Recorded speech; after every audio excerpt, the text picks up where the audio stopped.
Yo, what's up, everybody? It's a little cloudy today, so I mean, if it ain't light enough, let a brother know, and we'll go ahead and do what we got to do. You know what I'm saying? But 521-959-664. You know who this is?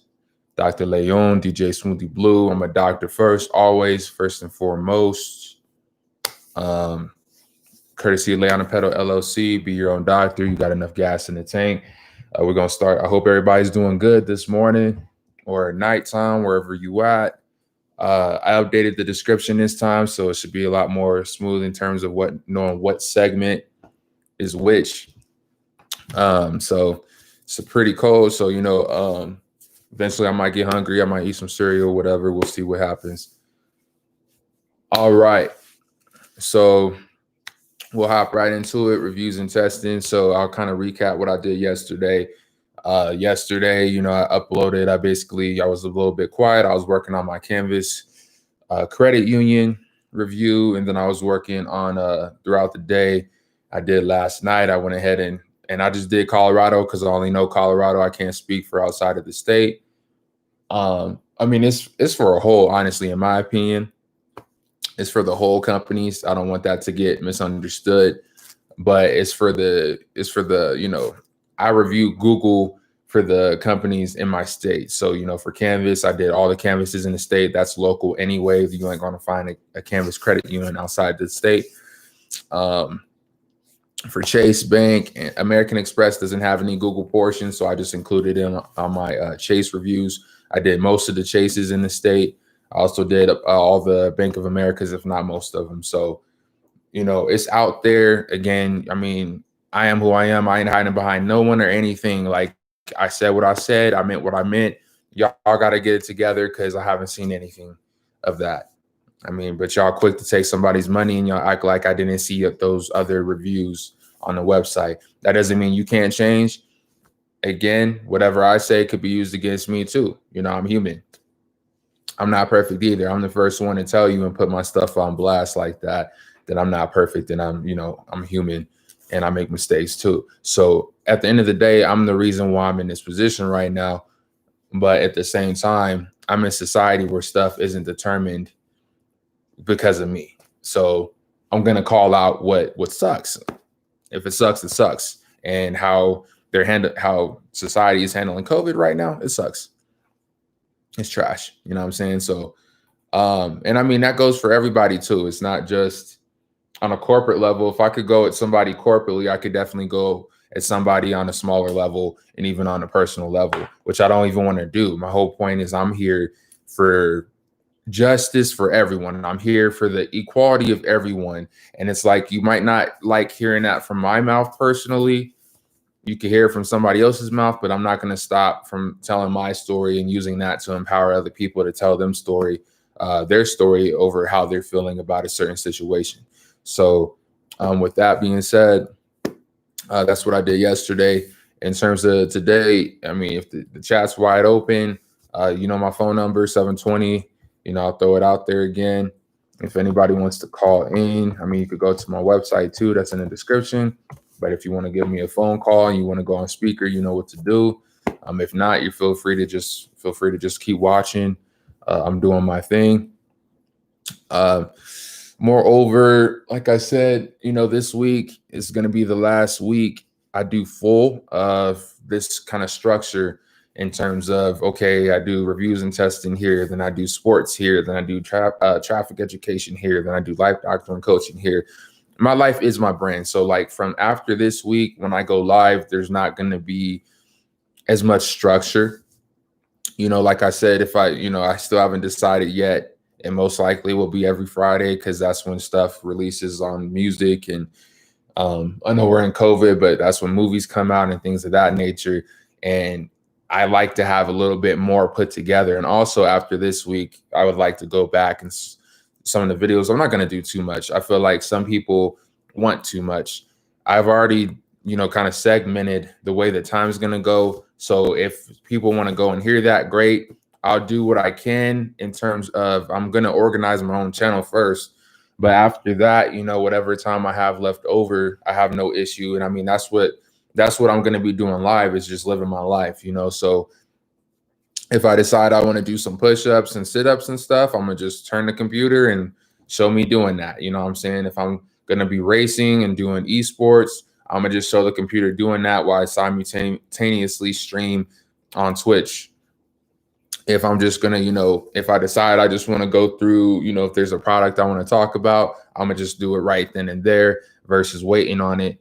And, you know, I'll throw it in the chat or whatnot, and you know, I'll do some post stuff, but it's just mostly about me living. Like the lives, for the most part, is just about me living to kind of prove the point to YouTube. Even I am who I say I am, and it's like I'll play by the little rules of copyright and all that good stuff, but it's like I'm a DJ at the end of the day. This is Lay on a Pedal Radio, all of it at the end of the day. You know, like, this is my life. What I consume is my business.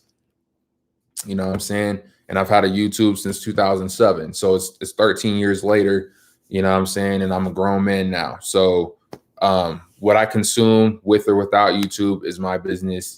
I would love to continue using YouTube, but if y'all are going to act crazy, I can move it elsewhere. You know, nothing's going to stop me. It doesn't matter if it's Facebook. It doesn't matter if it's StreamYard. It doesn't matter if it's YouTube. It doesn't matter if it's LinkedIn. It doesn't matter if it's wherever I need to go, so I can show what I'm doing to the government for USPTO, so I could get my stuff. And also, it is what it is. But, you know, I've been seeing, like, my subscribes, like, they're locked at 1,000, which, I mean, kind of eyes are on me to see, like, what I'm gonna do with my platform and, like, how I set everything up. Am I stealing from people or what?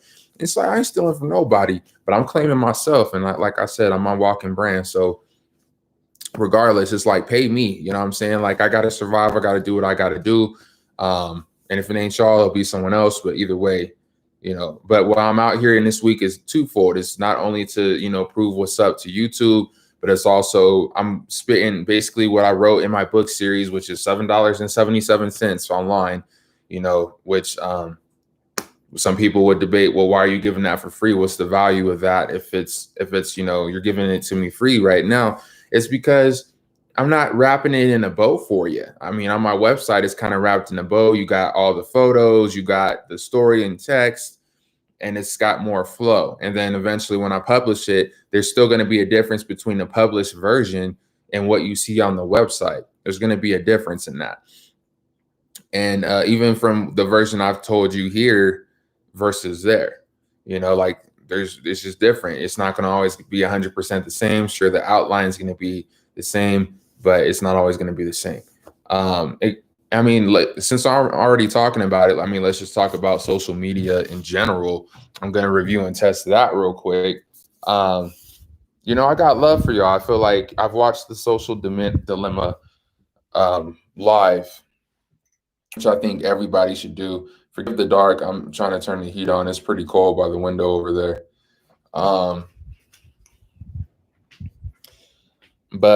And I'll feed Hop and Euro in a minute. But I mean, it's a great tool, you know what I'm saying? It's just to go off of the Social Dilemma. It's just interesting because, I mean, you have the first 10 minutes of that movie documentary are just kind of, everybody's kind of like shell shocked because they didn't know that social media could turn into what it has turned into. They weren't aware of that. And it's like, I mean, nothing's really bad. I mean, a lot of people could point at social media and go like, that's the demon. That's the reason why things are the way they are in terms of the rift between so many different people. And I mean, one could blame the internet even. And I mean, like it starts with the internet. One could debate why we have internet, but the reason the internet even existed in the first place was for sex and crime. Let's be honest. I mean, you have the dark web where you could, you know, get illegal weapons and drugs and things of that nature. And you got, you know, you got websites like Ashley Madison. You got a lot of different stuff for sex. You know, you got a ton of stuff for sex. That's what it was made for. It wasn't made for anything else.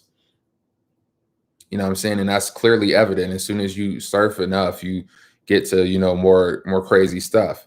You know what I'm saying? But beyond that, it's been made into, you know, hey, it actually is a tool that can be utilized for a lot more than just that.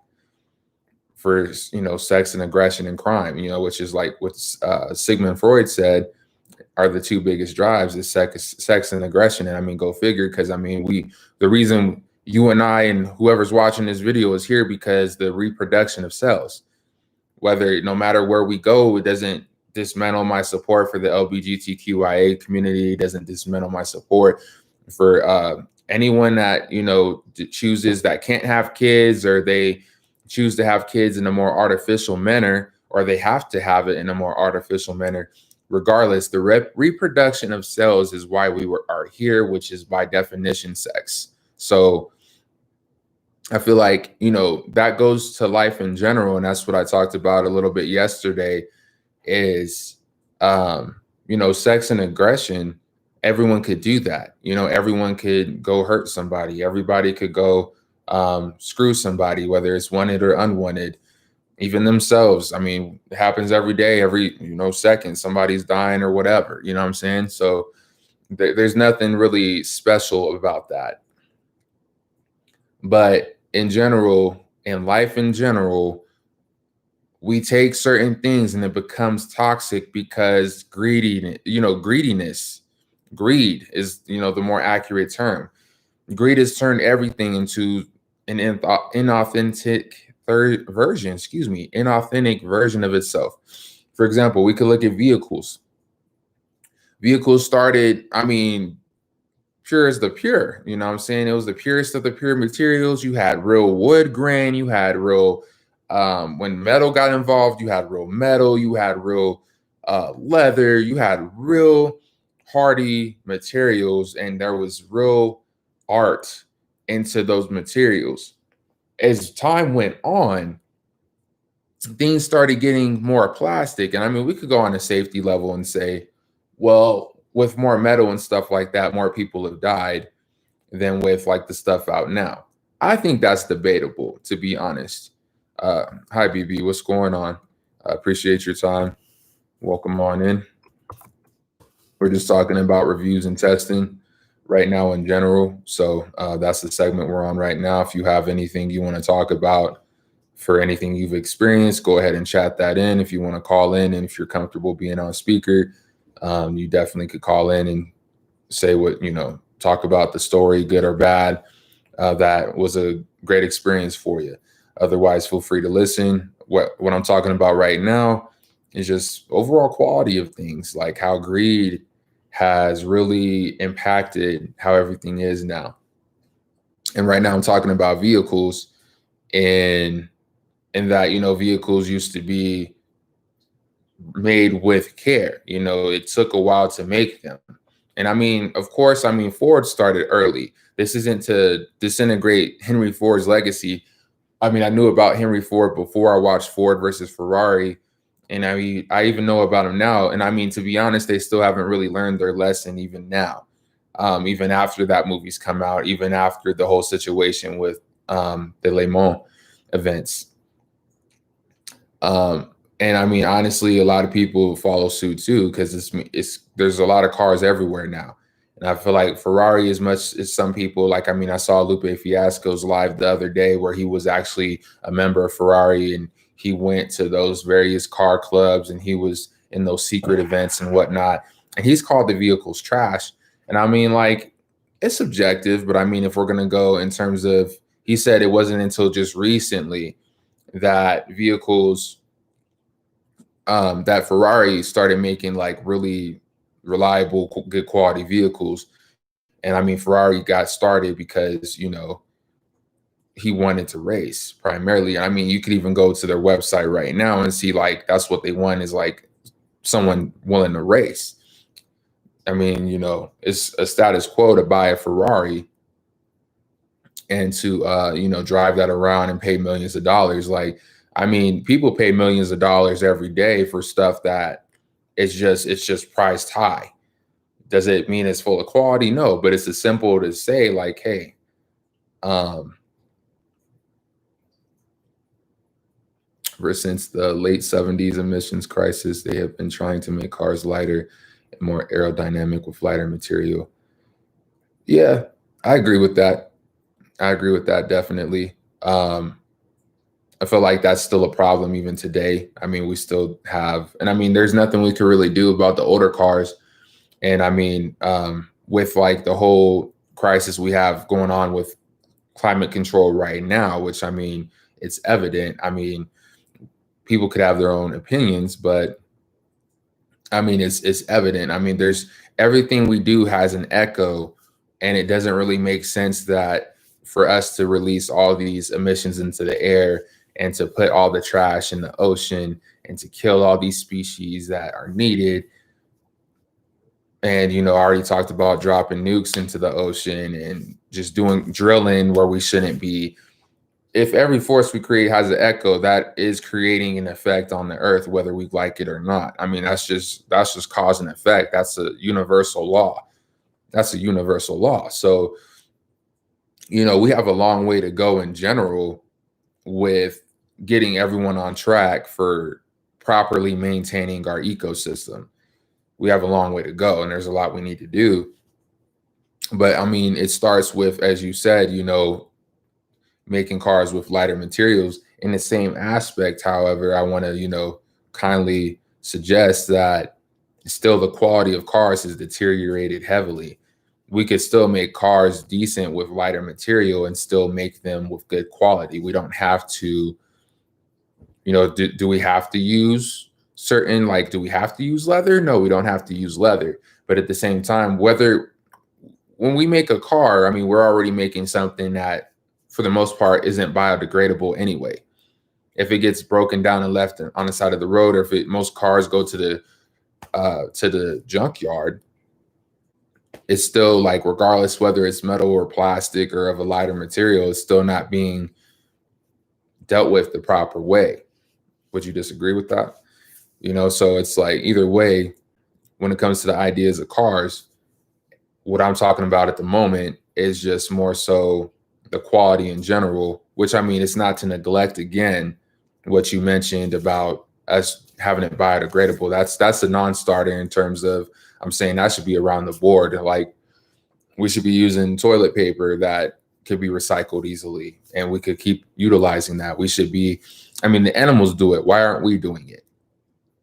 You know, um, so for, as that is the bare minimum, if we go to vehicles, and we used to be able to afford stuff and we could go with inflation, but honestly, we're so behind on inflation right now anyway. Um, we're so behind on inflation anyway that, I mean, it doesn't really matter. But I mean, in terms of when at least it was relatable to inflation back in the same time frame, someone can afford to get a sports car, a muscle car. It wasn't too far out of reach to be able to save and get that.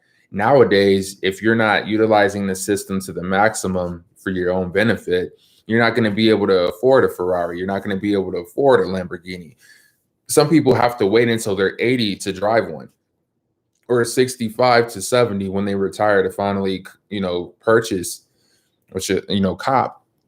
That's another way to say purchase in slang, but to cop a Ferrari or a Lamborghini, they have to, save money. They've had to put their money in trust in a trust fund or a mutual fund of some sort, and saving some money in order to get that. And it's like, can you really truly enjoy luxury at that point in time? I mean, there's not a limit in terms of age to what we can and can't enjoy, but at the end of the day, it kind of goes in line with the retirement age is like 74 now, give or take.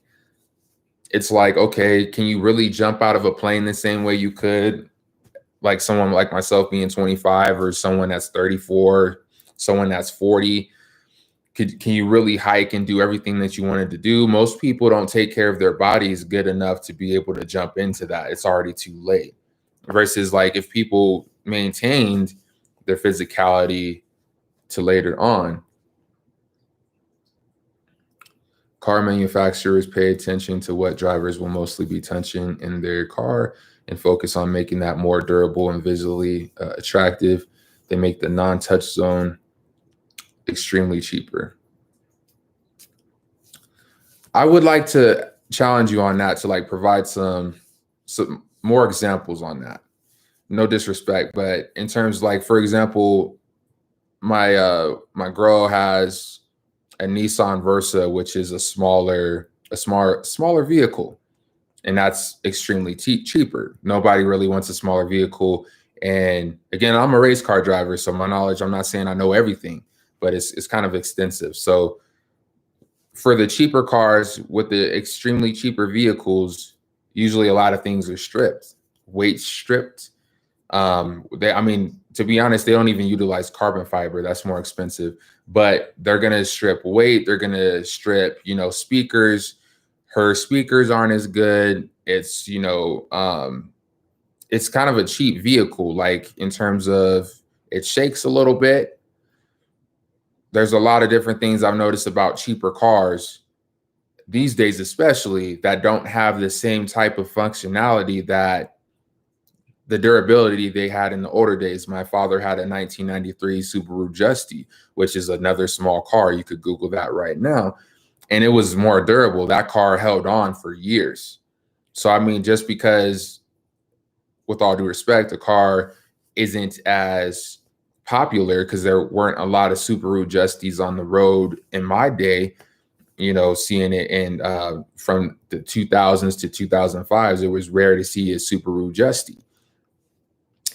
With that being said, that doesn't mean that you could still not make the car the way it needs to go to run the way it needs to, because there's times we would have been on the street if it wasn't for that vehicle. So you definitely, just because someone doesn't, have their eyes on a certain design, or they have a certain group of people they want to cater to, that doesn't excuse making a low quality vehicle at all. Like, it's kind of like saying, well, more people are going to want this design for clothes, so that means we could use a lower quality material for people that don't want the same designs right now. That means we could go ahead and just make those clothes with a lesser type of fabric. So my point is like, we all have our different tastes, but that's the problem with society now, is everyone has to form into a line to get what's trendy. And if whoever falls outside of that, you're SOL. And I mean, not everybody wants to drive a truck. Not everybody wants to drive a sports car. Not everybody wants to drive. Toyota's popping right now. There's a lot of Camrys and Corollas out there. Not everybody wants to drive a Camry or Corolla. Some people want a minivan. Does that mean the minivan should be less, made of a lesser thing? And we could go to the design of these cars in general. A minivan or an SUV is made for portability for families primarily, more leg room, comfortability. For utility, for sedans, mid-size sedans, you're more looking at a smaller family of, 2 or 3, maybe even one person that just wants the reliability. When you go to an even smaller vehicle like the Nissan Versa, you're looking at generally women drive those types of cars. It's not to say men can't, but it's usually women. Women drive those types of cars. That it's usually for them and themselves only. They're not really driving a lot of extra equipment with them. So, I mean, we could kind of go into that pretty deep. And in my opinion, most people really don't need trucks. Most people really don't need minivans. Most people don't need those things. But you're going to make a truck durable. You're going to make a truck to have the storage capabilities and the horsepower and the torque and the suspension to be able to handle what it's going to tow and what you're going to put in the bed of the truck. If you have a smaller car that you're going to maximize, like a Prius, for example, that car is really made to maximize gas mileage. That car is made to it's to get you to point A to point B. They've done a service at redesigning these vehicles, but the point is to get you to point A to point B, and that's any car really. But I mean, smaller cars and cars that don't really look the part, they maximize. Like a Prius gets 40 miles to a gallon, depending on the version you have and where you're driving it at.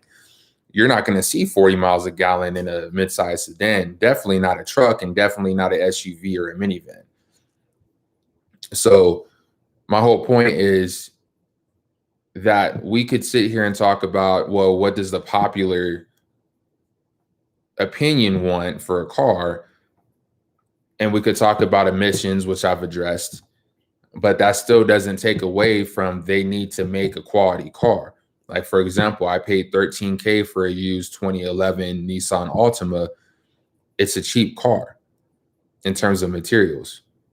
It is. Like, I bought it for the Bose sound system for the most part. There's some parts that are cool. It's push to start, and it's a 2011. A 2011 having push to start is ridiculous. But where it made up for in quality there in the Bose speakers, you know, there's stuff like the armrest. It has a big dent in it. You could feel a lot of stuff coming apart. My underwell is cheap plastic. It wasn't bolted on right. That's coming down from the bottom. I see a lot of other Nissans with the same issue. I confide in Consumer Reports alongside my own personal opinion and research, you know, to come up with these things too.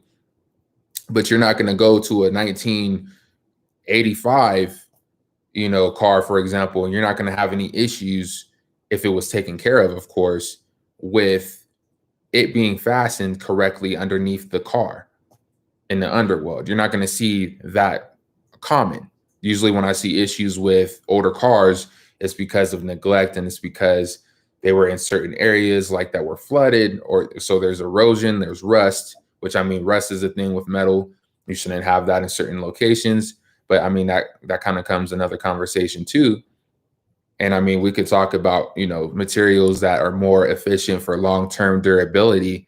But at the end of the day, cars are not made with the same quality and love as they were in the past. The design is not, people are copying each other. The biggest example I could come up with that I know personally is when my pops had the 2007 Jeep Cherokee. That Jeep Cherokee in 2008, in my opinion, again, it's my opinion, was the last year that Jeep Cherokee really stood by itself before, because, you know, Chrysler, Dodge are together, you know, they're owned underneath the same umbrella.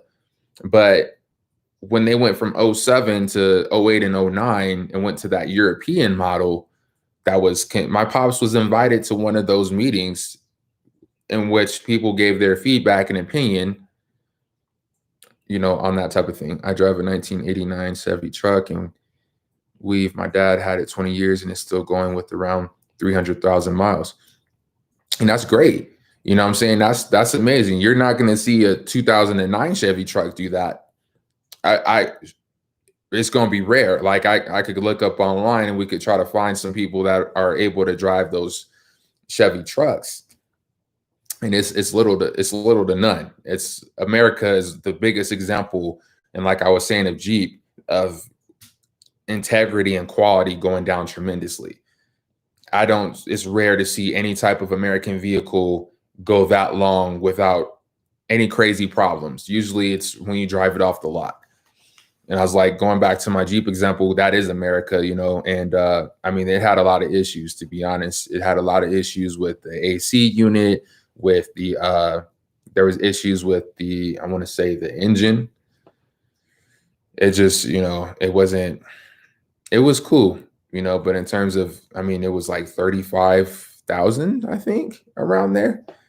It's just the money we're paying for these vehicles for them not to go. It's an investment.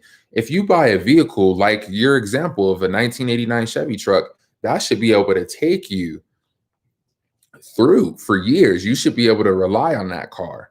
That's like my pops tells me, that's your right hand thing. If you want to call it man or woman, we'd name our cars after women.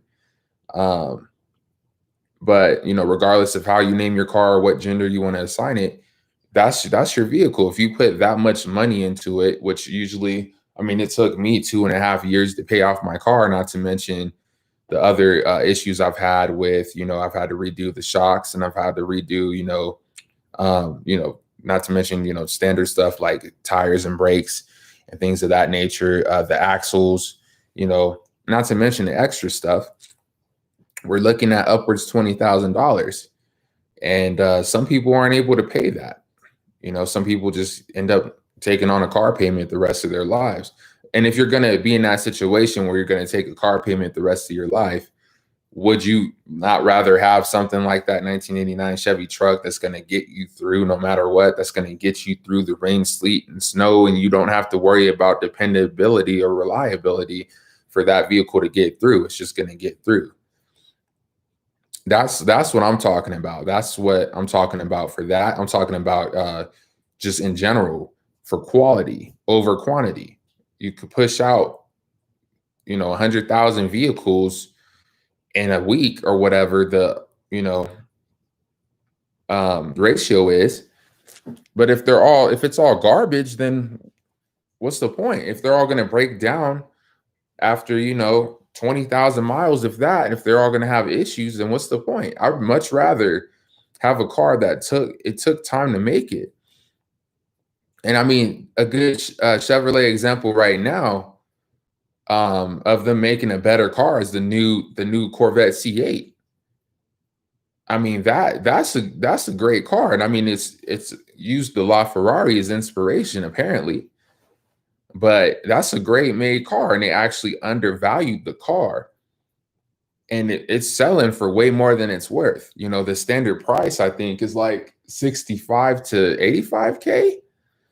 And it's like there's a line, just like Ferrari. There's a line waiting for months to get a hold of it. And I mean, people are willing to pay hundreds of thousands of dollars for it. But that's what I'm talking about. That's how you get more people, by undervaluing quality. That's how you get more sales. I notice it with gas. Some places want to charge their gas way higher, and you get one or two people that are desperate for gas, or that just really like your company. 7-Eleven, for example, they really like 7-Eleven, so they're just going to get gas there. You have the off one or two people that do that, and it's not always 7-Eleven, but you get the example. Whereas you got somewhere that's like, hey, I'm a even though I pay this much for a barrel of oil or for a whole shipment of gas, I'm going to go ahead, and I don't care what the market is, I'm going to go ahead and price my stuff about 10 cents cheaper, and then you see it's full. And then with that, you might be making less off of each refueling session, but you're making way more in the long run because of it's quantity, especially if it's quality gas too. Like if a Shell gas station, which has top tier fuel, just like a Costco does, if they price their stuff a little bit lower, you're going to get way more volume. And I mean, that's why Costco gas across the nation is popping all the time, because it's cheaper. Sure, you got to buy the membership. But in my experience, I've had Costco, and that's the only reason I really mostly have the membership, is for the gas. Because with where I drive and everything like that, especially when I was going to school, work, and, back to my roomie's place and going about 40 miles a day roughly, and working side hustles like Amazon Flex. If I'm doing that much stuff, then, it really pays for itself. I mean, even if you do it loosely, the membership is what, $55 a year, 55 a year. I mean, on a pump, you're saving, if you do a full tank, you're saving at least, $4, depending. It's usually cheaper than the other stuff in the area. And even if you fuel once a month, it's 12 months in a year. I mean, if you barely drive it, sure. I mean, you gave your car what you gave your car in top tier gas, you made up for in losing $11. That's still a crazy example. If you only fill up once a month, but I mean, even then, you're still putting good gas into your vehicle, quality gas into your vehicle, versus going somewhere cheaper and getting, watery gas for cheap. Cheap doesn't always mean better. They're making trucks with all these options. They make you think you have to have. They might be $15K extra, but it doesn't cost but $1,000 to add those things. Trucks don't need massaging seats. Agreed. And, I definitely agree with that. And, I mean, yeah, I mean, I can't speak for your family, and you could elaborate on that if you choose to. But I would think you would want to have a truck. Like when I was a pro representative at Floor and Decor, and I'm loading up people's stuff with pallets of tile and wood and things of that nature. I'll go to the countryside and I see, bags of manure or various materials. Or if we could go on a more urban level and just, you're moving around couches and dressers and things of that nature. I mean, that's mostly what you have a truck for, in my opinion. Again, I've never had a truck, so I mean, you would have to confirm that as someone that owns a truck. But from what I've utilized externally, it seems that you're doing it for transport. You're transporting material. You're doing it so you don't have to go and rent a truck. You're doing it so you don't have to buy rent a moving truck to do certain stuff, because most people could just do it themselves. I mean, my ex's dad had a truck, and I mean, it was easy to just throw something on the back of that and do what we need to do with that. Or you're towing something, which you could tow like a mobile home, or you could tow a little U-Haul thing. You could tow a lot of things, or even another car if it's broken down on the side of the road. But I mean, you're not really. There could be differences in trucks, but I mean, overall, all of the trucks, in my opinion, I agree with you, don't need massaging seats, because you're not buying it for that. Nissan, for example, has a Nissan Titan, which is like, and they have an XL version of that where it's pretty luxurious. Honestly, it's pretty luxurious on the inside, and it has a big bed. I'm from South Carolina, so a lot of people have trucks, even if they don't need them. And I like to say that goes back to what you said on the car manufacturers paying attention to what drivers will mostly be touching in their car.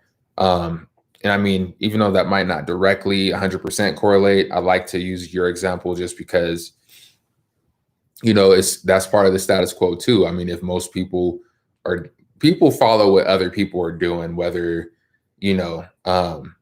or not they necessarily want that, it's more common that you'll see somebody buy something because their neighbor has it versus like them actually wanting it. Give me a sec. I'm gonna feed the cat real quick.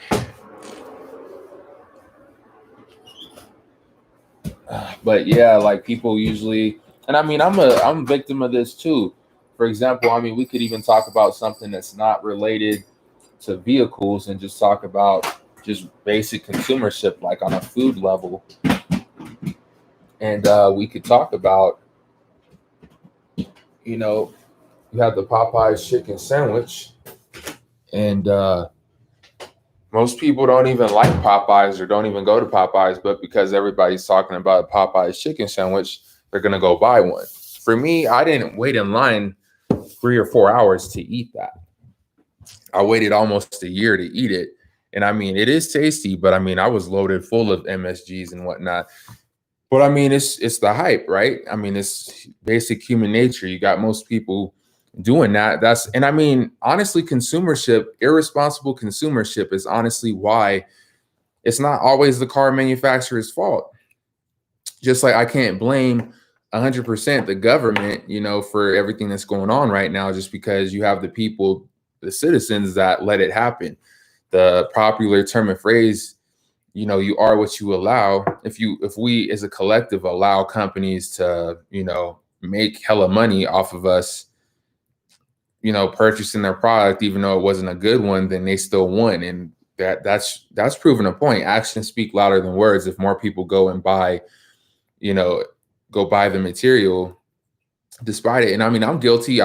Call of Duty, for example. I don't like how, basic Call of Duty. I'm impressed with where Cold War is going for PS5, and I'd have to wait to see how that goes. But, I've been guilty of buying stuff, even though it's not photo quality.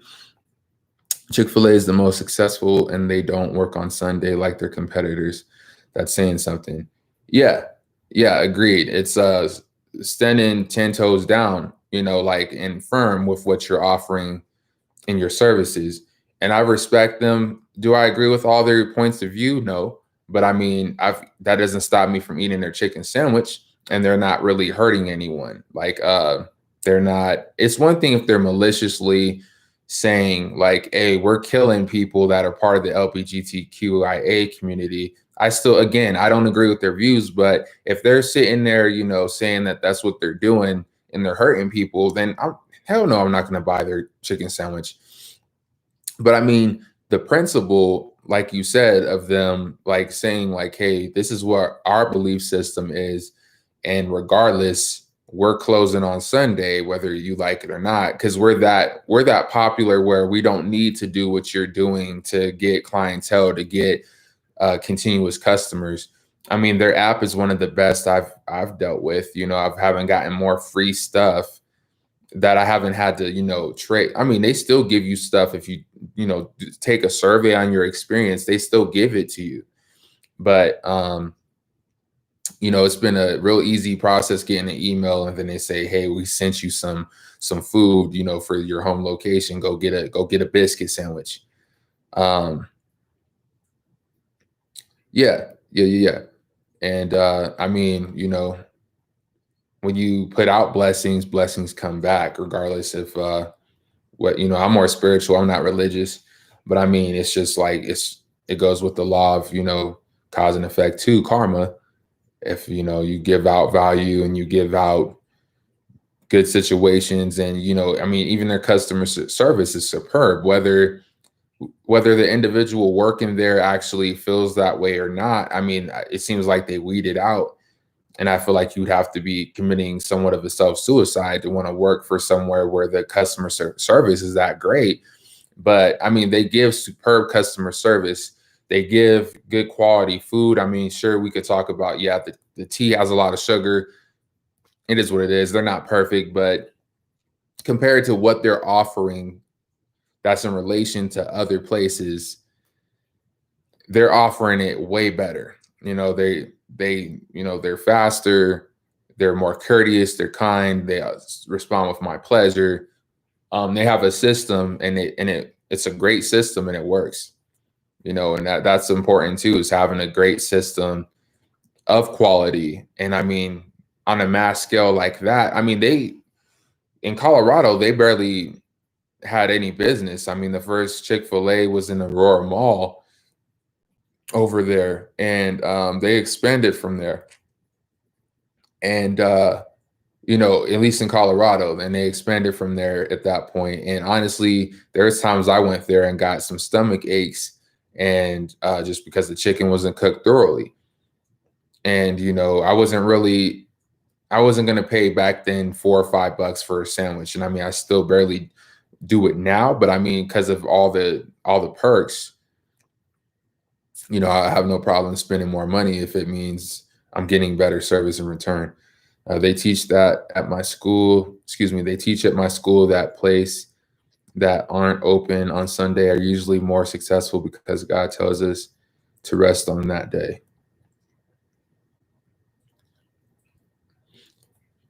Yeah, I mean, that could be a thing. I mean, we all need a day of rest anyway, regardless of, and again, this isn't not this. I grew up Christian, so I get it. I'm not a Christian anymore. I'm just trying to do more of a kind of all around, teaching. But I mean, to correlate with that, we should have a day of rest regardless. I mean, there shouldn't be a place. I mean, if someone wants to work 7 days a week, cool. But I feel like as a society, I mean, even in the UK, correct me if I'm wrong, but they have 3 days off in a lot of places. It's rule. Like, you work 4 days and then you have 3 days off.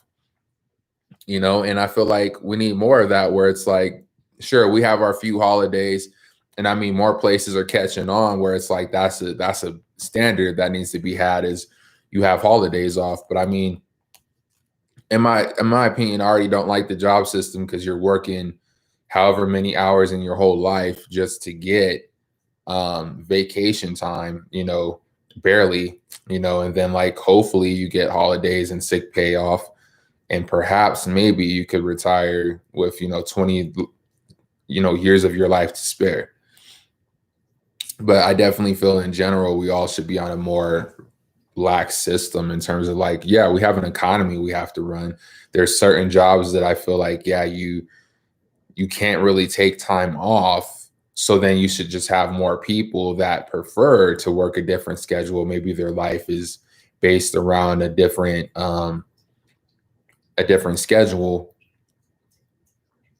And from that point, they could continue to work those jobs. For example, like you have oil fields or whatever, and like let's just neglect the whole mother nature thing and the emissions thing for now. But you got places that's like a constant, you have to be there, like certain faculties where they handle our waste, or you have firefighters, for example.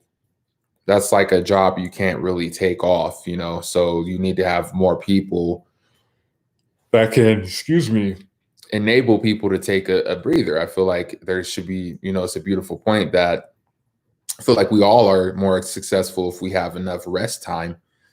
If we have enough rest time, and I mean, that's honestly what I did personally. Is I got on a level where it's like I'm 100%, so I don't really feel like I'm working. What I'm saying? It's just I'm out here. What I do is what I do, but I'm not working. Even though like the act of work, if we talk about like, what that is physics wise, yeah, we're always working. But I mean, in terms of especially places like Chick-fil-A, where it's like, I don't think everyone at Chick-fil-A wants to work at Chick-fil-A. That's not to say that's everyone, but most people don't want to make sandwiches the rest of their life. And there's nothing wrong with that. But most people don't want to do that. So definitely at least having a guaranteed day on Sunday, which is a day where a lot of families come together, and a lot of people take Sundays off. And that's usually where a lot of holidays fall on. That's enough to rejuvenate you. Even if you do work extremely hard throughout the week, you're able to recuperate, excuse me, and then come back and give it your all, the next week or the next day. So that's a good point there. All right. I don't know if you peeled off on that or if you're still here and someone else left, but just going back to the overall spectrum of things, if you push out quality and you take care of the people that take care of you, no matter if it's internal or external, it's going to reap benefits. How can it not reap benefits if you're doing that for your people, if you're doing that for your brand, your business, even in school? You know what I'm saying? If it's balls to the wall all the time, and there's effective teaching and training. Just because, oh, excuse me, and I relate this to to Dragon Ball.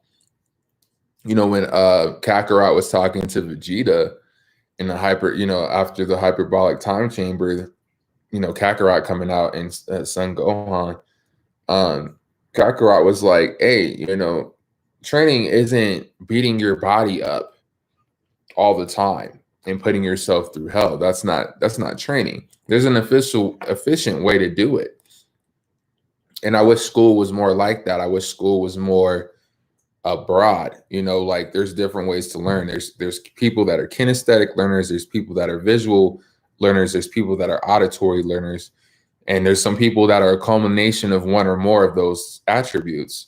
And I feel like it should start there. It should start on how do you learn? Do you need to go run first? Do you need to run something out and be active, or do you need to do that at the same time to learn? Or are you more just visual? Could you just see it one time and do what you feel like you need to do? Excuse me. Or do you hear it? Could you like be working on something else and you could just hear it, and you're that type of person that learns that way? I feel like that's where it should start, because if it starts anywhere else, if it just starts with, regardless of gender or sex, if we're all just going to be forced to sit down in a classroom, there's a time and place for everything. But if we're all forced to sit down in a classroom and learn the exact same way when we're all so very much different, that's not the right way to be doing things. It doesn't work. That's not how things work. It's not how things work just in general. It's like having a conversation. If I didn't, for example, if I wasn't willing to talk with this individual, what are we doing? If I'm not able to take feedback and we have a conversation, like it's not a one person show. It's not a one type of system show.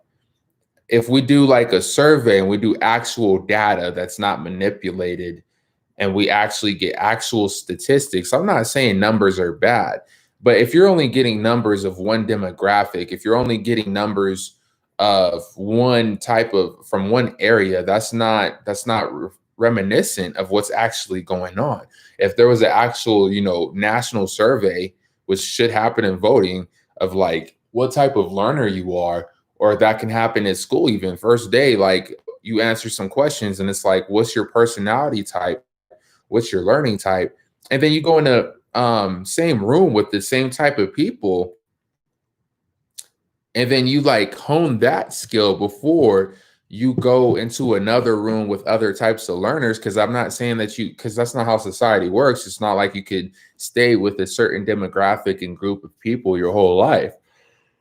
But excuse me, at the end of the day, that's how jobs and schools operate, is under the notion that everybody works the same, everybody studies the same, everybody takes in information and applies it the same. And that's just not true. That's just not true. People could agree to disagree, which people are fine to do, but I mean, we could just look at the facts. We have more successful businesses that have been started, which college is a business, by the way. I'm going to try to give me just a second. I'm going to try to put my laptop on something real quick, just because I'm like looking down at the computer screen. I prefer to be like, have it eye level to me. Okay. It's a little better. But I mean, college is a business. Whether people want to acknowledge that or not, the person that made college most likely didn't go to college. I mean, the person that made college doesn't have a degree. So regardless of whether they went back and did that or not,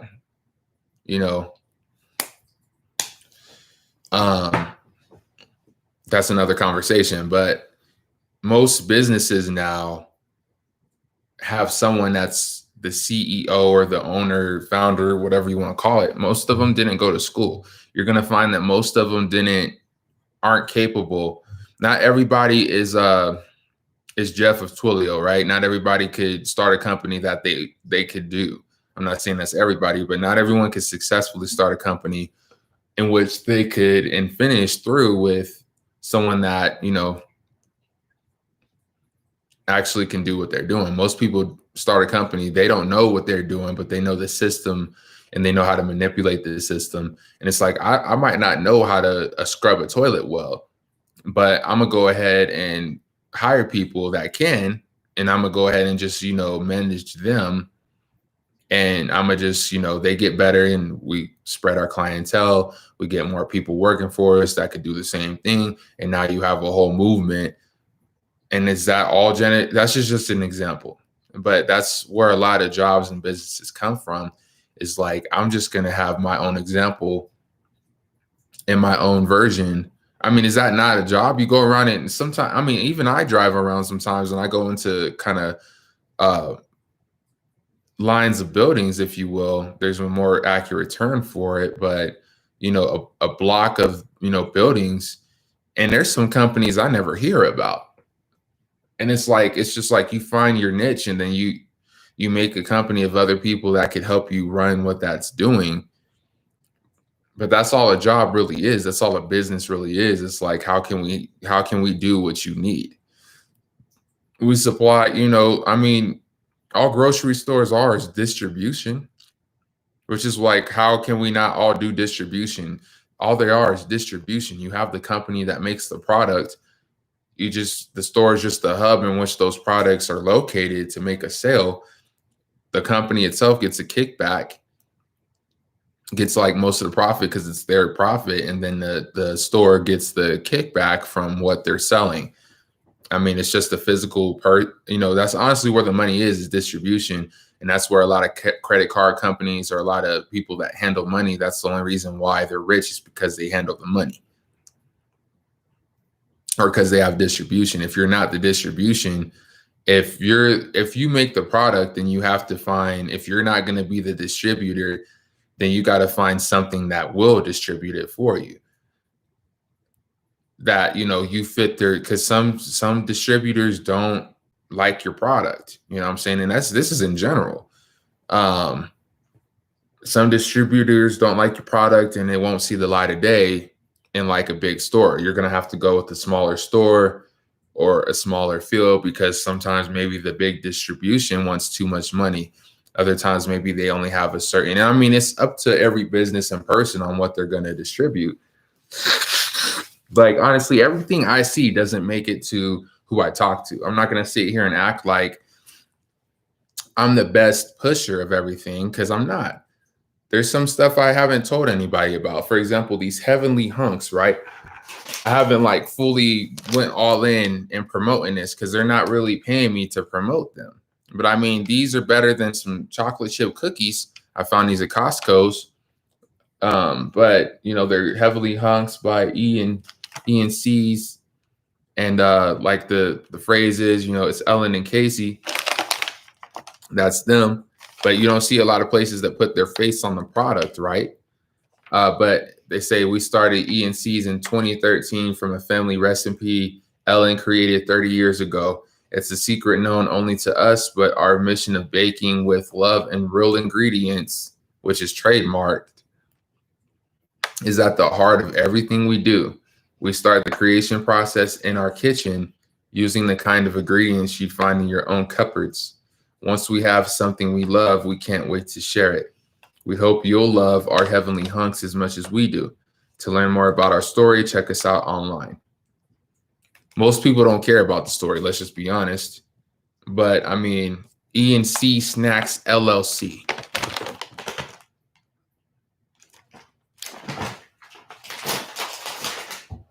They made it LLC, E&C Snacks LLC, and then they trademarked their stuff.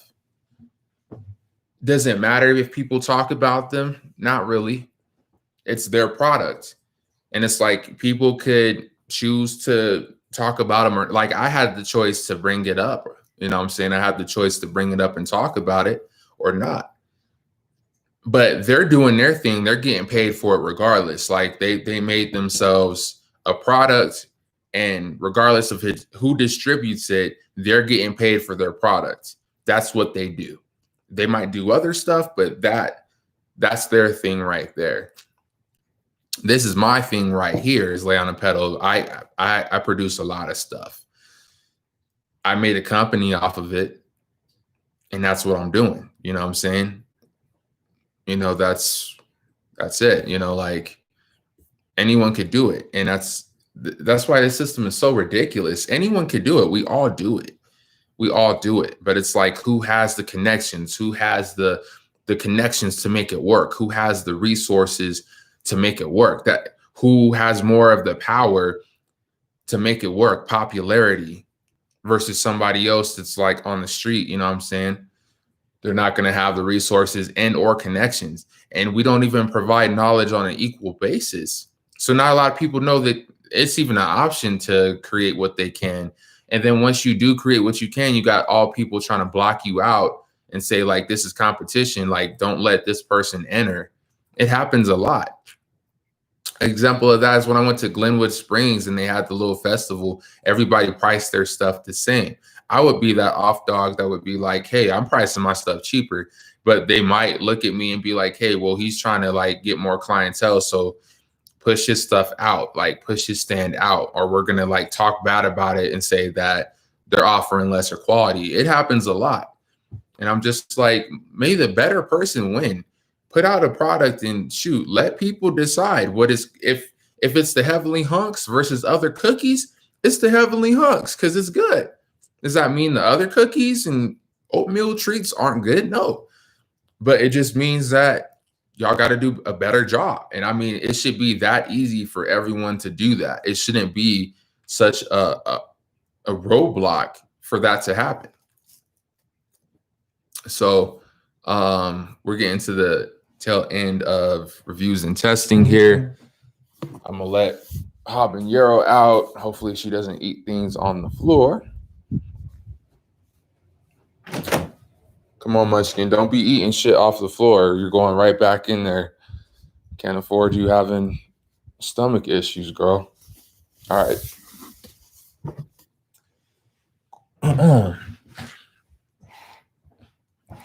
Cool. So that's the segment. That concludes the segment of reviews and testing.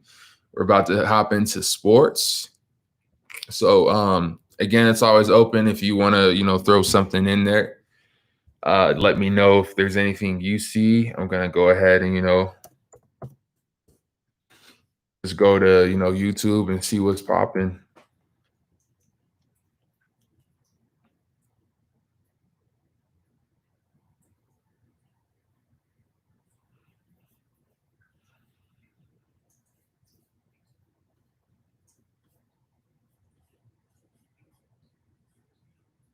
So I'm gonna go to YouTube and just go trending.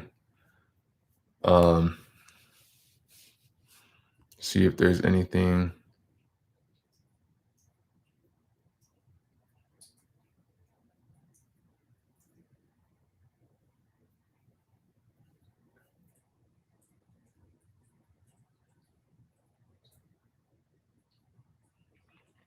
Not seeing anything. Let me see if I could find. Do they have anything sports on YouTube?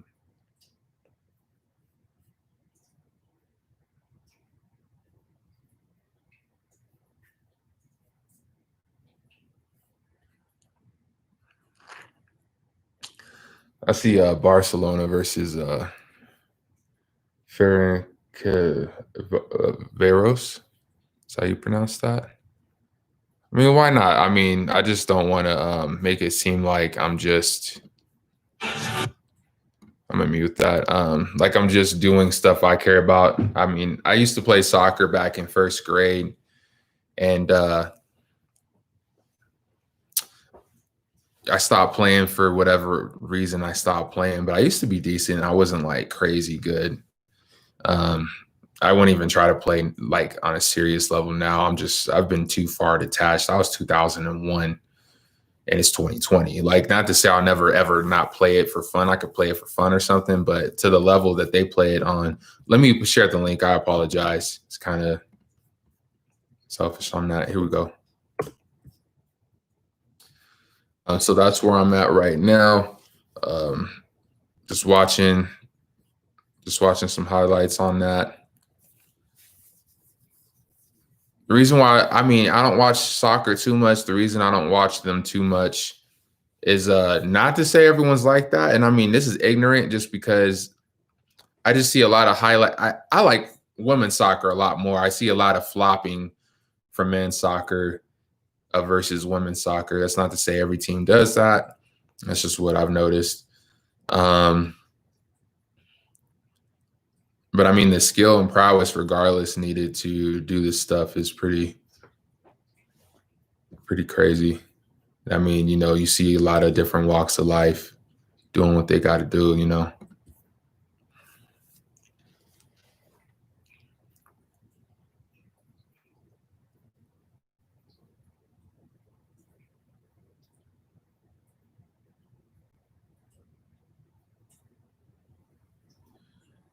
Ooh, this dude kicked it into like the goal and it just hit the right side. Excuse me for my eyes going off. Like I said, I'm just watching our cat, making sure she doesn't eat anything, do anything crazy. But yeah, this dude kicked the ball, and I mean, it kind of showed that, but it just bounces off the right top side, which is kind of that's a hard pill to swallow. But there's so much physicality involved in soccer, like just to get a couple of, I mean, honestly, some games you only get like 1 or 2 points. Yeah, you only get like 1 or 2 points, if that. But like you're running the whole time. and just the footwork and coordination you need to be able to juggle the ball with your feet. What, girl? What you want?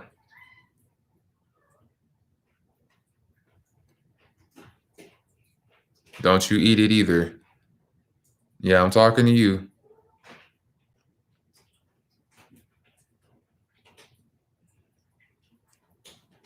Forgive me, just making sure. She likes eating the carpet off of the tower. I'll never understand why. Okay. I've just been letting this video kind of play in the background, but it seems they scored a goal for Barcelona. But yeah, just like I was saying earlier, the prowess and skill it takes to, juggle the ball like that is crazy.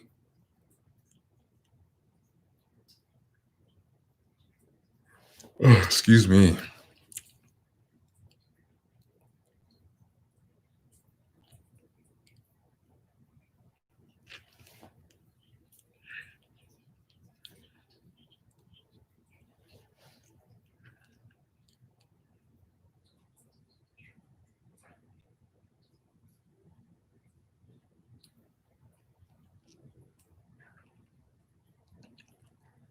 And even the goaltender, the goalie, like you have to just that in hockey. I give respect to the goalies because it's like you have to stay on your toes. Slight pun intended. Um, like both your teammates in that because sometimes your teammates might accidentally kick it backwards or they just don't have it. Like for example, the goalie with the yellow, he saw his teammate was struggling and it's just that instinct. I feel like a lot of that's intuition and instinct on top of being like, prepared. But for example, he just kind of went too far out of his range. And that what's his name? Ansu Fati? Excuse me, let me rewind it a little bit. Ansu Fati, excuse me, if I did not pronounce that right. Habanero, what you doing? And Ansu Fati scored, so it's being a goalie is kind of tough. That's a tough spot to be in.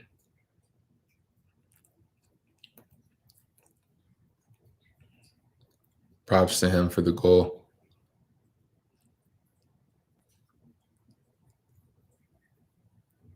Ooh. I've been in a few shin accidents myself. Just, naturally with like basketball or I remember when I was younger being in some instances playing soccer and like you hit each other's shin. And that stuff that hurts pretty bad.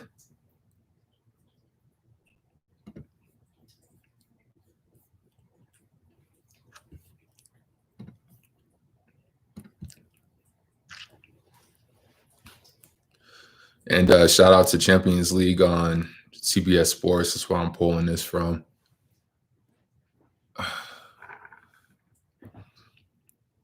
That was a nice save by that goalie. I'm sitting at 5:59 right now.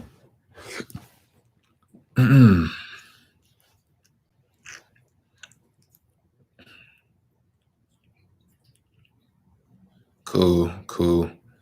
It seems dang, Barcelona's lighting them up.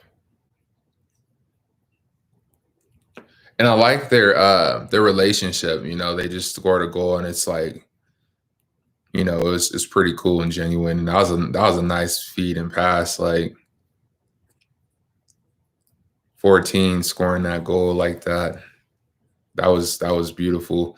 The dude on the other team tried to stop that, but it just wasn't popping like that.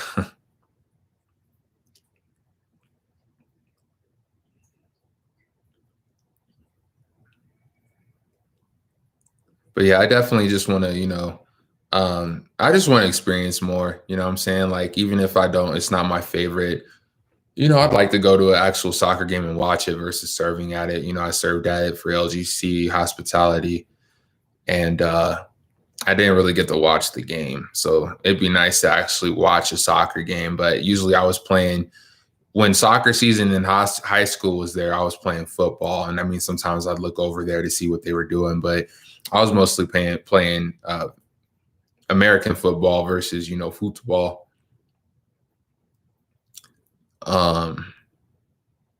So, I mean, I couldn't really let's be honest, I didn't have much of an interest enough. But I mean, it's even with volleyball, I wanted to watch a little more volleyball, you know why. But usually they play when I was at football practice. So, but I didn't like it enough either to, go out of my way to watch it. There was one time we had a couple of meets on a Saturday at Overland High School, and it was, hella high school players came, and you got to watch just a day full of volleyball, and like me and a couple other people from basketball came and just watched. You know what I'm saying? And I mean, I watch volleyball for the stuff, for the actual sport sometimes, but I mean, it was usually for the women. Let's just be honest. Just kind of like some women only watch, football for the men in tights. But yeah, I didn't really get to see soccer too much. There's an ad, forgive me, going on right now. Okay.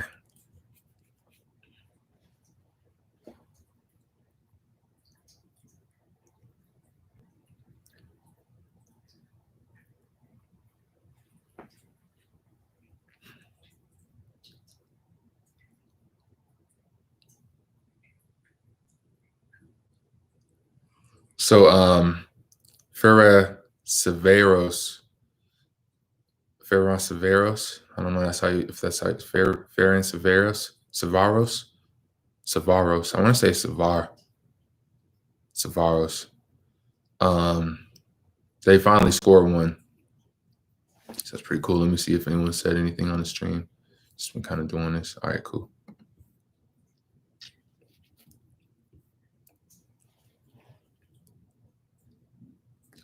But they finally scored one. But yeah, this is different. I just like I said, though I'm a race car driver and I'm a basketball player. I mean, that doesn't mean I don't want to cover other sports too. I mean, like I want to go to a game and cover that. You know what I'm saying? Like, just like on some shit. Just be like, hey, I have no problem going to this game. On behalf of Leon Pedal Sports. And honestly,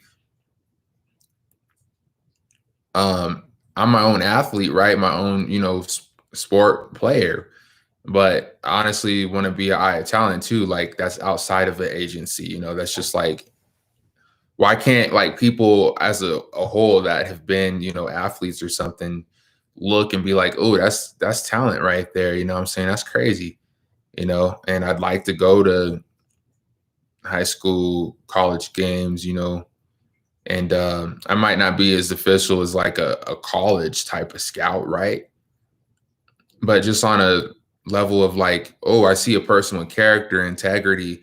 They might not be the favorite on the team, but I see somebody, that has some talent on that. And then, just have them just bet on themselves. You know what I'm saying? That's what I want. That's my vision for that.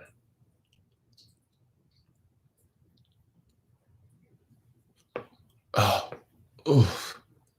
Whew. Damn, this dude launched it. It's like 1050. Dude launched it. Right now, the score is for Barcelona, 1 for Ferencvaros. Ooh, dang! Barcelona's nice with it. They're nice with it. They got a lot of team chemistry. It looks like they spent a lot of time with each other and learning each other's benefits. Because I mean, it was like 4-on-1, and this dude just like held on until dude came and he passed it to. I got to get better with numbers to 11. 11 finished it off. So Barcelona's up even more. 5-1.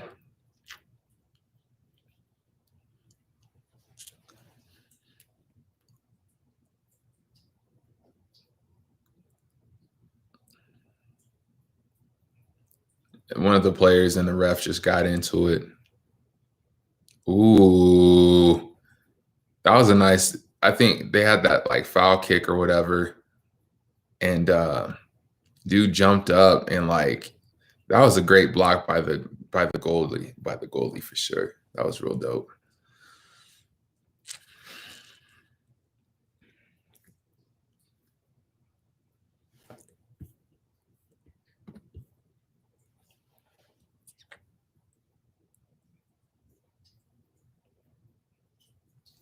So that just ended. So I mean, I would guess that the final score was 5-1. I want to say. Go ahead and show more in the description here. Yeah, 5-1. Yeah, they earned that victory for sure. Let's see here.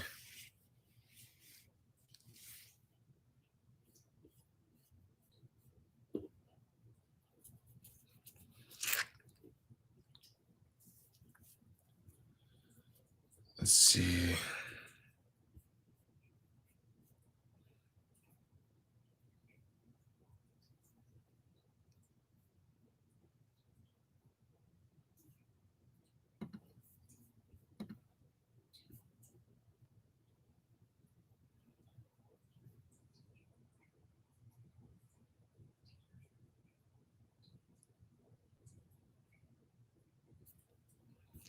Oh, Royce the 5'9" and Lupe Fiasco started their podcast too.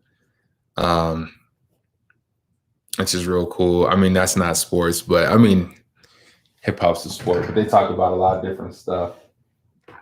But I'm not gonna really talk about that yet. Let's see here.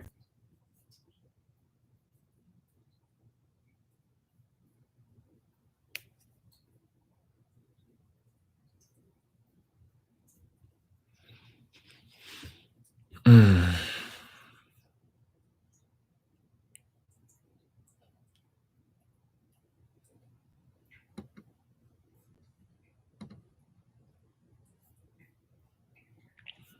I think dancing's a sport, and I'm gonna have to check this out. But I'm gonna mute the stream real quick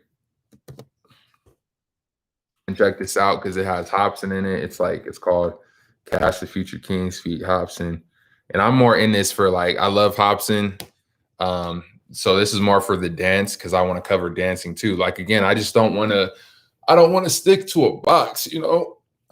I want to branch out because this kind of challenges me to branch out to to look at other forms of sports. Like I really just don't want to be a one trick pony and like even maybe one day I want to do some dancing stuff, even on some low key stuff. But you know, I feel like dancing is just like whatever you could do in dance. I feel like you could extend it everywhere else because you just have to be a certain level of fit to do that. So what you doing, hobby?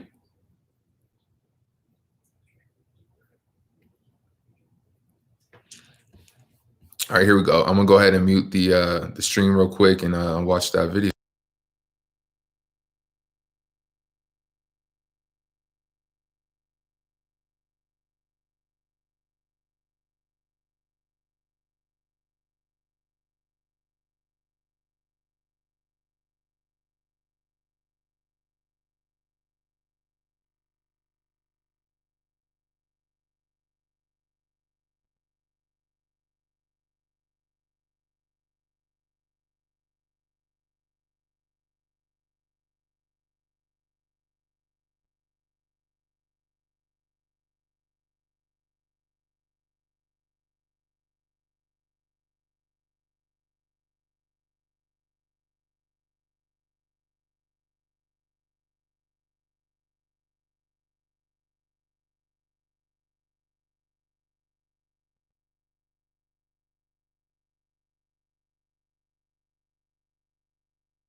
That was real cool. That was real cool. I mean, Hobson, I know he could skateboard. You feel me? I knew he did that. I knew he did that. Which is real tight. But I didn't know he did. I didn't know he danced like that though. You know what I'm saying? Hold on. I don't trust this cat. I wish I could. She a rascal.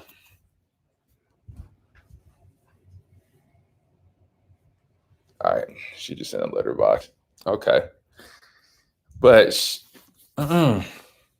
need some water. But I mean, Hobson killed that. I mean, the whole group did. Like, I like that. What I liked about that I don't usually see from a lot of dance groups is I feel like it's cool to have choreography, but I feel like not at the expense of sacrificing character, right? I feel like dancing is a language. That's a form of expression. And I don't feel like that should be limited by what the person, like, I don't feel that should be limited by overarching person. You know what I'm saying? Like, it's one thing if someone's like a dance champion, they've been doing it their whole life. They know what they're doing and they're coached. You know what I'm saying? But it's nice to see just like a group that they could dance individually, and it's just seeing them do their own thing. And it's like, is it the most crispy and sharp? No. But it's nice seeing what that in between looks like. And this isn't to judge the future kings at all.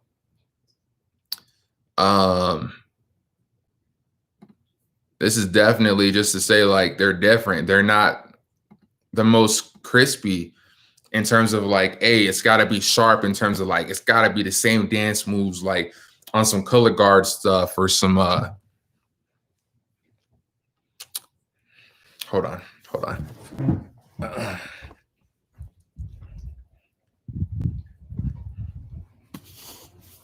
What you got, girl?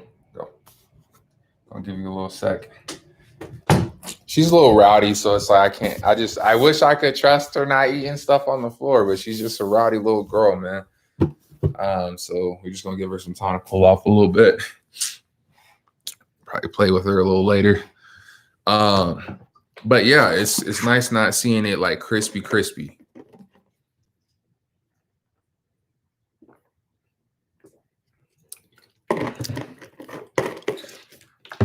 It's nice not seeing it super crispy, and it's like they more just have fun. You know what I'm saying?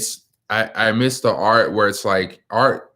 There's fun in the art. You know what I'm saying? Like that doesn't mean that you put out something that hasn't been worked on, it hasn't been practiced. But there's fun to be had in it. Like, I don't feel like it has to be perfect, and that's what this society portrays is you have to be perfect. You have to look at this group in order to get material. You have to look at this group in order to for it to be deemed quality, and that's not how it's supposed to be. That's not how things have to be. So it's really nice seeing that, and Hobson doing his thing. Like, he did his rap, and he's gotten better as an artist. I know this isn't really like in sports per se, but dude, he did his thing, man. He did his thing, like, on the verse. Like, he's grown too. I've watched Hobson for a while, since like Sag My Pants, and he's still him, but he's gotten a lot better. And it's just nice seeing him collaborate and be accepted by different people. You know what I'm saying? Because I mean, a lot of people didn't want to touch Hobson just because he talked about a lot of different stuff. To see anyone on the Hobson feature before he always had Funk Volume, but I mean, besides Funk Volume, people featuring on his track or him getting love was rare. It was very much rare. But I mean, in the same breath, he always said how he felt, which, I mean, it goes good and bad, because he came in dissing his people in the game that, he felt weren't being truly authentic. He came in dissing like Drake and Lil Wayne and stuff. And just with that being said, you have people that, I'm not going to say I don't understand. Like, I get both sides. I understand coming in and you're like, because I know what it's like to be an artist when nobody supports you. you know, in the sense of you're not going to get a lot of crazy features or people don't want to be associated because you're saying this.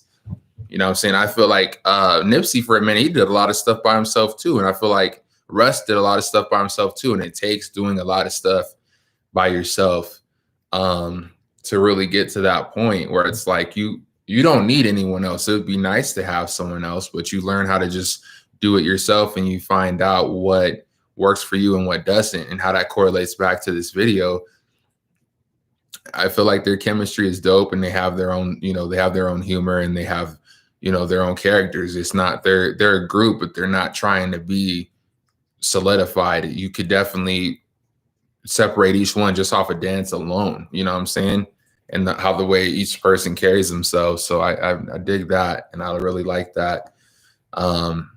So definitely should support them and what they're doing. Let's see what else we have here.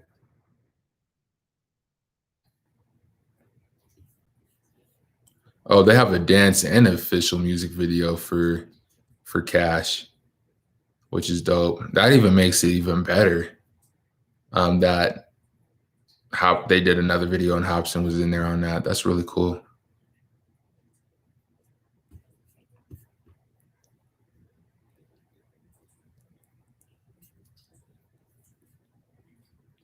Let's see here. I'm on the main page right now trying to find I mean, shoot, there's another dance video. I tell a nigga go. Oh,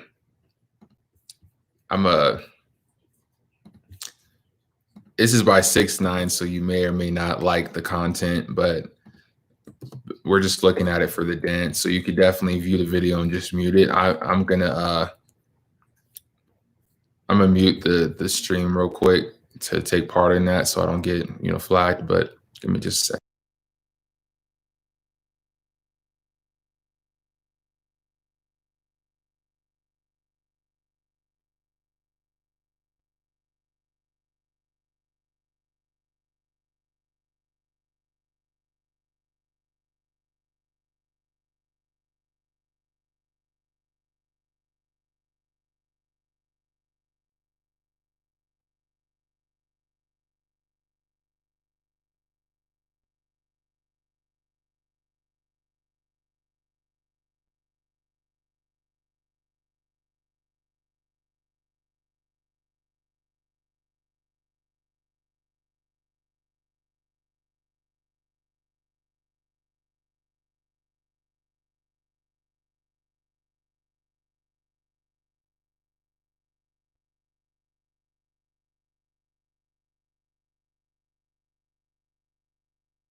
That's real cool. I went ahead and subscribed to their page. I mean, regardless of the whether or not people like the song or not, just the content was real cool. I mean, like, and I like how what they do, they put like at whoever's dancing at the bottom.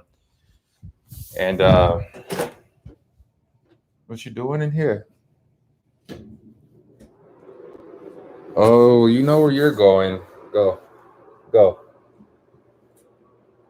You got water all over the place, girl. Look, she likes messing with water and everything. Yeah. Yeah, no water for you and no mousy. Jeez Louise, bro. I keep telling Alyssa, like, yo, this cat likes playing with water. All right, socks are all wet. Give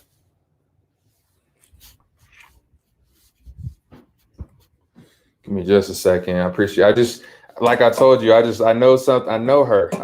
I've been with her for a little bit, and it's like she gets, when she gets hyper, she just, the stuff she knows better than to do, she just goes all out, and it's just like, forget that. I'm gonna get some cereal real quick. But yeah, I like that video too, because I mean, it kind of goes with what I said against what I said about like the other video. Not, and I mean, I don't mean crispy, not being crispy as in that makes them any less credible. Like when I said that last time, it was more just like what a lot of people. I mean, I've seen a lot of dance growing up. Like I would see cheerleaders, and we used to have Palms, which was like the more, I don't know, more put together kind of, how can I put it?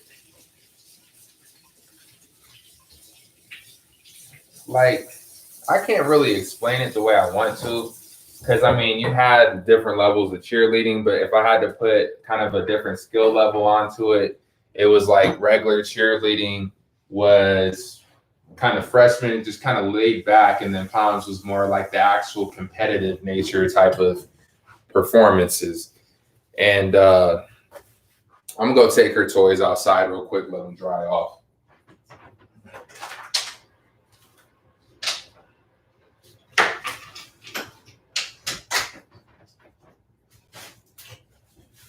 But yeah.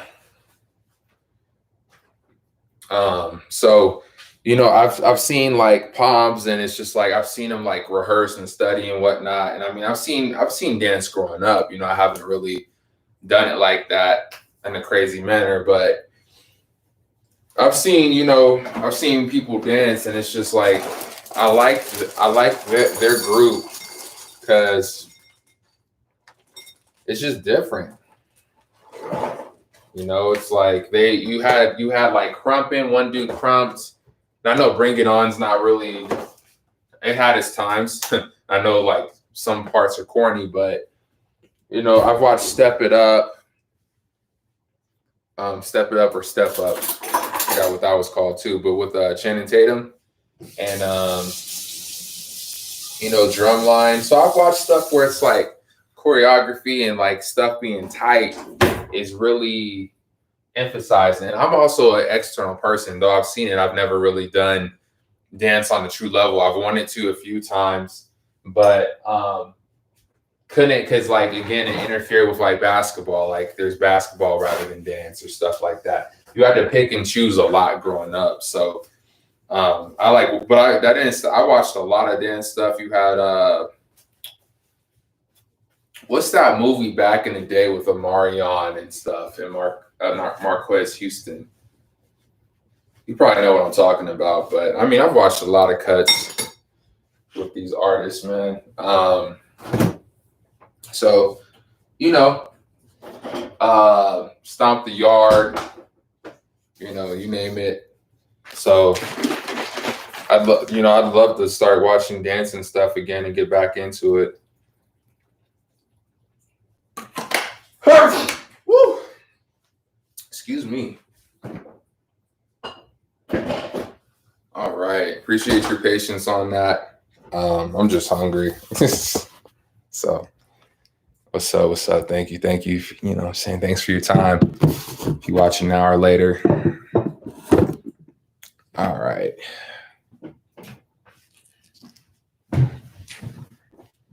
Okay. So let's see here. See if I could find any. articles or something. Let's check out. Checked out like ESPN. Apparently, there's a presidential debate tonight, so tune in if you want to on that. I probably should watch it, but I'm like I said, I'm not even voting. So shout out ESPN. We're just gonna see. I'll shout out who's. I know like Super Bowl is coming eventually. Hold on, give me just a second.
All right, cool. I'm back. She's just being loud.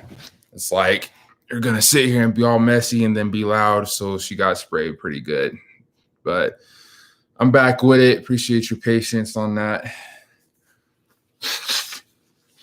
I have to take that trash out in a little bit. Stuff is stinky.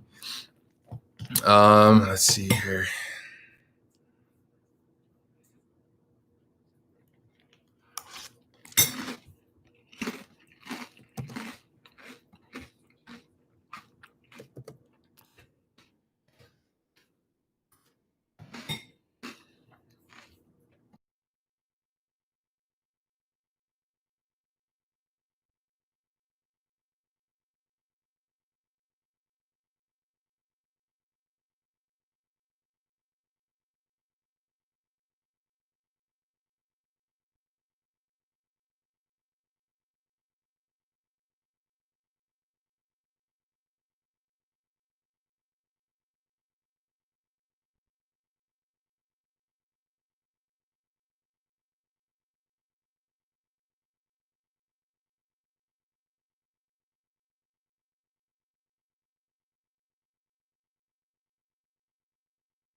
I'm muting it so you don't hear me like chew all this stuff. But I linked the article by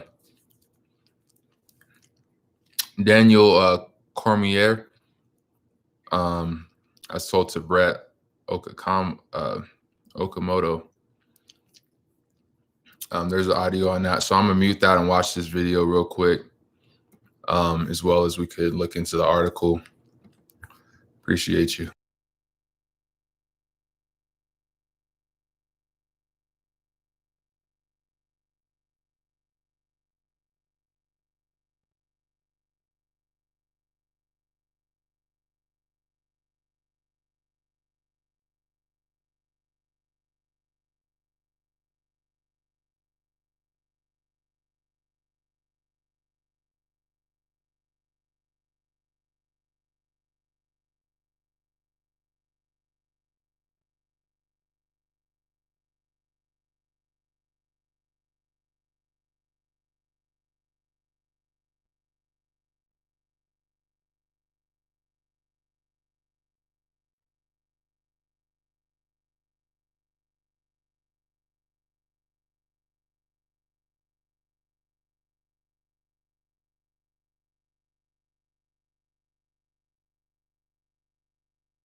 Um, I don't know how to pronounce his full name, so forgive me, but Khabib Nurmagomedov. Let me see if I could. I want to try to pronounce that correctly. But I like the story. You know, it's Ford Truck Month. Oh, my bad. And if Ad. But another, you know, rags to riches story.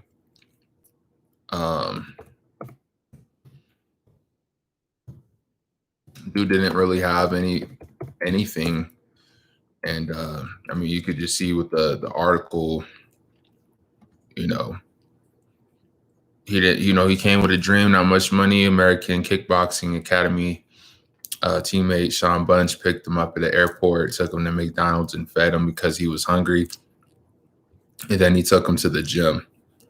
Let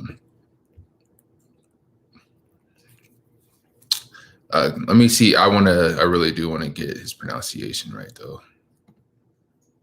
DraftKings Sports. Hold on just a second. All these ads. Someone's trying to pronounce his name. I need to know the actual pronunciation. All right, let me go ahead and I'm going to pause this real quick. Give me a second.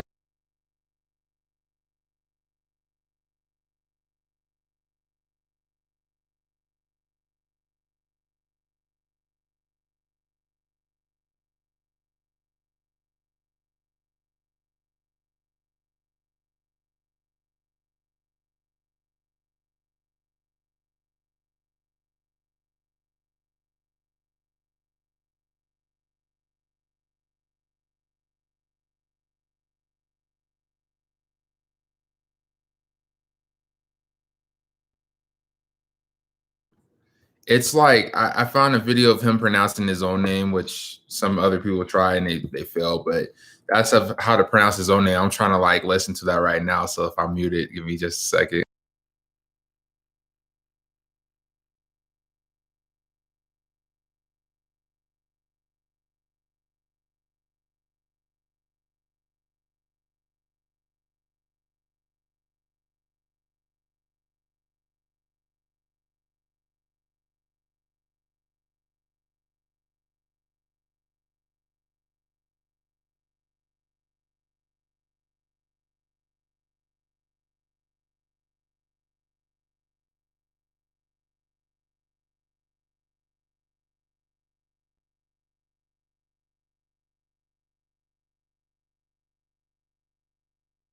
See, people couldn't even pronounce my name right when it was Deontay.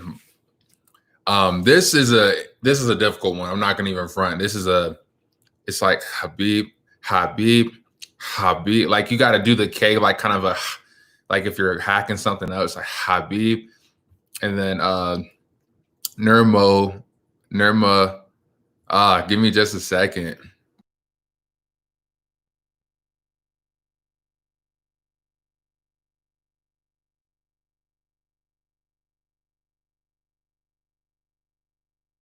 Nurmo Nahado. Give me a second.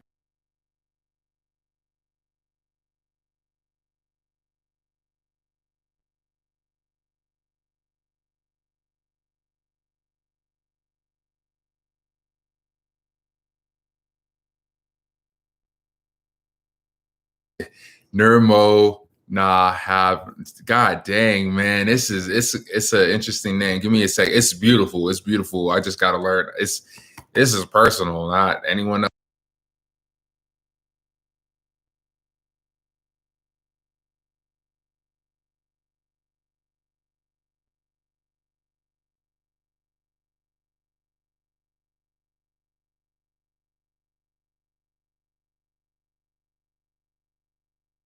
Nurmo Hado. Nurmo. Oh my gosh. Nurmo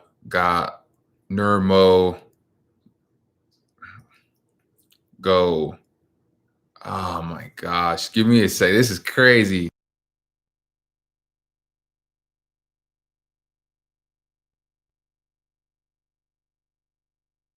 Hold on, I'll be right back.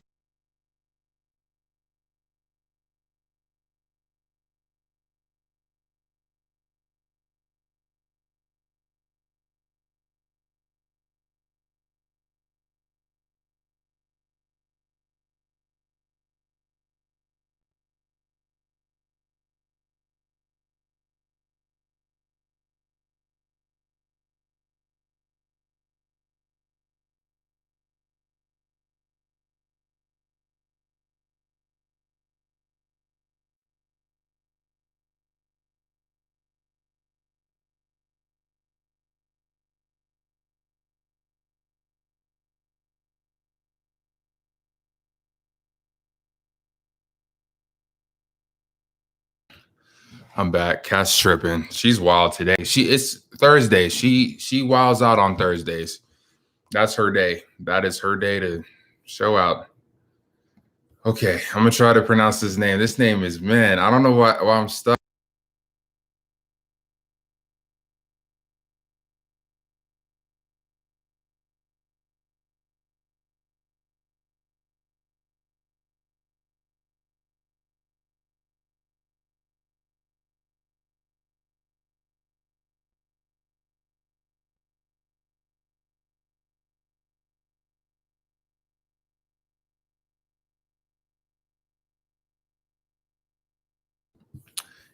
What's helping me out separate, so Nur Mo Hamado.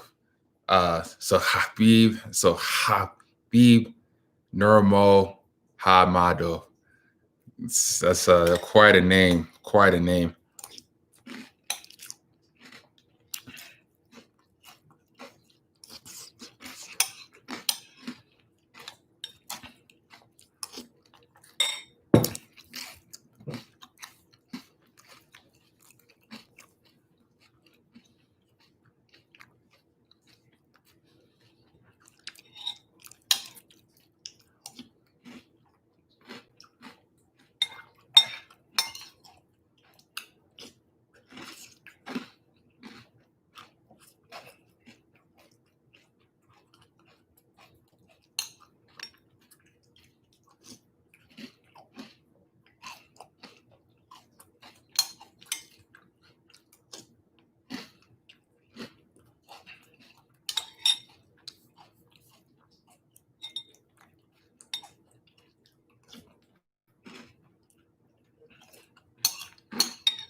All right, I'm back. Since I'm not munching anymore, I'm gonna go ahead and let's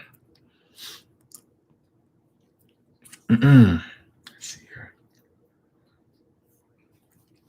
I'm gonna go ahead and read some of this stuff because this is a nice article and I want to definitely talk about it. All right, so Habib Nurmo Hamado. All right. So where I'm at now is kind of halfway down the page. I like already about him that, I mean, and I honestly, it depends if I'm passionate about it, I'll listen and I won't really say too much. But if I'm like really passionate and don't know anything about what I'm talking about, then I'll be quiet. But usually how I learn by like kind of regurgitation because I zone off pretty easily. So and I'm pretty stubborn too. So there's a lot of times I'll somewhat challenge what I'm being told if I feel like, and I've gotten better on that, but sometimes I like put in what I'm thinking about something because that kind of helps me learn it. Sometimes it is a weakness too, because sometimes I feel like I in the past, and I still work on it even today. Sometimes I feel like I take the approach if I know everything, and I feel like that's kind of that's everybody, but I can't speak for anyone else. For me, I know in the past I've taken the approach of I know everything, so that means I don't have to listen because it's like, or like, cool, like you feel how you feel, I feel how I feel, rather than like fully taking in that what someone's saying could be accurate, you know what I'm saying? Like, for example, one of the pieces of advice someone gave me is which, I mean, it makes sense, but it doesn't, because one of the pieces of advice I got was to like watch my mouth, you know what I'm saying? Because I have a lot of potential, and it was from an older person when I was a junior in high school playing basketball, that might have been during football season. But we played football and basketball, and he was like, "You're really talented, but you just got to watch your mouth because that might get you into trouble at times." And I mean, I've always been told that. Like I said, I have a sharp tool. So, I've been quiet a lot more so than not. But I mean, it's gotten to a point where it's like some people are like, will take advantage because I'm quiet too much, right?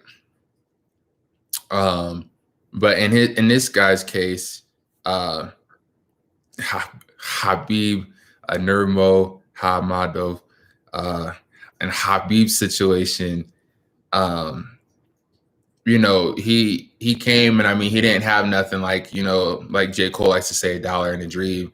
And I mean, this fight's coming Saturday. And I mean, he's the white lightweight champion right now. It's, nice seeing people just say that he was just a sponge ready to learn. He wasn't really here trying to fight everybody. He was just like, this is what I need to do. This is what I need to learn. And this article says, I just remember him always being in there trying to learn, and everybody being drawn to him because of that real key part of his personality that made him want to learn. And one thing that I used to always enjoy was, originally he was called, quote unquote, the Eagle of Dagestan. He wasn't just the Eagle, quote unquote, and he fought in the UFC, and he somehow copied the audio of Bruce Buffer introducing him. So he would just play that all the time, go up to the locker room, and you'd hear Eagle of Dagestan, Nurmo Ha Mado. And that was some of the first English the dude learned, is how to repeat Bruce introducing him in the octagon. Brother, I'm going to be world champion. You know what he told me one time years ago? Brother, I'm going to be world champion, and I'm going to fight for 10 million every fight. I promise you. Years ago, and we all go, no chance, because nobody was making 10 million a fight. 10 million at the time. And I'm sure right now Habib, Habib is fighting as the world champion at 28-0 for $10 million straight. He sure doesn't need the money, but he told me that because he said it was going to change. He told me that because he said it was going to change. He was going to be so big that things would change. And now it has happened. He has done all the stuff he said he would do. Living in Dagestan, he doesn't need much. It doesn't cost much over there. We sent some kids to wrestle there in January, and Habib paid for their hotels. He took care of them because they were my little wrestlers. Hotels weren't very expensive. He doesn't need much. He does it because he loves it. I think a lot of stuff about his background is very guarded, and it's guarded purposely. He's a guy who's a bit of a mystery. And I think part of the intrigue to him is the mystery. So I'm not going to blow the top off of that. If I'm going to share anything, I think about his father. Is it Abdul Manap? Let me see how to pronounce that. I can't sit here and like make people pronounce my name right if I don't know how to pronounce somebody else's name. You feel me? So,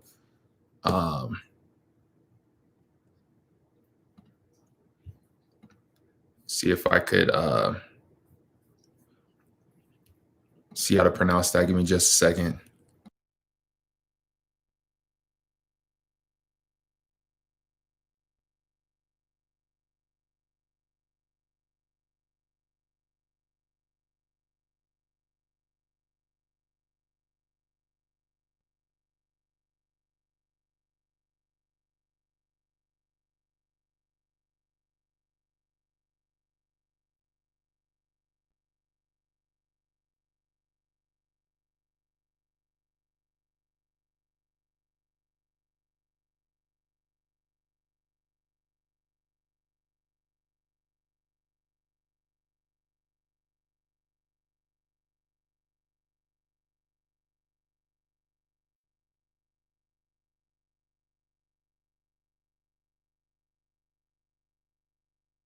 Yeah, Abdul Manap. So I learned that from the same video where I think that's his middle name, is Abdul Manapovich. and Nurmagomedov, Nurmo Nurmagomedov. Oh my gosh, I'm so bad at that. I'm so bad. But Abdul Manap and the intensity his dad lived with, I could only imagine little Habib growing up as shoot, hold on just a second. I got to get this stuff.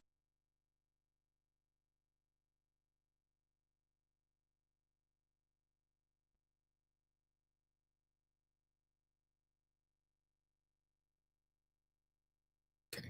Habib. All right, there we go. Habib. All right.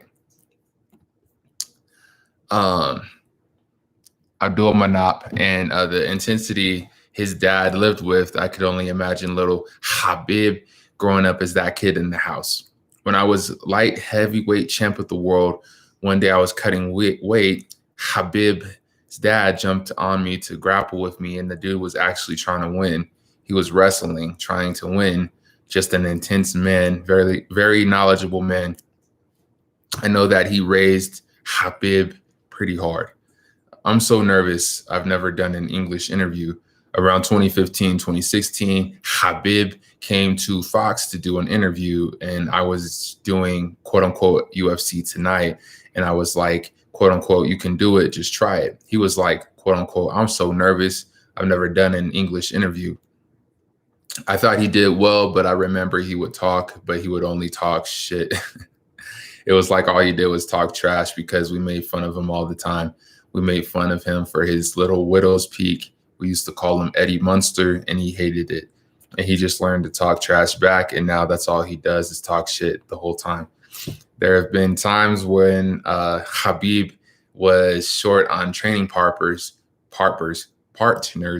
and I'll go in there and spar him light. I'm not going hard. I'm just kind of working. But honestly, you can't go as light with Habib as you'd want. He's not the normal 155 pounder. He's big and he's strong. He can wrestle. So you kind of have to give him a little bit more than you would generally give a little guy. But that's what makes him so special. He can be standing across the octagon for me.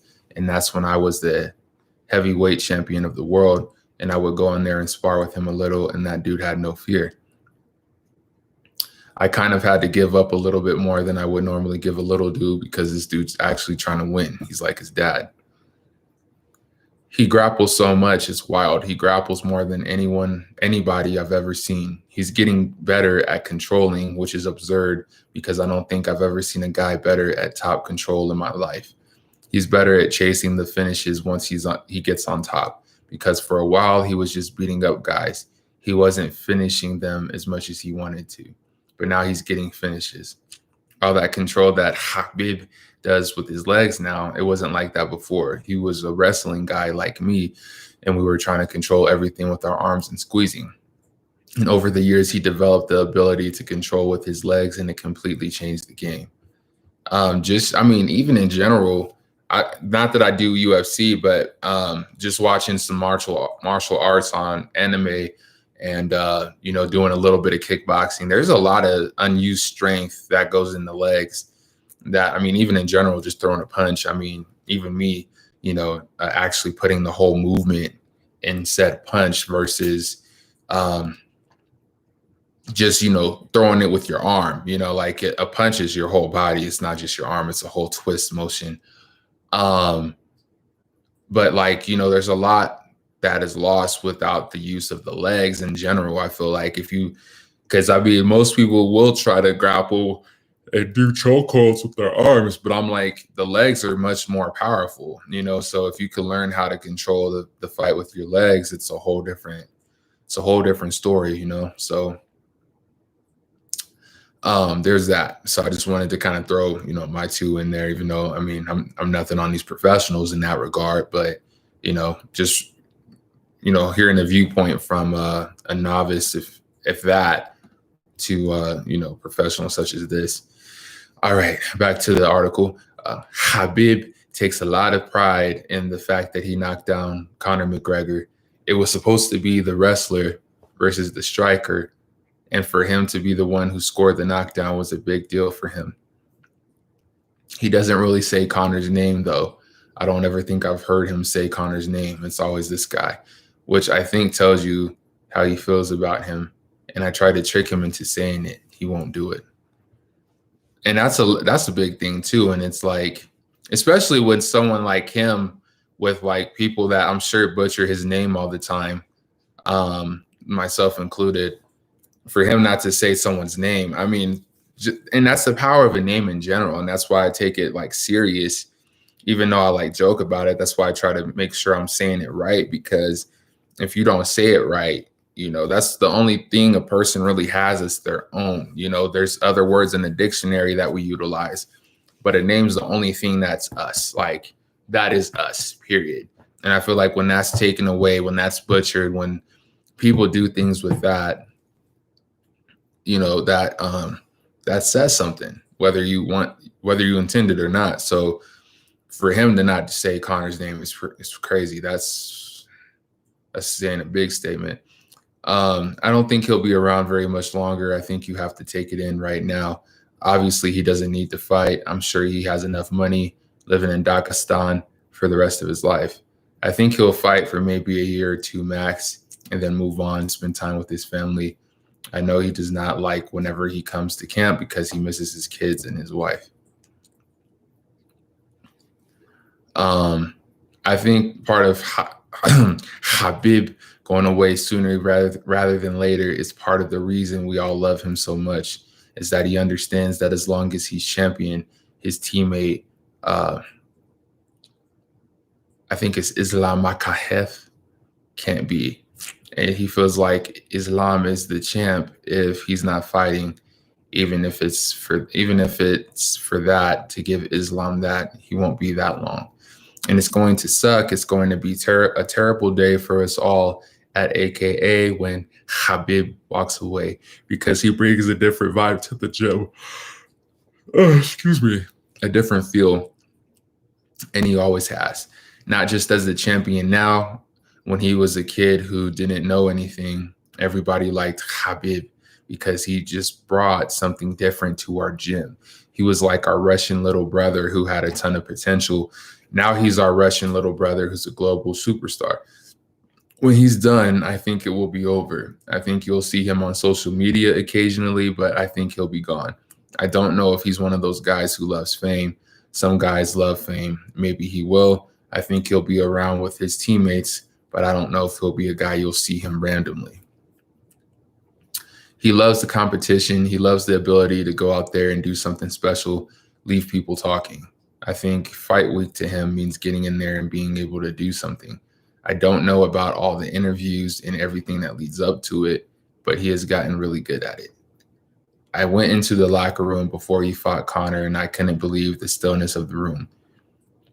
The room wasn't filled with nervous energy. It was like I walked into a room with people so nervous because a guy was getting walked out to lose. It was still, we walked in there, me and my son, and he started wrestling with my son before the match.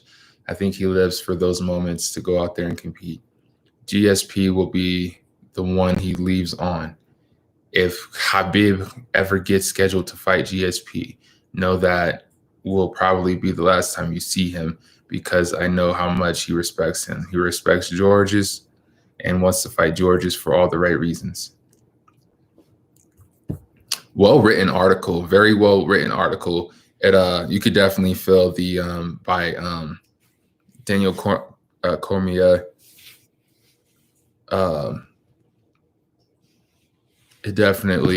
You feel that it's from his heart. It's not just an article to push an article out. You know what I'm saying?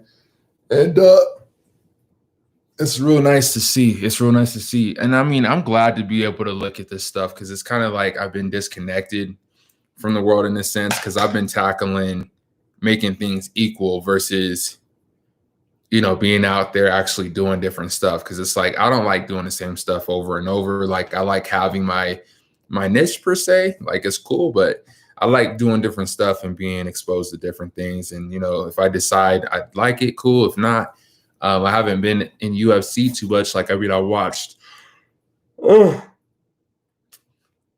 Excuse me. I know about Conor McGregor and like his antics, and I know about loosely, like I watched some women's UFC fights. When I worked at Dish, that was kind of a plus, was you got to see the stuff that would normally be charged for like $60+ for the fight. And also on the recipient end of, taking orders for that. But I mean, I never really got into it too much. And I mean, I used to want to fight a lot. In some sense, I still do, but I mean, I'd rather watch it. I'd rather be in shape. And it's like, I mean, because I feel like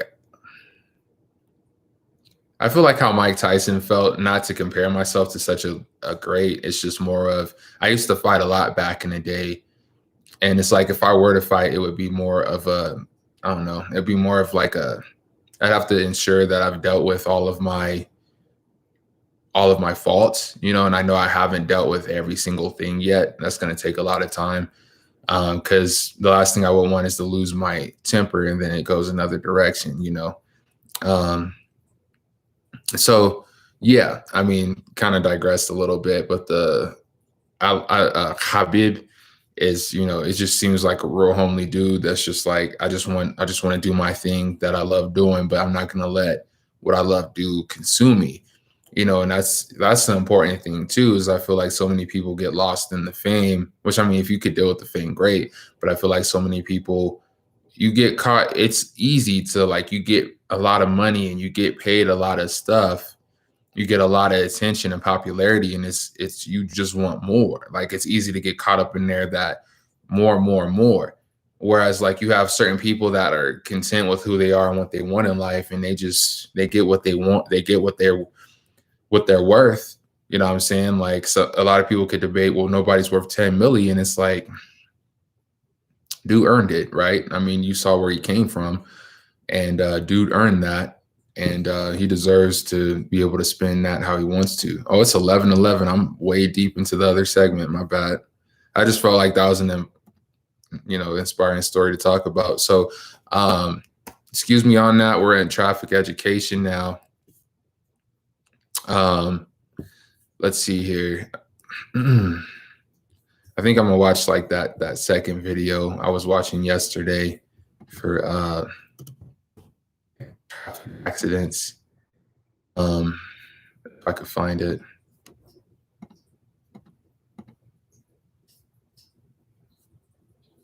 If it didn't get taken down.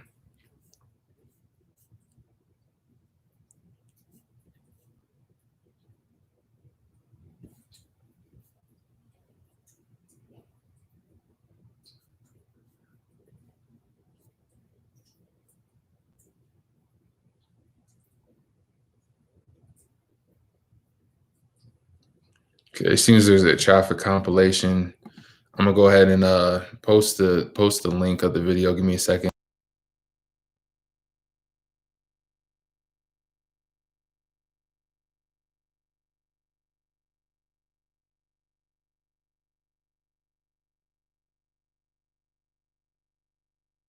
Cool. Thank you for your time on that.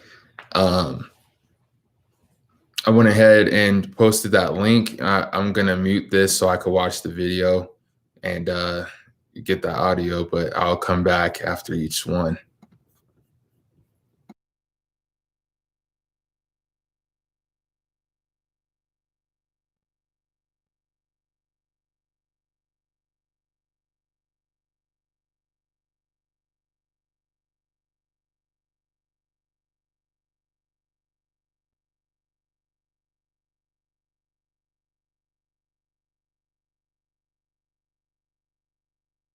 These are kind of quick, so I'm honestly, I'm just gonna mute the video and play it at the same time, just because this happens pretty quick. It's pretty much like a quick dash cam compilation.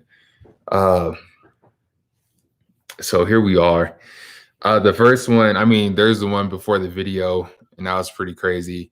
The one right after not the video, well, I mean, technically, the one before the intro, and then you have the one right after the intro, and that black kind of utility van just crashes into that car. which I don't know how you do. I'm trying not to come at a place of judgment of this stuff, but it's like I wish I knew what was going on inside the vehicle. You know what I mean? I'm gonna just comment thanks for the footage real quick. You know, I want to try to like give credit in this. I mean, I really do give credit because this is by Funny Force and I give the link, but um, definitely want to, say I was there too to kind of reinforce that, that I'm using it in this.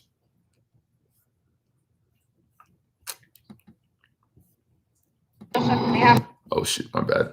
Oh dang, did you see that? That was like at 22 seconds, dude just lost control.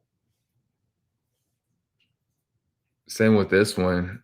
Dang. Dang, this car ended on top of the median type of thing. The concrete. How are so many people losing control? Do they have like driving aids over in Europe?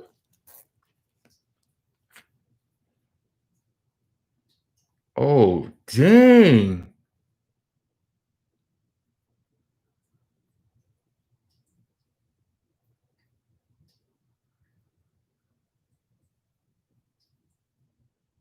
I don't know how this stuff happens. Whoa. Whoa. Dang. Oh. Mm. All right, this is going fast. All right, so like you have the one where the truck overtook the dude and then like clipped the tractor, and then the tractor's like rolling all over the place. I feel like to have I don't know if over in Europe you need a CDL license if it's even called the same thing over there, but I feel even over in America there's too many people with trucks over here that, I mean, with licenses that can't drive, period, but especially CDLs, for 18 wheelers and stuff. I feel like they just give a lot of people those, because I see a lot of trucks just they put on a blinker and go. You know what I'm saying? Like it's like you can't be that irresponsible with a big vehicle. You know what I'm saying? You can't. Because I mean that tractor got ragdolled. Then the one after that, you had a couple after that where I might be losing track here, but you had the BMW that hit that spun out, and then you had another one where the car hit the bridge on the left side of the road, and the last one was on the bridge, and then there was a that looked like dirt. It looked like someone spilled, which I mean that's another topic too, is spilling cargo on the road. My pops always told me growing up, like, be careful of loose loads, try to get away from loose loads because you never know. All it takes is something falling anyway, and it hits your stuff and it's done, especially if it's a pole going through your windshield. That's a tough one. So it's like it's tough because you don't know what's on the ground, but at the same time you don't slam on your brakes either, because then it caused the dude behind him to verge into the other lane, which I mean that was another thing, is like, I mean, you're doing it to avoid the dude in front, but it's like then you just merge to the other lane, which the Focus was coming, and then the Focus hits you. Well, you hit the Focus, and then the Focus spins out, and then you run into the stuff. So it's a chain reaction, and I mean it does start with. That's why I brought up the loose cargo, because it starts there. That dirt on the ground is what caused it. Whoever dropped that dirt on the ground, it caused that. And oftentimes that's an important lesson on things happen even if you don't see them. Like if you send something out there, you might not see the impact it has. But of course, the person that dropped all that dirt, and honestly, it's just, one could say it was a natural thing, but wouldn't it be on the other areas of the road too? I think it was dropped, and then I would have to say it was the driver that slammed on their brakes rather than kind of just like easing into it, at least to give the person behind them enough room to stop behind them. And then the dude had to like merge to move out the way, and then just escalated from there. So where I'm at now is the 121 Oh, excuse me. The 121 timestamp. And this is Ireland, so we're gonna keep going with that. Looks like dude went on a red, which I mean, that's self-explanatory. I'm not gonna talk about that too much. I don't understand this situation. It's like, do people just not look? I just don't get it. Transleo.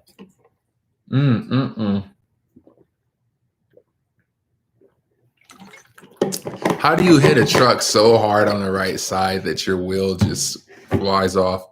Whoa. Whoa. This truck was going in the other side of the road. And just, wow. It's always these military cars, man. I've watched a lot of Russian videos. You see like tanks just coming out and stuff, and oh my gosh.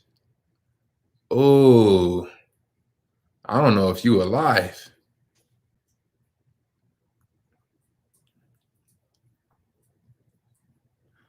How, what? What are people doing? What are people? Oh, dang. So I'm at 244, and then this person makes a left, doesn't like look. Thankfully, the first car doesn't run into the car that made an unwise decision. But the car behind it that we see the footage of the dash cam runs into the sign. This like at least the dude didn't run into the person, but it's still kind of like dude ran into the sign and the sign hit dude on the head, and that's metal. So I mean, and I got hit by a car, so I mean, that still probably was pretty hard. Have to watch out for a concussion on that. All right, we're gonna keep going with the footage. Oh no, this dude's trying to overtake. Oh no. Oh no. You don't overtake on a two-way highway unless you're for sure like you got enough speed and enough time to do so. These people keep going so fast on wet roads.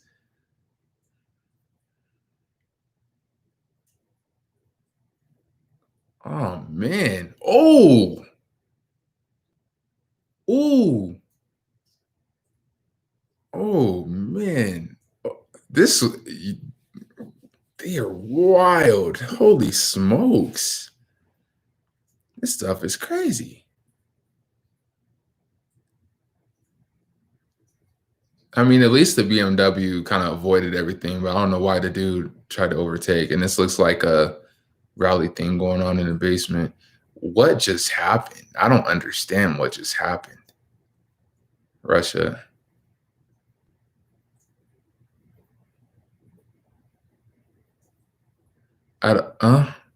Whoa. Dang. Oh no. I'm tired of people crashing Ferraris, man. I am so tired of people crashing Ferraris. You should have to take courses. All right, I got to say this. For any sports car, you should have to take driving. It should be a separate driver's license test for real. Just because, like, me being a race car driver, like, you should have to do that. I feel like it's because they're different classes of vehicles. You can't drive like a standard, like a low-key sedan or a low-key sports car. Let's go with like a Subaru, you know, like a RWX STI, right? That's not going to drive the same as a mid sports car. That's not going to drive the same as a hypercar. A hypercar is not going to drive the same as a grade 4, a grade 3, a grade 2. You know what I'm saying? Like, and I know those are race cars, but I think the same thing applies to the real world. I mean, not the everyday applicable world where it's like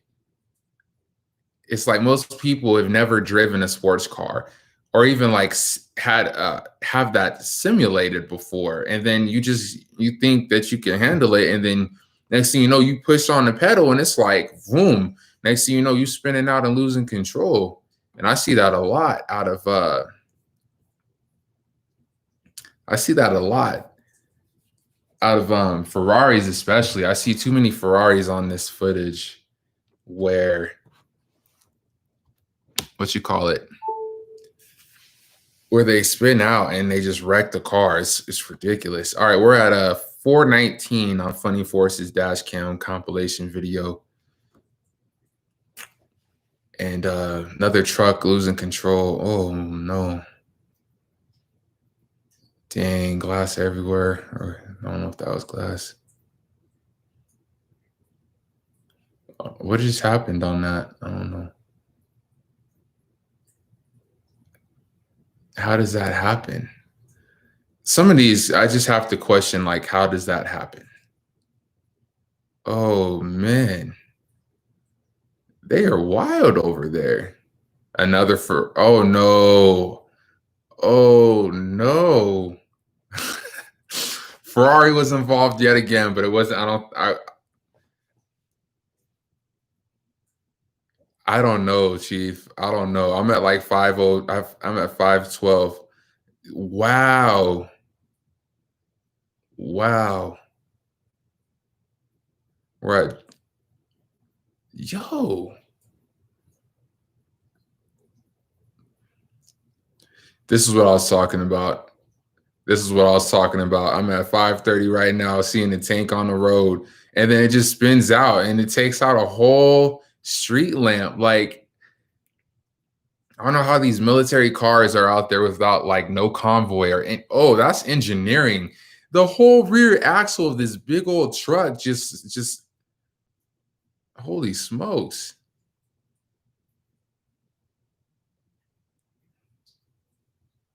Dang. Oh my gosh. People don't be paying attention. It looks like a dust storm over there. Yeah, it looks like in Dubai or something like that. Sandstorm. The rude. You have to get that reference. Yeah, you should definitely slow. Dang, that's a heavy sandstorm. Is that Poland?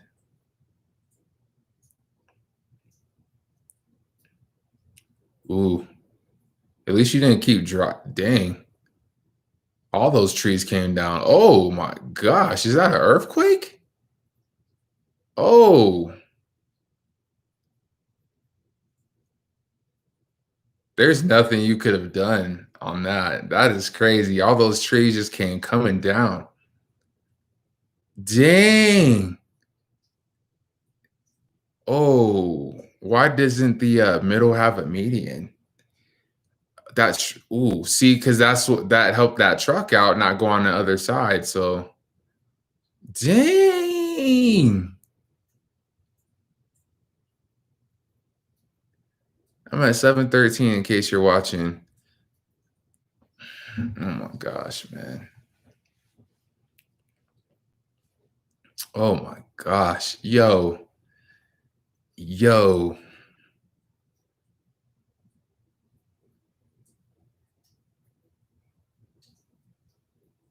Woo.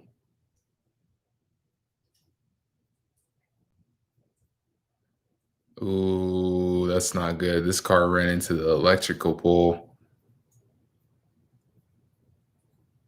These cars do not know how to pass anyone in Europe. Like, I mean, this is a generalization, excuse me, but holy smokes, man. I don't know what's up. I've seen so many accidents of people trying to pass a truck or 18-wheeler or something. And then even people just losing control in wet conditions. I'm interested to know like I want to take these class. Oh, Lord. This dude got hit by a tram. I'm interested to know what I kind of want to go places and just see what the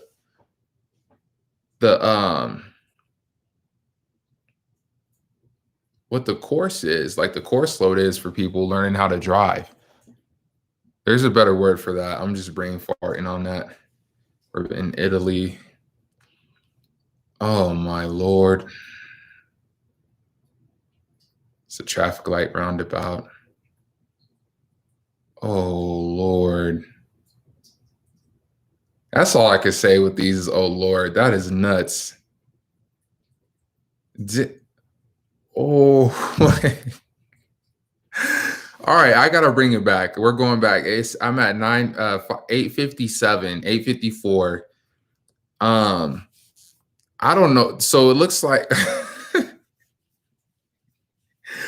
I don't even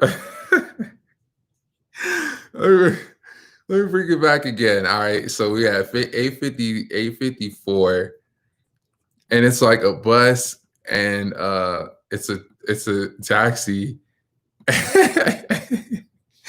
It looks like the taxi was trying to like rush and like cut someone off.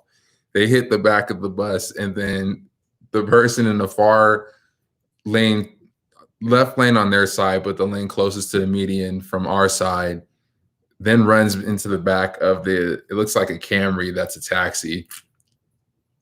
The white car takes out the light up top. Like you have to hit a pole pretty hard for that to fall off. And I'm glad the car mostly got out the way from underneath because those are heavy. Those are pretty heavy. So that would have caused some damage. I think it looked like it scraped the back though, but it could have been a lot worse. So holy smokes. I mean, it's smoking too. The car's smoking. So, oh, where did you come from? Okay, there's the exit lane, but damn.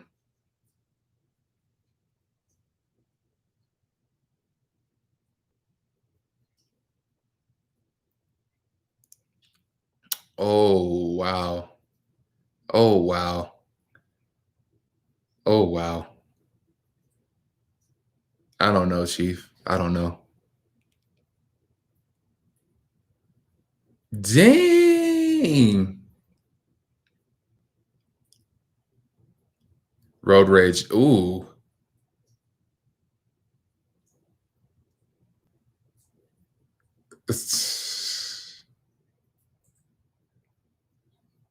What are you doing?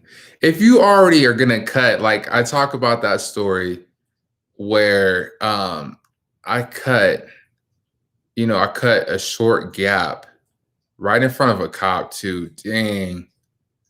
But where I cut the gap, I keep going. I'm not gonna just stop, like commit. Ooh, what happened? What? Oh my Lord. I just don't understand. I don't understand. Pedestrians walking. You almost, holy smokes. Dang. More road rage, huh? Oh, did you run into a cop too? Oh, it's over for you. I'm at 10:38. Oh man. Well, I mean, let me see. It looks like a an escort. It looks like some type of escort for a funeral or something. All the cops in a row, but I mean, the light was red for the other side either way because there was a turn arrow on that side, so there's no way that the light could have been green. Oh, oof, oof. I mean, I don't think there's really anything that could have been done about that. The tires came. I don't know why the tires were that loose on that side. Oh, this dude went over the median. Damn. Ooh, ooh. I don't know what dude's doing over there.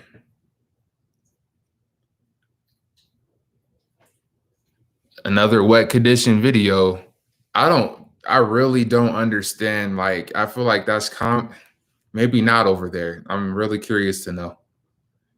Oh, that's fatal. That is fatal. Holy smokes. What are you oh my gosh. Wow. What are you I mean, that's not your fault. Hold on. Hold on, there was sunset. I'm looking at the video, the clip at 11:50. So it looks like a red arrow. That person should not have been turning.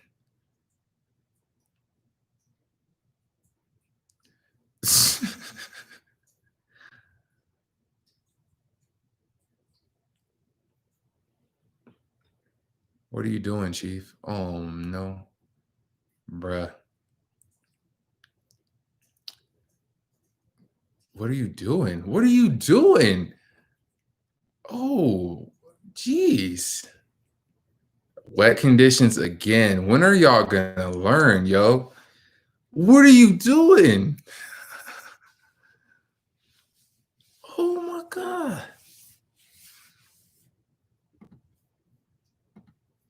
Woo. Woo.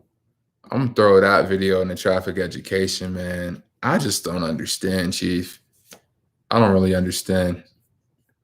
Oh Lord. Woo.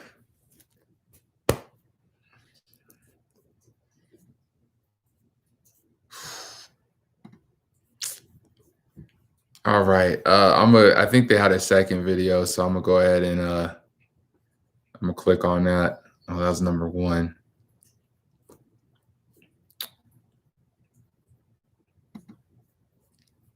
Videos one. It seems they skip number two and just go to number three.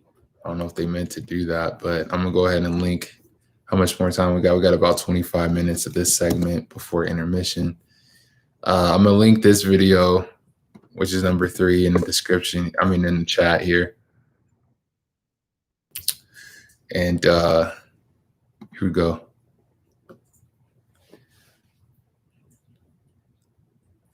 Oh no, that person, I gotta rewind it. It looked like person was on a bike, I think. Oh, you're ooh, person got ran. Oh, let me see. No, that person was blessed. They almost got ran over.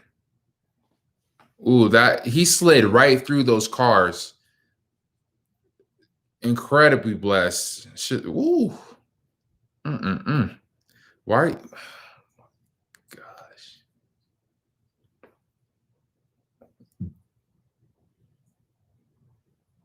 What happened? Oh my gosh. I can't even tell the traffic light who had the right of way and who didn't. Is this the one where they like fly off the middle?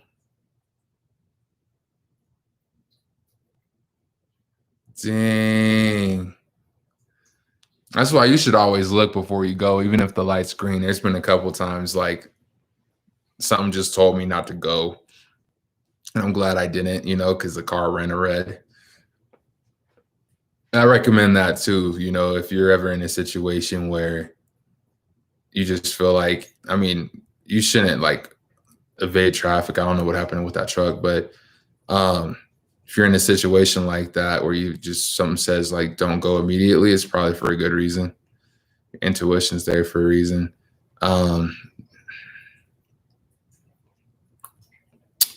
Okay.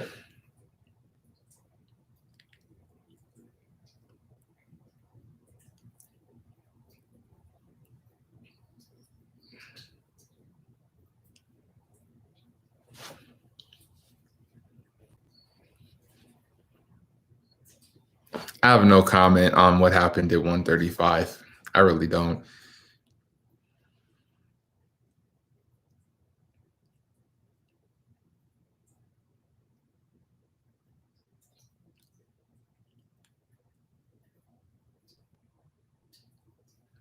Oh,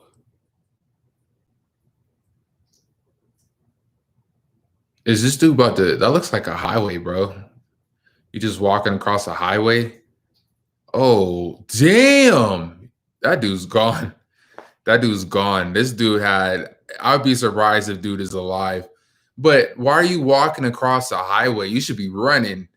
This dude tries to start jogging when it's already too late. Oh, Lord. What are you doing?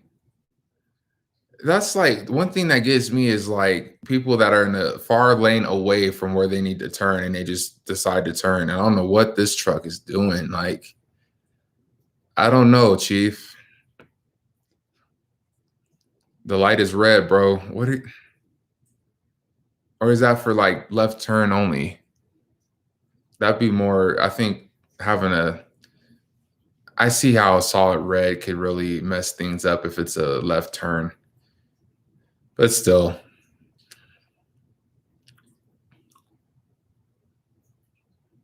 I feel like some of these could be engineered better too.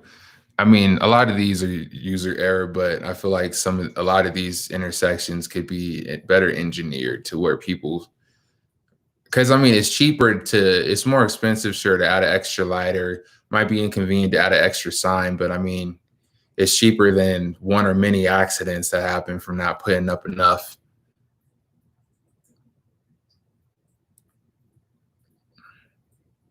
I'm really curious on how all these cars lose control.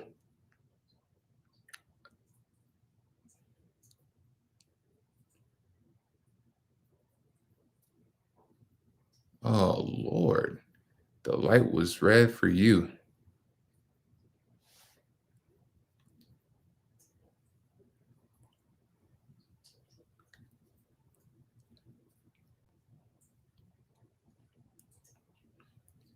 Excuse me, I know I have some hair in my mouth. Lord. I wonder if the last one dude's brakes went out. Sometimes that happens. You know, I try to give benefit of the doubt when I can. Apparently, these are all in Turkey. I'm a thumbs up and thanks for appreciate. Upload. Go back a little bit. I had to rewind to 4 because I was typing, so I missed the I can't tell who was in the wrong on that one. Oh, excuse me.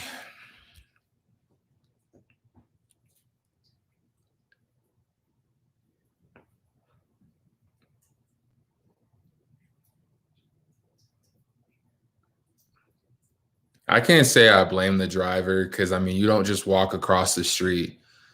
I mean, it takes some people getting hit. I heard of a story. I'm gonna pause the video. There was a story a few years ago. So in Colorado, there's the laws again. It's geared towards pedestrians and vehicles.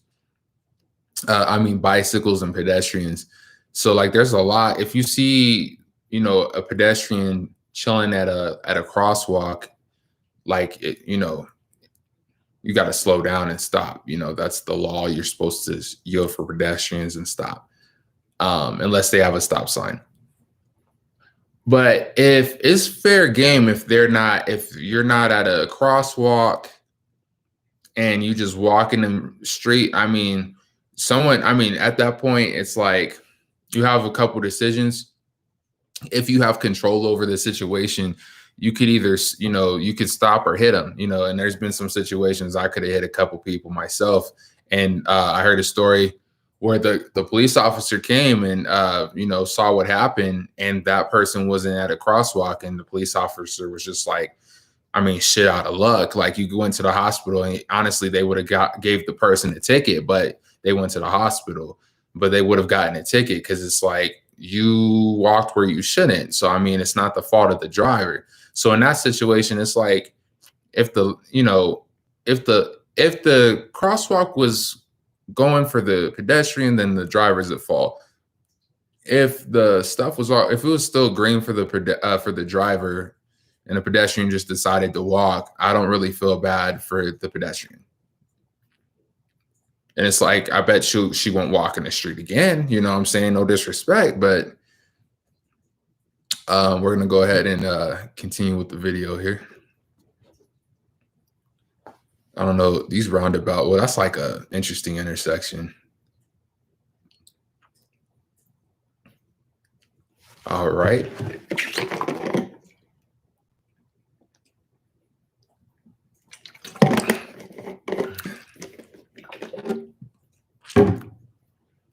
What's the point of having traffic lights if they're just going to flash yellow at like a roundabout intersection? Like, I'm seeing a lot of this engineering is horrible. And another car lost control.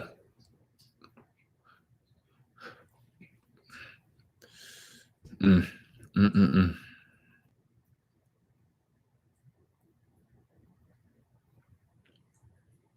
That's better engineered. Wow.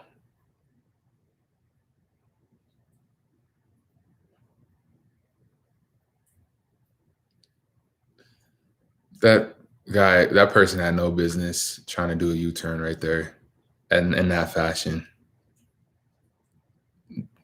Person runs a red and wonders what happens.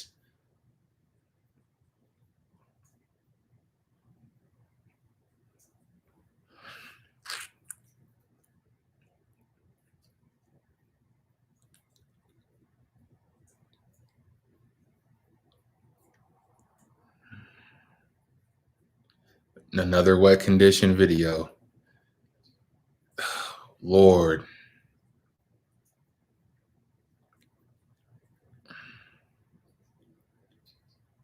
Lost control even before the water.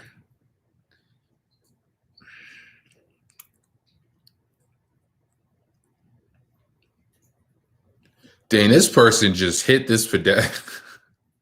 Oh, I don't know. I don't know on that one. Where was that person going?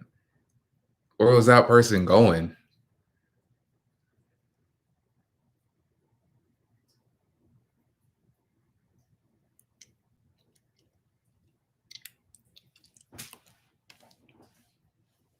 What are you doing?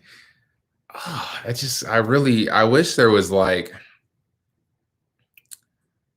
this big old bus van just ran a red. I wish like we see the clips, and even the clips aren't always what I mean, it says a lot. It really does. Because I mean, a lot of times if there wasn't footage, a lot of people don't even realize what happened. You know, there's been a lot of situations. If it wasn't for footage, you wouldn't have known what happened.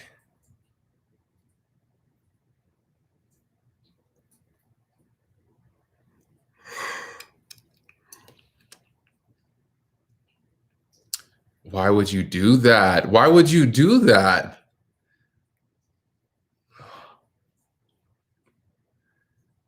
Oh, depth perception is a very important skill. A very important skill.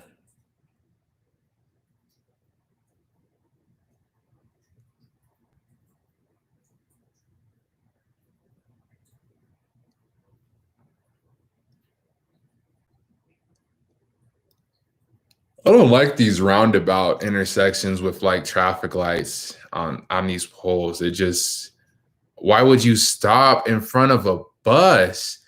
Kudos to the bus. That car would have been toast. That person would have been toast.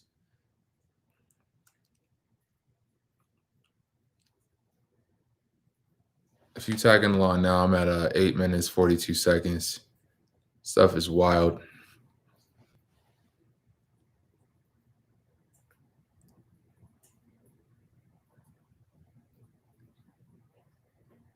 Um, I don't know. I can't call a lot of these situations. It's just not paying attention for a lot of these, not paying attention and not showing care for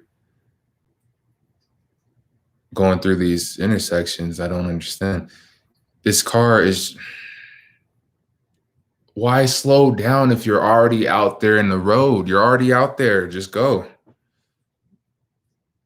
How did you lose control? I'm curious on if these cars have aids, like for real. Do they not have traction control systems enabled? They lose control easy. I don't know if it's just a heavy foot or what, but this is crazy.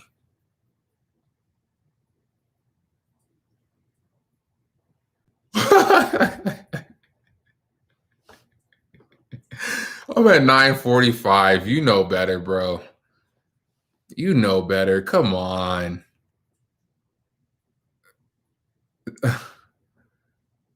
That is wild, yo.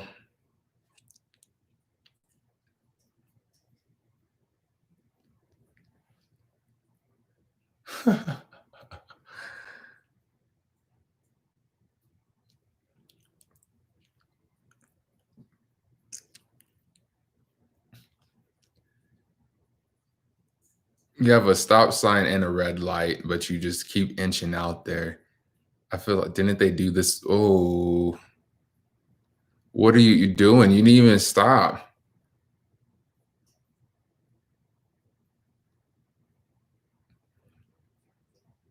I feel like some of these fools don't know what a speed limit is.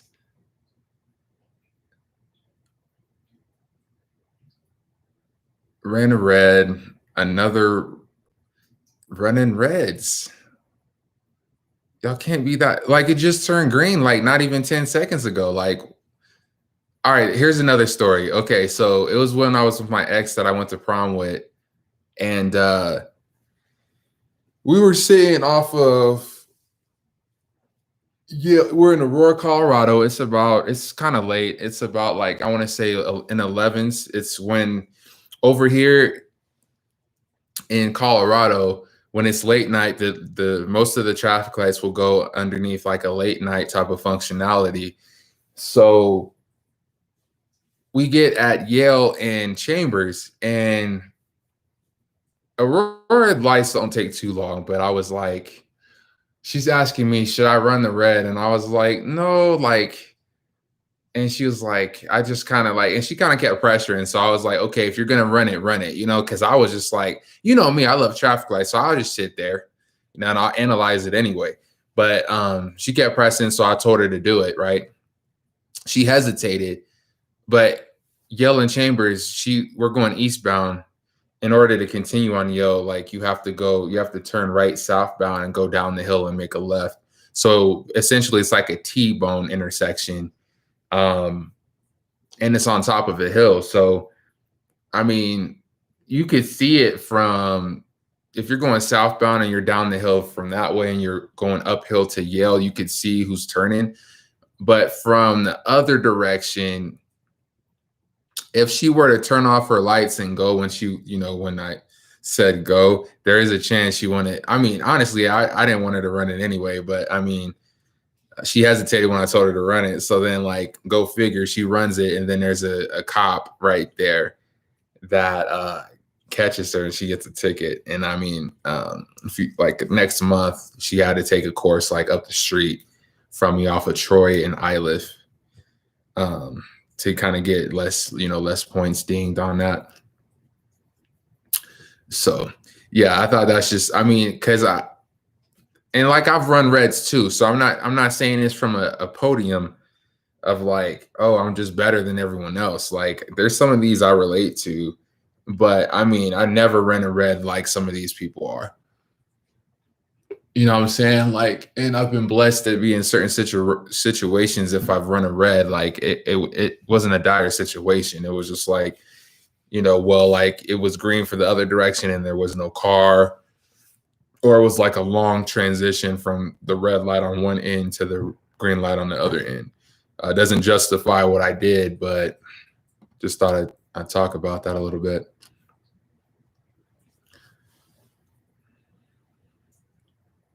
Oh no.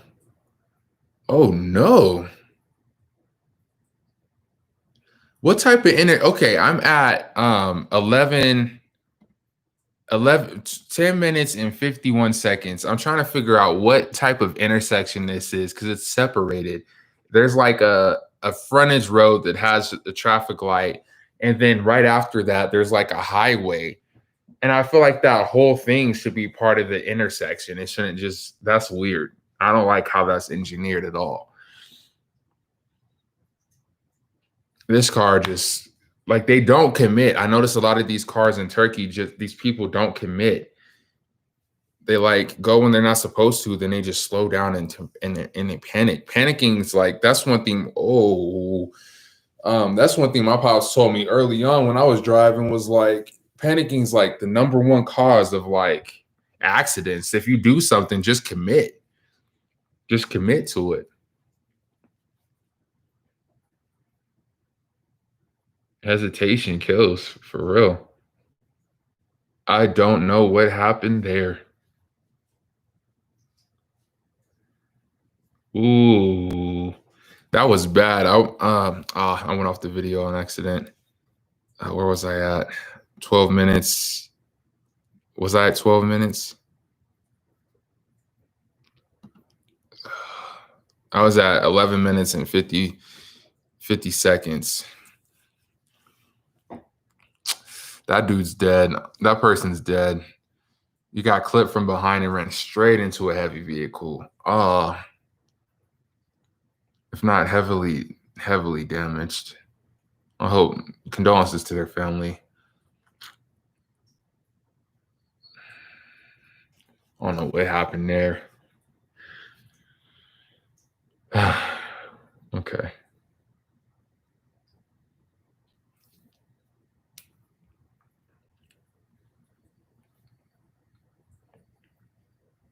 People just have, I mean, again, my pops got in a motorcycle accident, but people overall just don't have respect for motorcycles.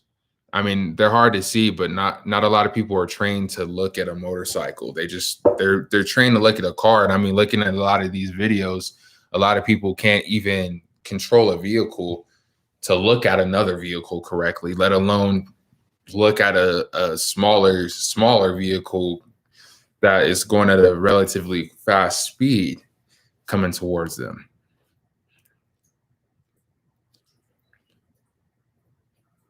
Oh, man. I'm just pausing the video real quick. Oh.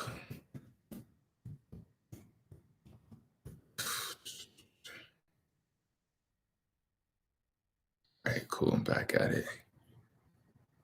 All right. This person just pulls out from the parking spot without even no blinker. I didn't see a blinker from this. And hold up, let me go back. I'm at 1240. 1240. Yeah, no blinker coming from the person pulling out. It looks like they didn't even look. And they get T-boned.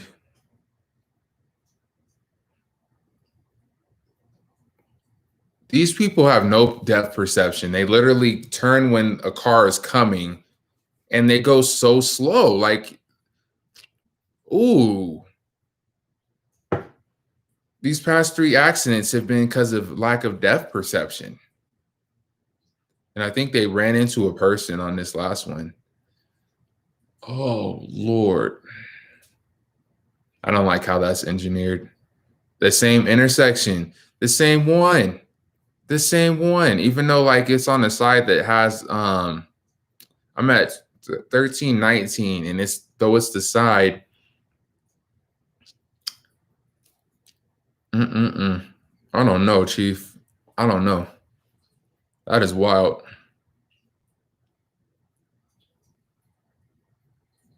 I think that person got hurt.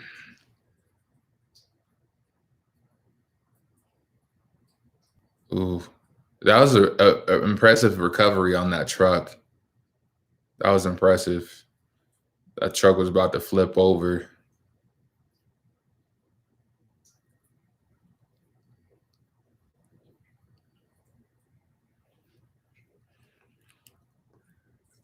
Ouch. Damn, Chief.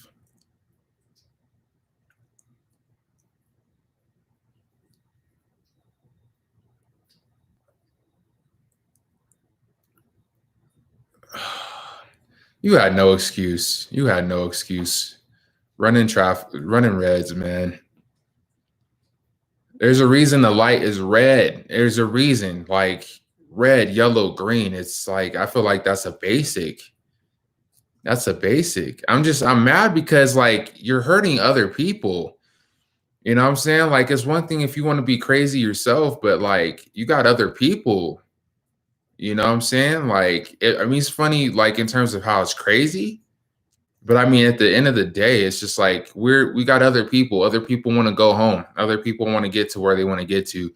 And like this selfish driving is crazy to me. It's like it's not fun and games behind the wheel. You feel me?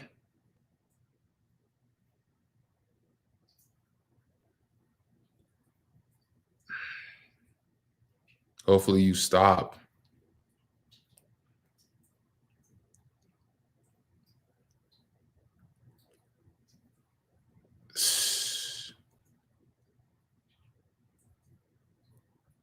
Ooh, that was a good recovery. I thought that white SUV was gonna go into that bike. Mm-mm-mm.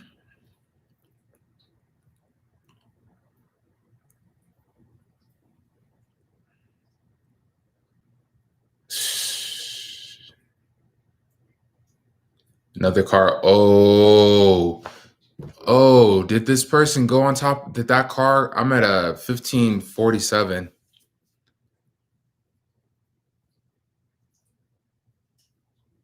Oh, that person barely moved out the way. This car almost landed on top of this person. And again, the car lost control. I'm really concerned about like driving aids over here in Turkey.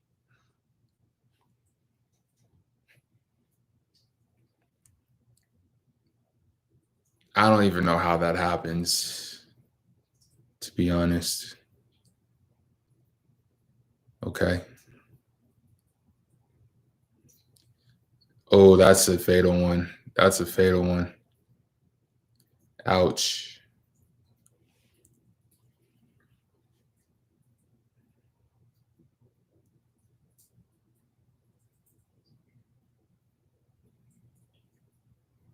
Shit. Oh my gosh.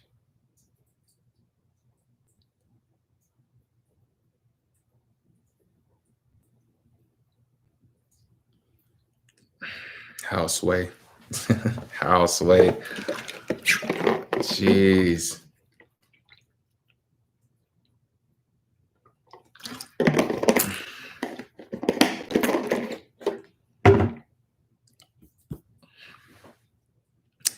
It's 12 on the dot. I don't know. I really don't know. Oh my gosh. That video was ridiculous. I don't know. Oh Lord.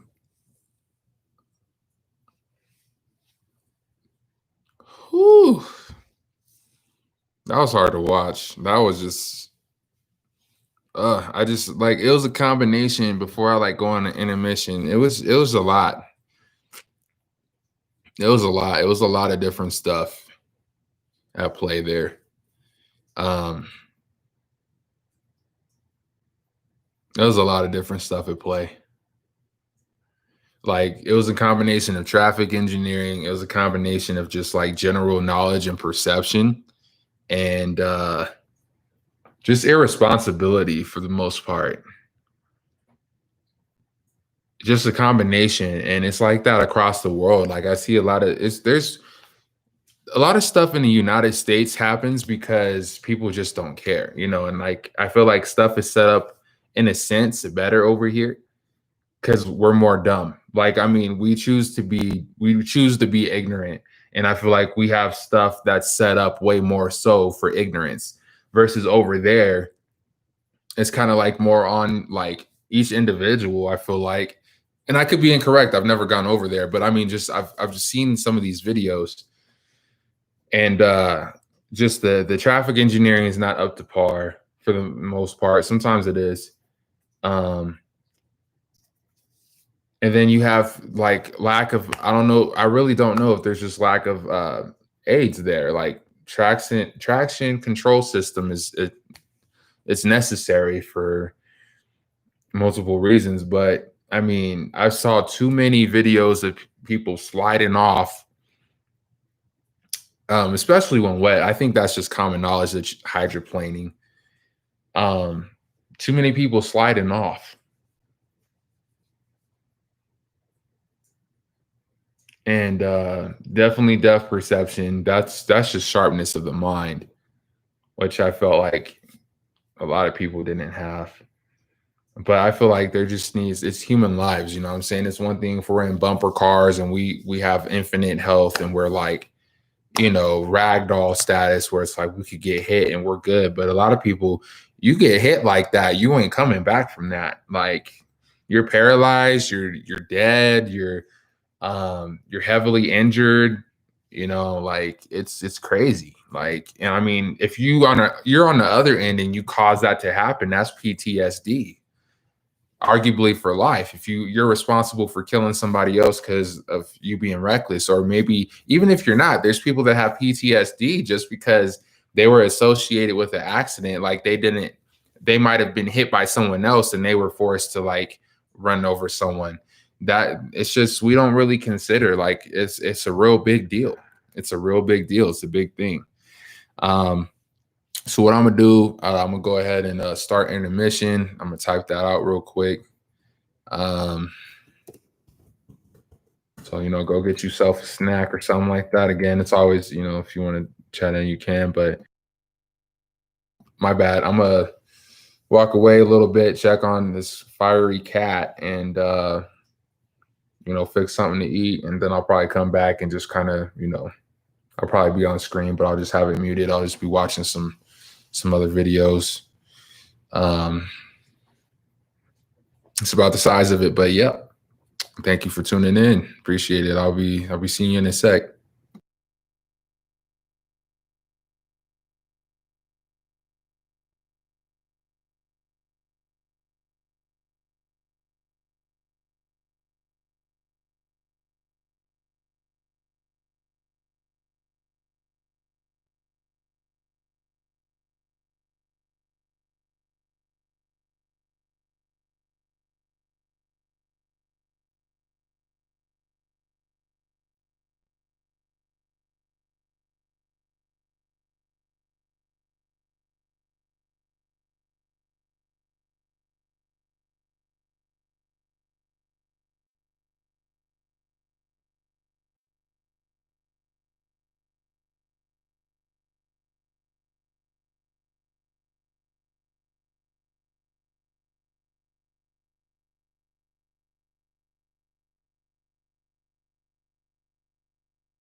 Yo, yo, what's going on? That was a few minutes before we get back into it, but I'm gonna just kind of start a little early. We got the next segment should be record label talk. Cool. So it said before, call-ins are welcome. Yo, what's going on? How you doing?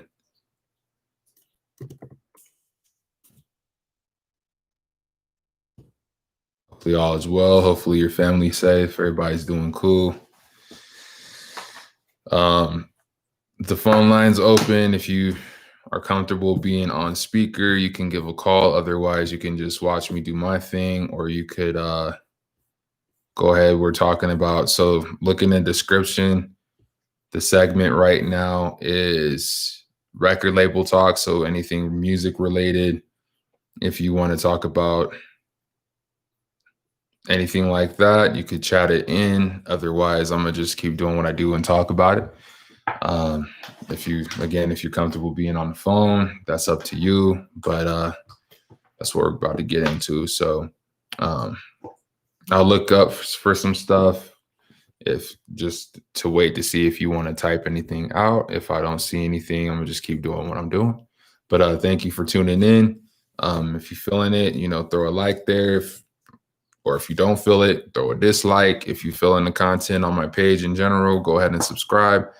If you don't feel it, either way, I appreciate your time and your energy that you're giving to me right now. So thank you for that. All right. So sometimes I like going to hot new dip hip hop. Sometimes sometimes I don't like going there just because there's people that write some articles that are pretty lackadaisical, but not all the time. But it's nice to see. Appreciate you, man.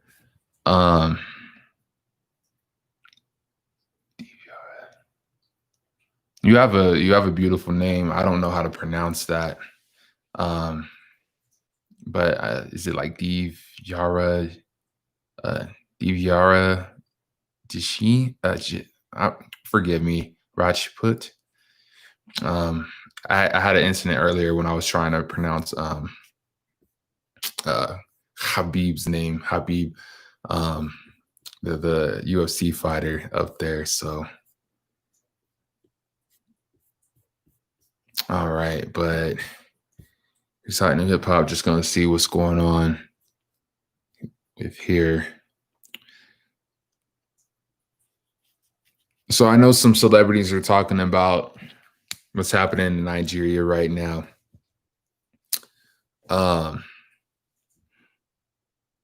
We haven't even finished.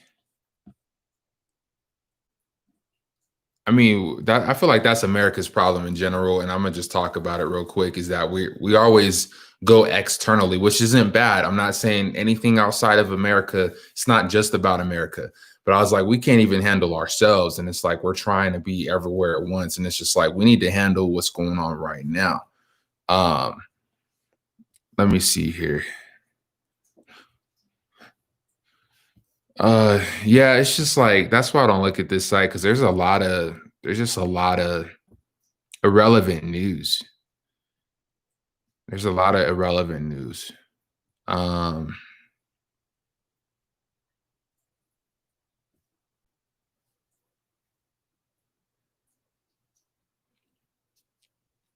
Like there's like beefs, there's a lot of stuff about versus it's just stuff that doesn't matter right now. I can't really jive with that. I'm from Aurora, Colorado, bro. I'm from Colorado in the US. Grew up in Aurora, certain parts of Denver. Where are you from, man?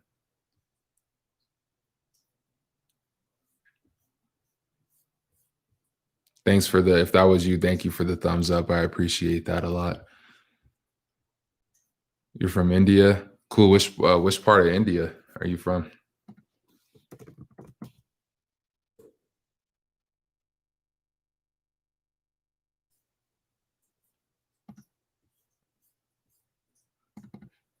Oh wow. I'm gonna let me see here. Give me just a second.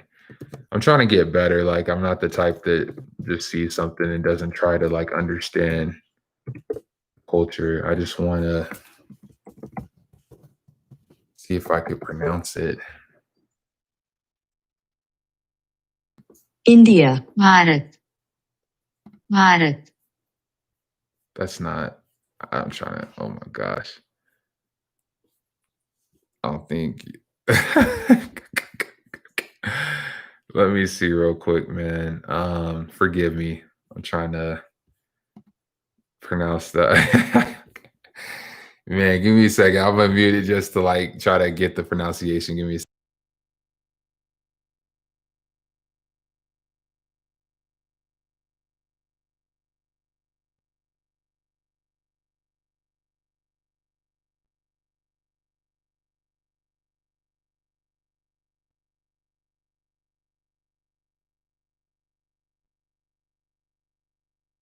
Is it Gujarat or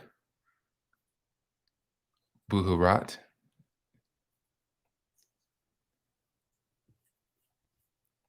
Okay.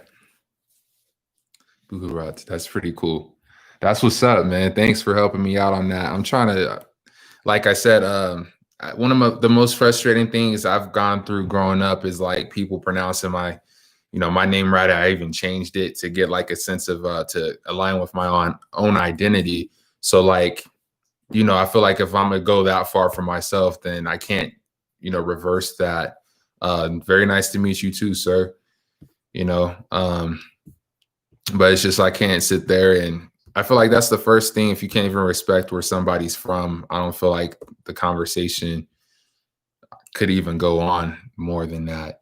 Um, but like for this segment about music and things like that, I mean, I'm open for that. If there's any like, I mean, is there some music? Is there any artists you listen to that you favor right now that gets you through, or that you're excited about, or someone releasing a project, or anybody you want to check out, or that you already know about that you could throw to the room so we could check that out?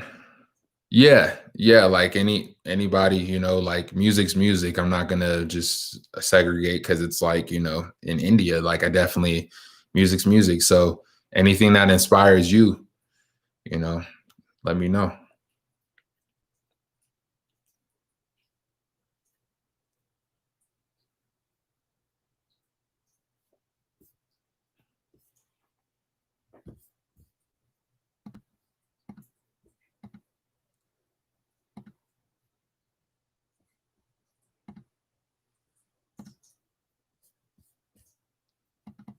Okay, let me go ahead and pull that up real quick.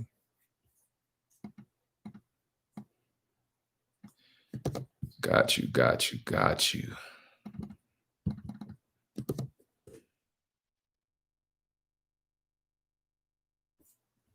Dang, there's a lot of subscribers for real. A lot of views too. See, that's what pisses me off about media over here is like I would have never saw this artist, like, and this artist is new to me. Like I'd have never saw this artist if it wasn't for you. That's why I be asking that type of question. So I just subscribe to the artist and I'm gonna check out I believe it's Bontai. Is that how you pronounce that?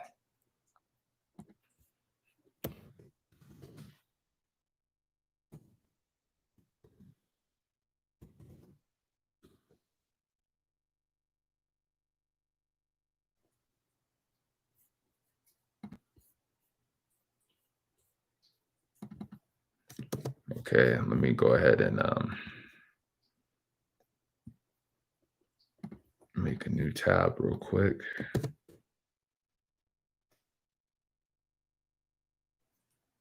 Carrie. And is that Kari Manati? Is that how you pronounce that?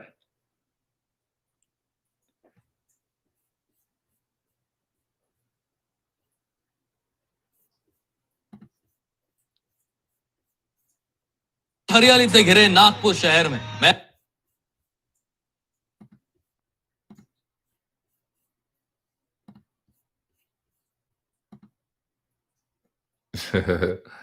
Appreciate you, man. Appreciate you. I'll go ahead and I'm gonna check both of them out. I went ahead and subscribed. We talking about is it Emiway? Amiway?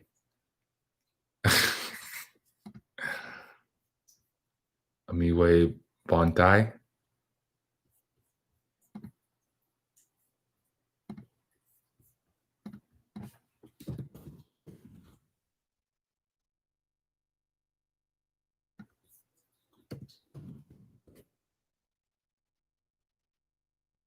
We're talking about, okay.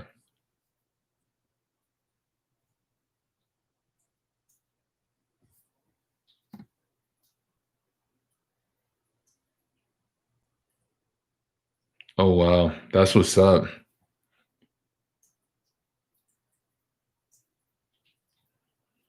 That's really cool. I didn't know that. All right, I'm gonna go ahead and I'm avoiding copyright because as you can see, I already have like other things on there. So I'm trying to fight my path to YouTube partner. So I'm not gonna play the audio on a live stream, but I'm gonna go ahead and mute it and I'll play the audio on the other thing to watch that. So I'll be right back audio wise.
It's like I'm just pausing real quick, but this sounds like a huge shot at America. That's what this sounds like. I mean, you know what I'm saying? Correct me if I'm wrong, but I mean that's how I'm feeling over here right now. Just being honest, like reality over here is distorted. And I mean, if it ain't like, to be honest, if it isn't a white male, I mean, they don't want it. You know what I'm saying? Like it's and just hearing the passion, um, Kerry Minati, excuse me if I'm not pronouncing that right, but just hearing the passion he's talking about. I mean, just in general, just wanting to pursue the life that you want to pursue comes with a lot of different obstacles.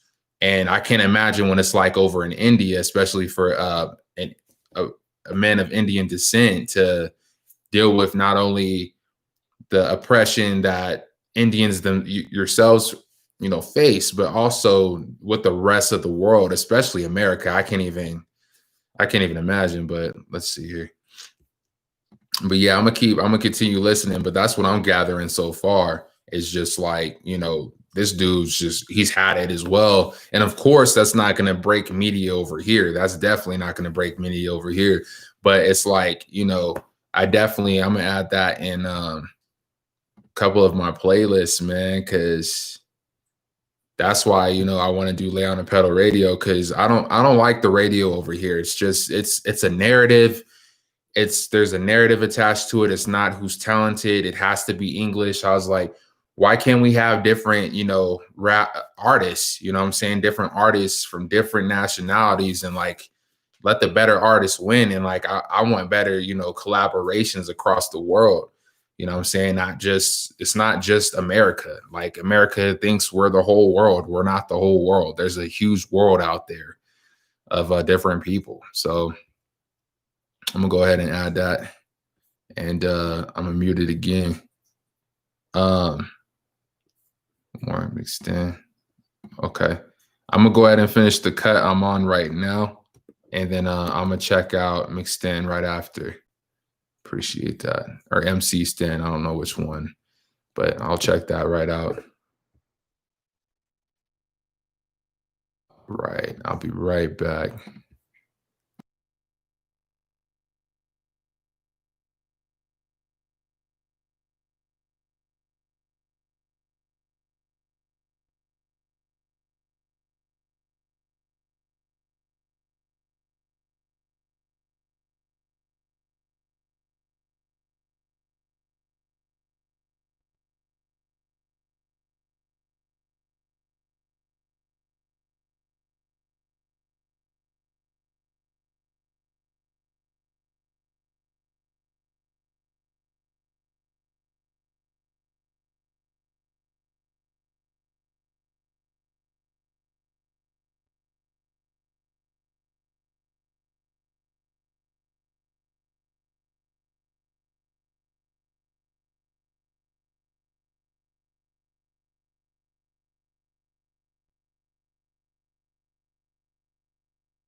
That's what's up. I only could do one at a time. So I just finished the last record that I posted right there.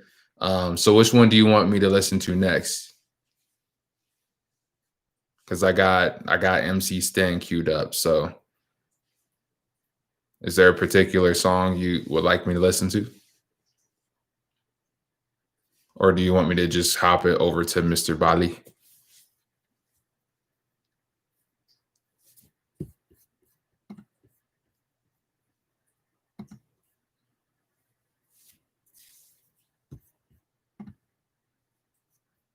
Okay. Cool.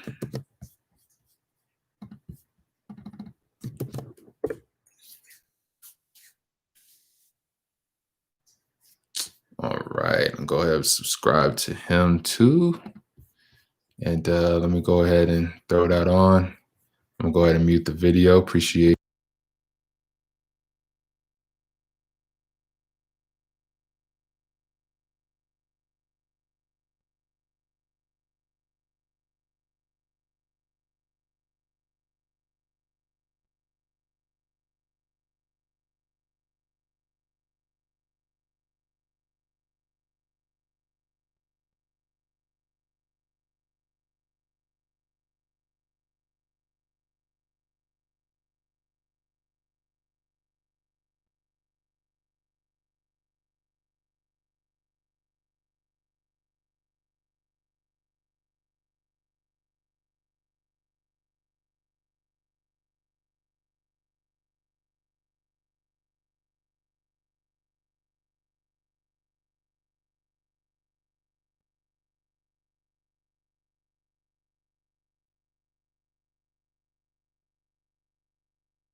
I dig it. I dig it. I didn't really at first. I didn't even put any subtitles when I put them on. I didn't even get any English ones. But I mean, just the schemes. I don't understand the language, but the schemes and his confidence and how he flows on the instrumental, his presence, his track presence is nice. His track presence is really nice, and it's like from what I could tell from the demeanor, it's like a mixture of kind of the funny, like because I know he saw like what happens, what do you say when you're high? He's like, son, no, you know what I'm saying?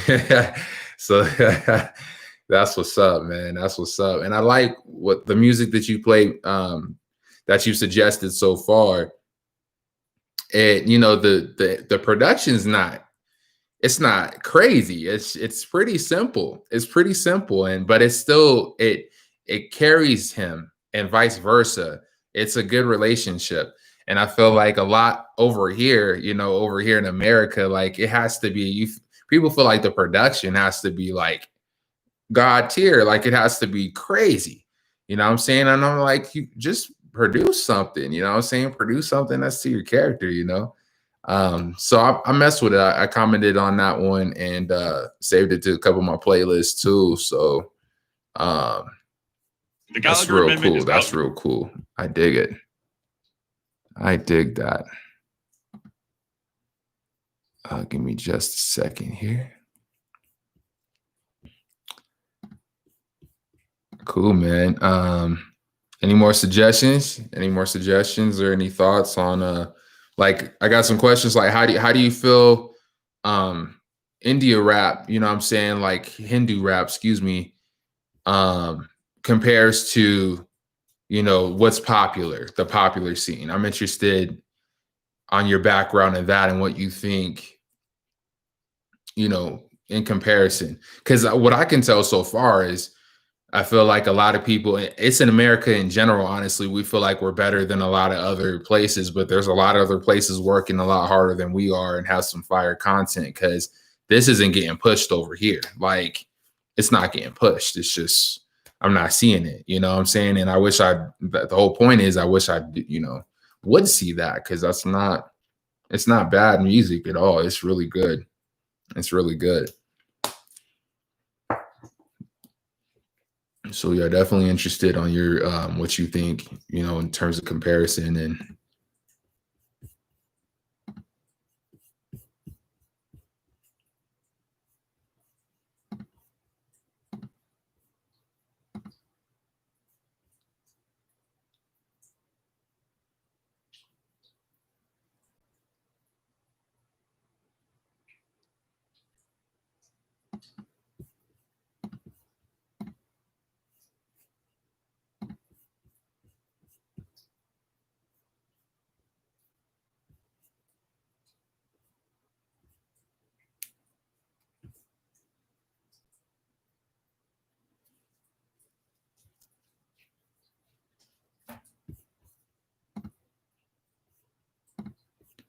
I think you're probably typing something out or just chilling. But yeah, some other, let me see here what's trending right now.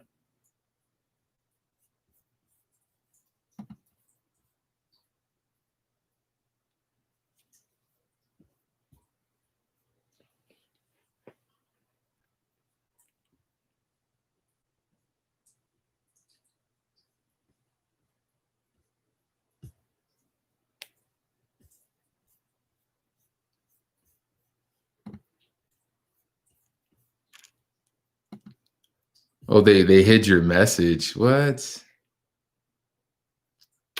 That's whack. That's whack. I don't know why your message is hidden. There's been some funny stuff going on with my YouTube channel anyway. Like I said, I feel like they're watching my YouTube channel just to see what I do with it. So there's a lot of funky stuff going on. I mean, you've messaged a lot so far, so I don't know why that's being blocked out. But that's cool that you use FL Studio to make some music. Do you have any music ready at all that I could listen to? And my favorite artist of all time would be Michael Jackson, of course. Which I mean, in the same breath, it's kind of ironic because I haven't listened to his entire discography yet, which I need to do. But I'd say the artist that I've listened to entirely is Drake. You know what I'm saying? Um, all through all the ups and downs, you know, Drake would be my number one. Um, Close seconds would be, you know, Joe Budden and J. Cole.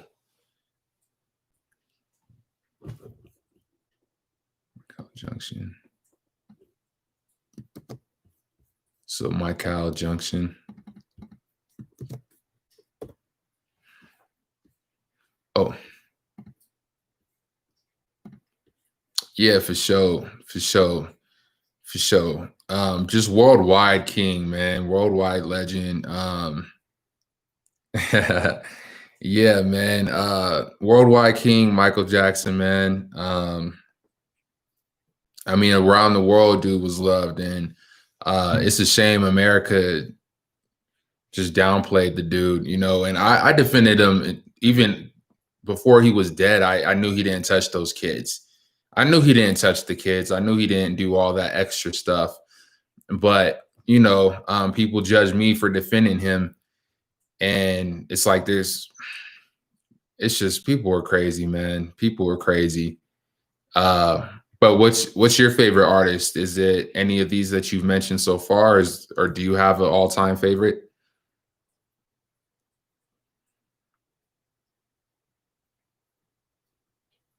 Cool. Yep. Yep. Throw it my way.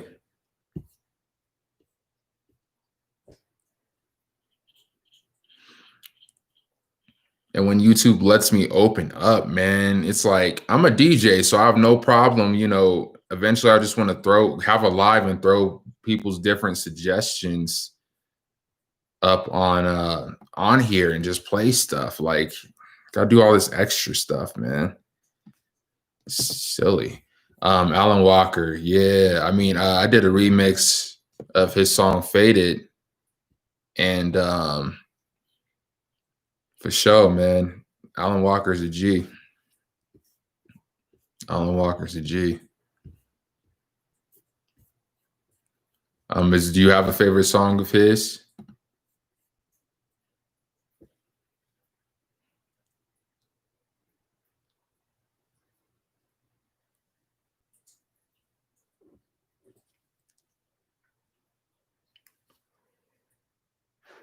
All songs. I feel that. I feel that. That's what's up, man. That's what's up. Um, what about him makes him your favorite? Is it just like his production?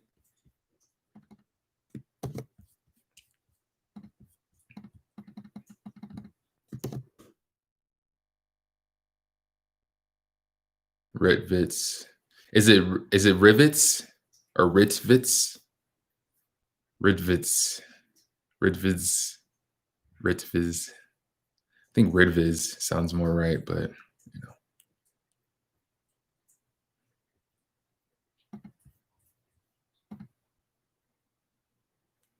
Bet. I subscribe to him too. I'm gonna go ahead and I see is it Liggy or Liggy?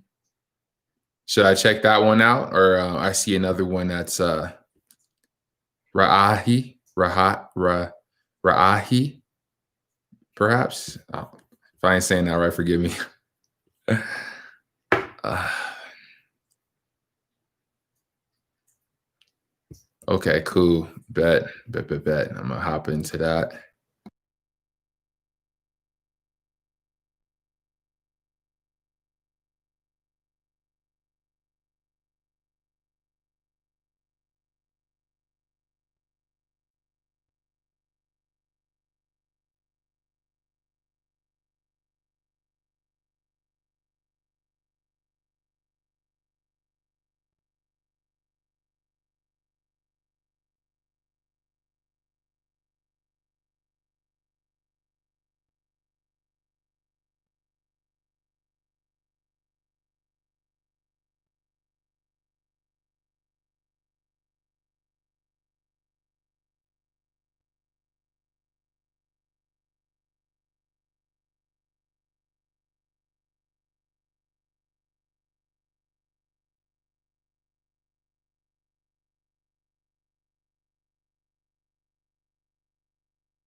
Yeah, that was awesome, man. That was real awesome. And I like the vibe of the people in the comments, and she's fine. She's fine. I ain't going for fresh. She's fine, man. Um, I enjoy her vibe. And I mean, she kind of fit the music. She really fit the music video. Excuse me. And shout out for the dude giving all the credit to everybody for that made the music video. I don't see that a lot. I don't see that a lot. Usually people just throw it up there and then you take all the credit. That's how it is over in America, man. It's just like, but I mean, that's how I feel like life should be, man. Just spontaneous, you know. We just have we do what we want to do, and that's the work. You know what I'm saying? It's synonymous, and then we could from that point, it's like, you know. But this is what I want. I want to connect with different people from different cultures. You know what I'm saying? And it's just America's so small, bro. It's so small over here, man. I mean, it's just we got old ideologies and it's just boring. It's just the same thing over and over daily. We got the same TV shows, the same plot, the same music, and it's like that's different. I really appreciate you for showing me this music. I really do. Like it's really cool. Yeah, man. So thank you. I subscribed to him as well and threw a comment on that, John. So appreciate that.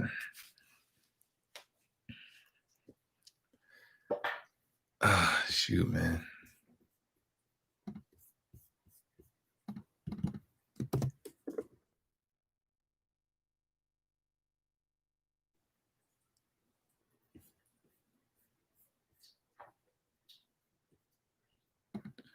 She's 22 too. Yeah, for sure, for sure. I'm here for you, man. I could talk about what I know all day, but I like hearing about stuff I don't know. Like I like checking different stuff out. Just because I'm not the master of everything, man. And you know, there's a lot of music I still need to hear. So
I think he pulled off for now. If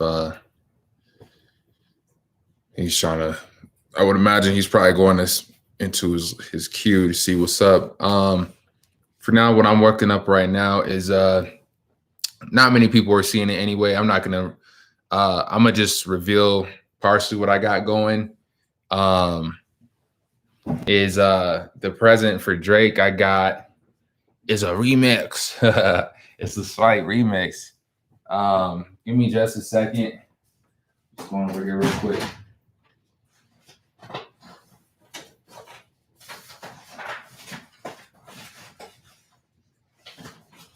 And I mean, I'll talk a little bit more about that. Shit, man.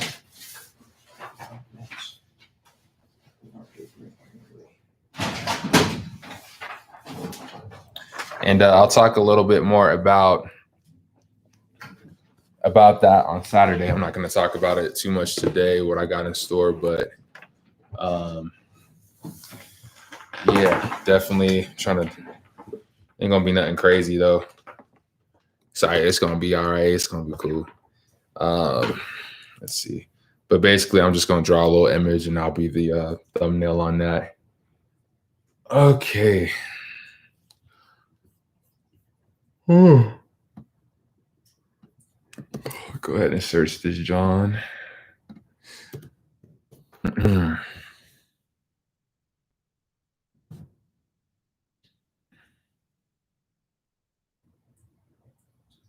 Bet. Um, um, there's some weird stuff going on right now. I can't play my music yet because it's like I'm fighting for ownership right now, so I'm unable to play mine. But you can definitely go on my page and check it out if you want to. That's up to you. Um, but yeah. Thank you for that. Let's see. Give me just a sec. I got it pulled up, so I'm gonna go ahead and throw it on. Appreciate you.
Shoot, throw that track. Yeah, throw that track. You know what I'm saying? I love some friendly competition. I actually, thanks to you, you know what I'm saying, I'll put that, lay on the pedal radio, you know what I'm saying? Friendly. I was already thinking about it, you know what I'm saying? Friendly competition mix.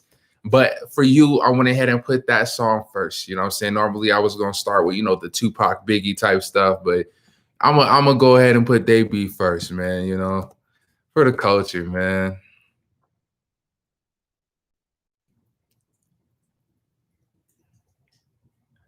Oh damn, this crazy. That's what I'll talk about, bro. My hip hop blood rolling now. All right, man. I'm gonna go ahead and play this next cut. Appreciate you.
It's really cool. Thanks, bro. Yep, I'm throwing it on right now, bro.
Dang.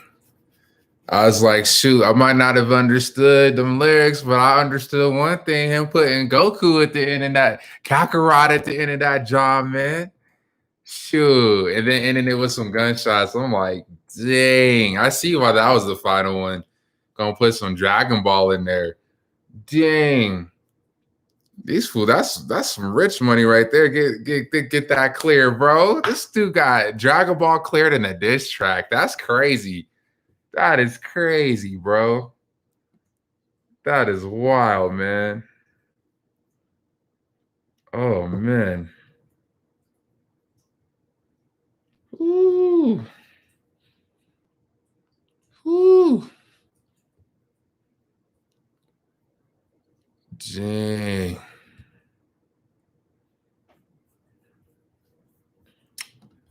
That was what's up, bro. Thanks for sharing that, bro. It's common. Shoot, I'm surprised I was getting cleared. Usually Funimation's a lot and Toys a lot more strict with letting stuff through, man. That's pretty cool. That's pretty cool. Like I know Dragon Ball, bro. I'm a Dragon Ball nerd, man. You should see my older videos, dog. You know what I'm saying? I've been on that longer than you've been alive, Hobie. No disrespect, but shoot, man. But shoot, on a diss track though, on some music, that's what's up, man. That's what's up. Appreciate you, bro. We got about 6 minutes before I jump into the next segment. So is there a last track you want me to throw on here real quick before I get into my life doctor coaching segment? You know what I'm saying?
All right, cool. Yup.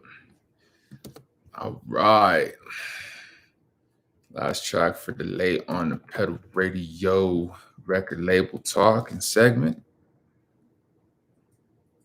All right.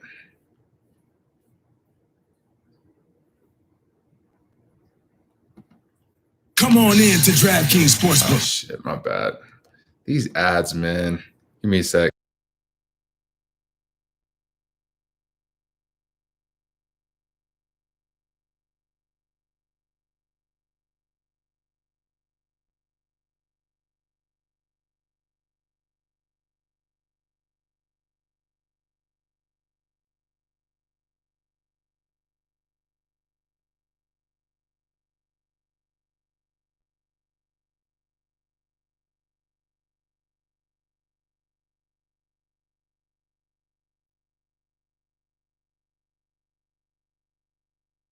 Cool. I got it queued up. I'm about to throw it on, man. Appreciate you.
That's what's up, man. Yup, yup.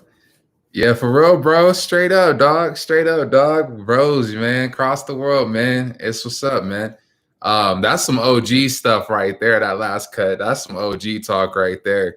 I felt that. I felt that. Added that to the playlist now too, man. But appreciate it, man.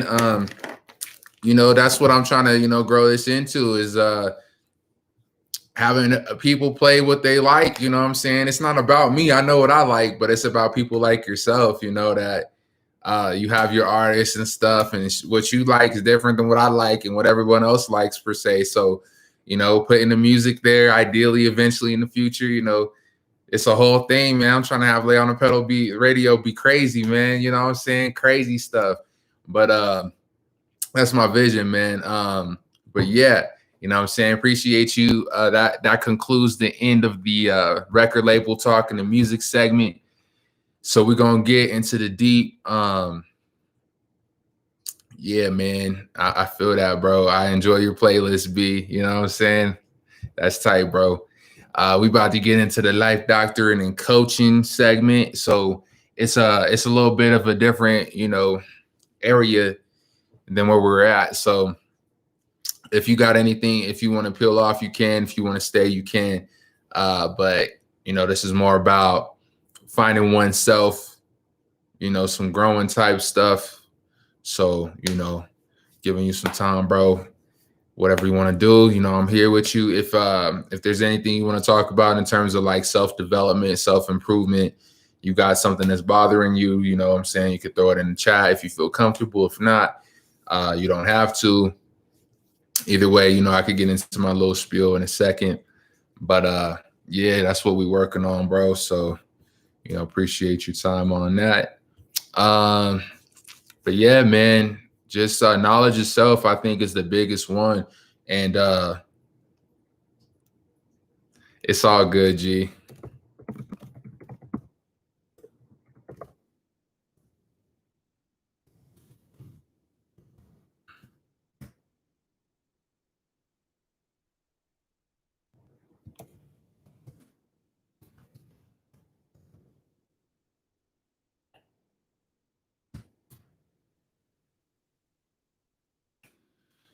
So yeah, forgive me on that, bro. I'll try to, yeah, not very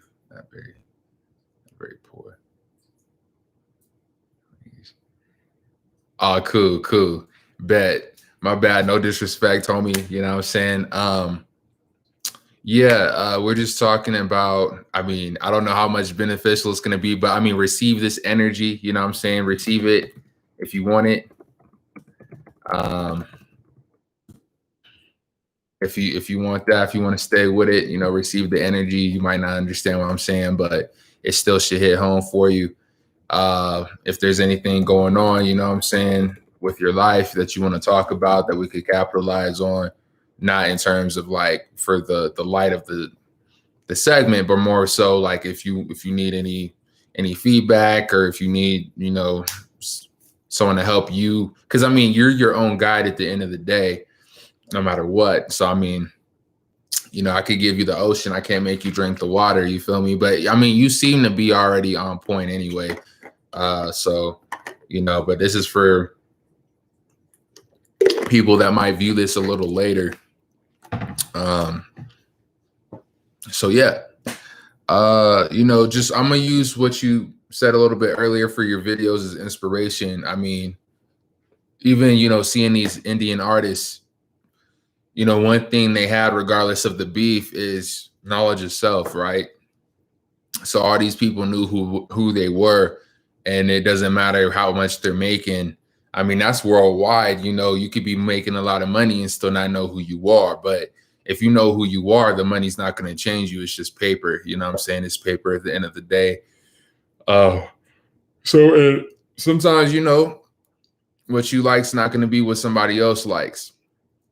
What you enjoy is not going to be what someone else enjoys. Your purpose isn't necessarily going to be somebody else's purpose, and it's one thing to be able to align with a few close people that you can confide in and lean on. versus, you know, selling your soul for the world, and you could be with 1 million people and they don't even appreciate who you are. And it goes, it goes 2 different ways too. I mean, that goes for them too, you know, to you and you to them. You might not even know who they are, and you're still, you know, doesn't mean you can't give support and love across the board, but there's just some people you have to support from afar. You have to support like, hey, I love you, but I'm gonna support you from over here. You know what I'm saying? Oh, I'm so tired. I love you, but I'm gonna support you from over here versus from over there, right? I mean, shoot, man. Is there anything you want to talk about? I mean, I could keep going, but you know, is there anything you got any like any struggles on your end? I hope your family's cool, you know what I'm saying?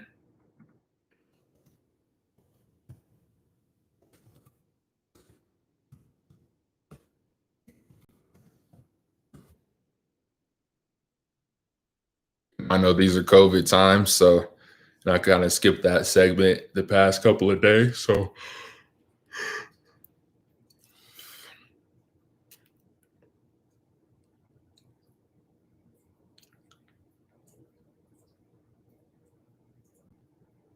just waiting a couple minutes to see if you have something you want to say on that. I didn't do my hair today. I forgot to do it, but everything is cool. Yep. Word up. Word up, bro. Everything is cool, man. What's up? I do the blue hearts because I'm DJ Smoothie Blue, you feel me? So, and I'm a blue person in general. So, all right, man. That's glad to hear everything's going cool for you. Man, I don't know why it hit me. I'm ready for a nap, bro. I'm ready for a nap. But let's see some stuff, man. I'm gonna just see what's trending. I was talking about something, but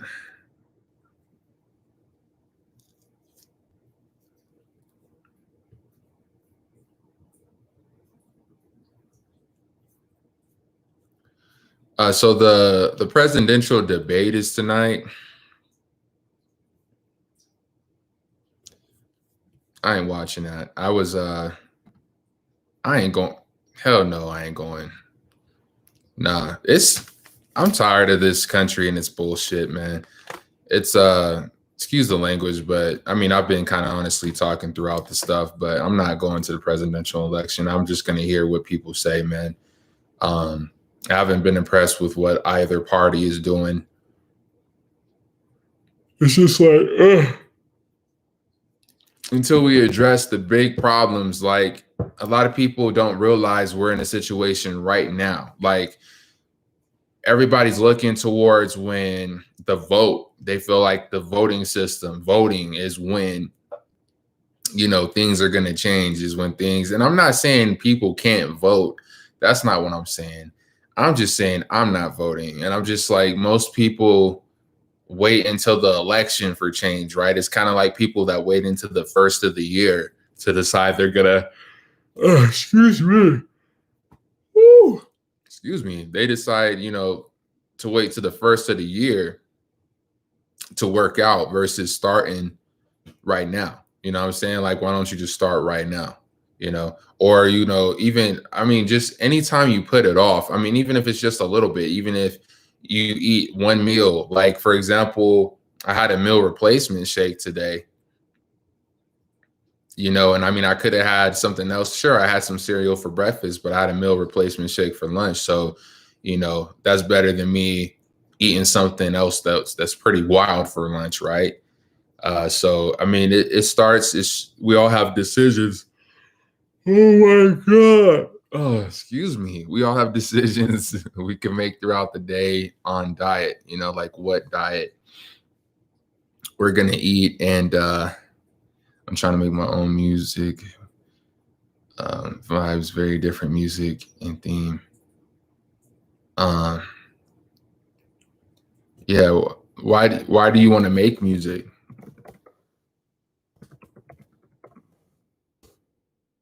You know, like what about it inspires you? You know, I'm curious to know that. Because you love it.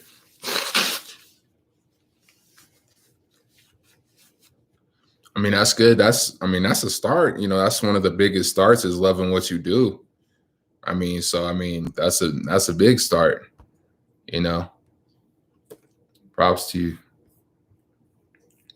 Would you want to collab with Alan one day? Is that your like one of your goals? Or having, and/or yeah, whatever that collaboration looks like. It sounds like something. Yeah.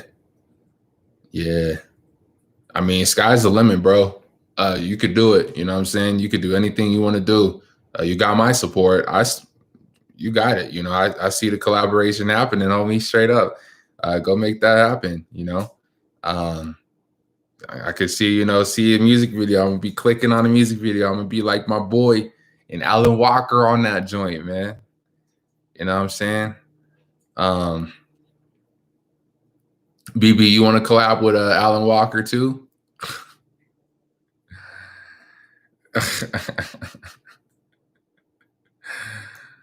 Oh man, that's what's up. That's what's up. Yeah, man. That'd be dope. That'd be dope for real, man. I believe in you. You got any? Have you done any music yet? Are you just waiting on some? Are you waiting for stuff to come together more so? Or are you gonna go to like production school or something? Oh, you like Akon, BB?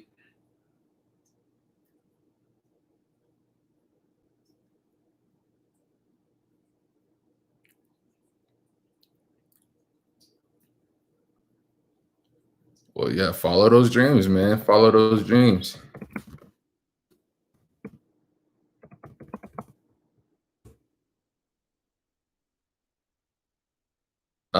I forgot what I asked you, to be honest. I forgot what I asked you. Oh, I asked about do you have any music ready?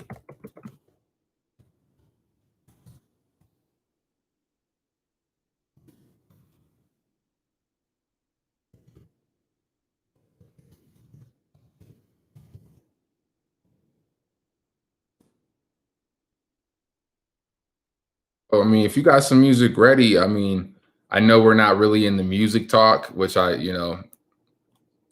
is more of I'll make a pass today. This is more about like self-improvement, but I mean, this is kind of in the same breath. It is self-improvement. So it's 50 plus. You got some on YouTube? Like, I mean, you could throw some, or if you got some links, you know what I'm saying? You got stuff released out there?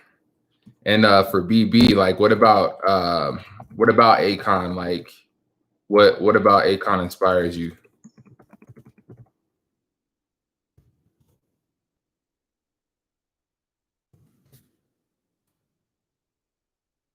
I'm saying, why would you want to do a collab with Akon? You know what I'm saying? I mean, he's got his stuff going on right now. You think he's pretty raw? Have you heard his recent track about I think it's called like No Peace or something like that? I think he came out with something last week. I haven't heard it just yet. You don't like new rap? Even from Akon, he's still rapping. Locked Up. How do you feel about that Locked Up Part 3? Have you heard that yet? Or it's Part 2, I think. It's Part 2 with 6ix9ine. What you think about that?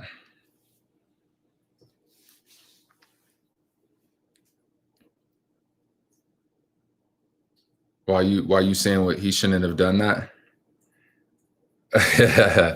Yeah, it's kind of hard to go from a record with Styles P, bro. I don't know. Who is that's BB. He's been here for a little bit. He's been here on the earlier days of my play on a pedal radio stream. So he's been here a little bit. He was here this morning. So y'all could introduce each other's, you know what I'm saying? But he's been here for a little bit. He just coming. I guess you just got out of school, huh, bro? But Lil Wayne, I feel that. Do you do BB? You do music too? My boy DR. Every day you make new basics idea for a new beat. That's what's up. So you just got 50 beats, or you already recorded those, or you still working on it? Okay. What got you into? You seem to like hip hop. What got you into hip hop, BB?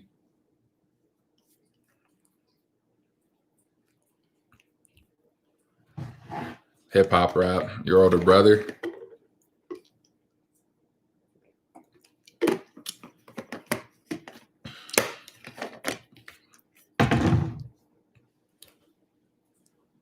Oh, you make EDM. Okay. Okay. You're younger, so that definitely makes sense. Well, Alan Walker's like, that's an OG. That's a legend for, I mean, any period of time, but that's gonna be a legend for a lot of you younger people for sure. I look at Armin van Buuren, Avicii, Calvin Harris, you know what I'm saying? Yuri Kane, Right Back's another good track. Who else we got, man? We got a lot of good EDM artists out there.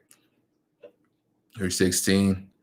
Cool, man. So you're an older brother. If you know about Akon's Locked Up, your older brother put you on some good stuff. Oh, you're in school watching this, my dude. Word up, bro. Word up. I appreciate that. Appreciate that. That's love right there. That's love right there. That gets some champagne glass.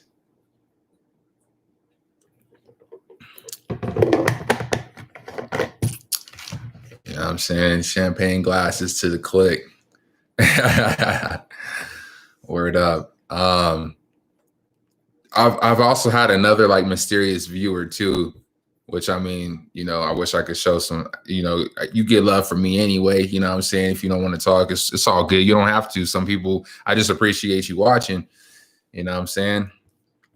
I just appreciate you watching. So, however you decide to participate, I'm just glad you're participating, shoot, man. But yeah. I don't think I asked you a couple of things this morning, BB, but how's your family doing? Is your older brother doing cool? Everybody all right? I'm saying the pop's cool.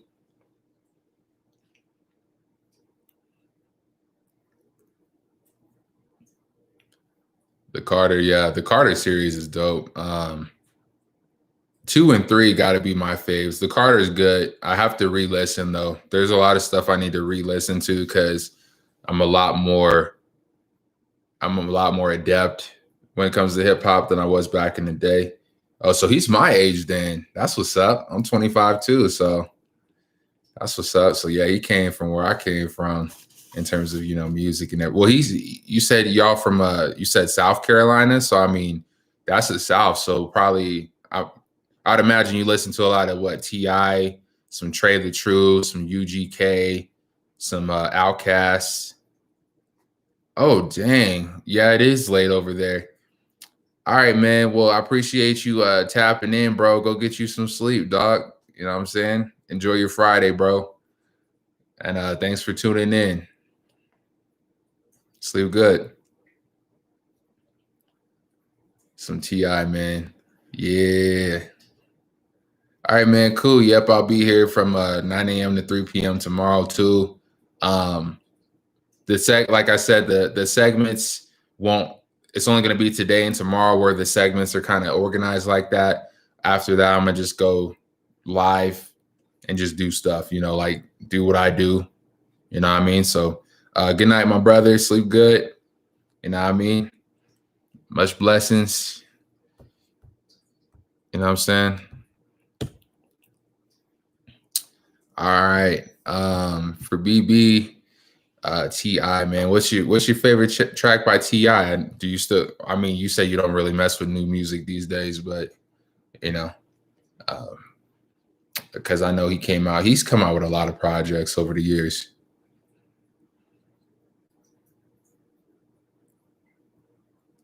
I mean, personally, I'd say my favorite track. I have a lot by him. Castle Walls slaps though. I don't know if you've heard Castle Walls. No Mercy was a good album by Ti. Since I was in like kindergarten. Shoot, if you 16, so kindergarten was. That sounds like Carter 3 days. That sounds like around Carter 3 days. You think Lil Wayne's the best? Yeah, I mean, he's really talented. I mean, just the fact he doesn't write anything down. He just spits what's on his brain. The only thing I haven't liked, second, 20, my brother had his CDs, 2010. So that's like, I think that was Carter 4. I think Carter 4 came out or almost. It was like, yeah, it was around Carter 4 almost. I think he had that song with Gucci Mane on it.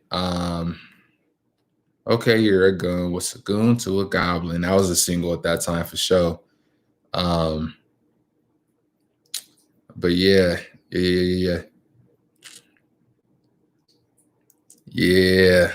I was with it, man, because I had my little cell phone, Steady Mobbing. There we go. Yep, Steady Mobbing was on. You had his cut with Eminem. I'm gonna pick the world up, drop it on your fucking head, chop the. Yeah, that's the cut too, man. Yeah, I remember that stuff. I used to have I had my cell phone, bro, and I had some headphones in my cell phone, and I got to pick up. This was back before streaming services, so I listened to the radio on my little Nokia phone. And I had it on KSL 7.5. That was like the hip hop station. It still is, but they play the same thing over and over. But I would listen to that, a few times. So that's what's up. Yeah, man. I have to say though, Wayne's talented. Jeezy's an OG. Rick Ross is an OG. Gucci Mane's an OG. Yeah, you're definitely Southern influence for sure. I mean, I had a lot of my family roots. I'm Creole, so a lot of my family roots are Southern, you know what I'm saying? So I get it for sure, man. You're still Southern, bro. Like, I mean, shoot, you don't have to be black to be Southern. Like, you still, that's all y'all listen to down there is those people right there. You know what I'm saying? That's who runs your stuff down there. Like, 2 Chainz. I don't know if y'all played a lot of 2 Chainz down there. J. Cole, y'all had to bump J. Cole, man. Being in like the Carolinas, y'all had to bump some J. Cole. But Rick Ross, I've appreciated his development. You said J. Cole's not good. Oh no, man. Oh no, he's not top 10. I respect your opinion, bro. I humbly respect your opinion. I have to. I respect it.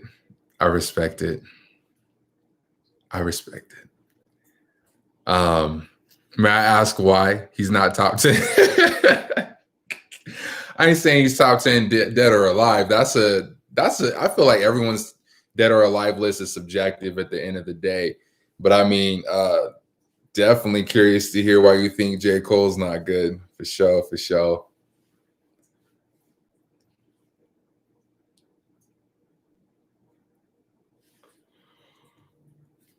I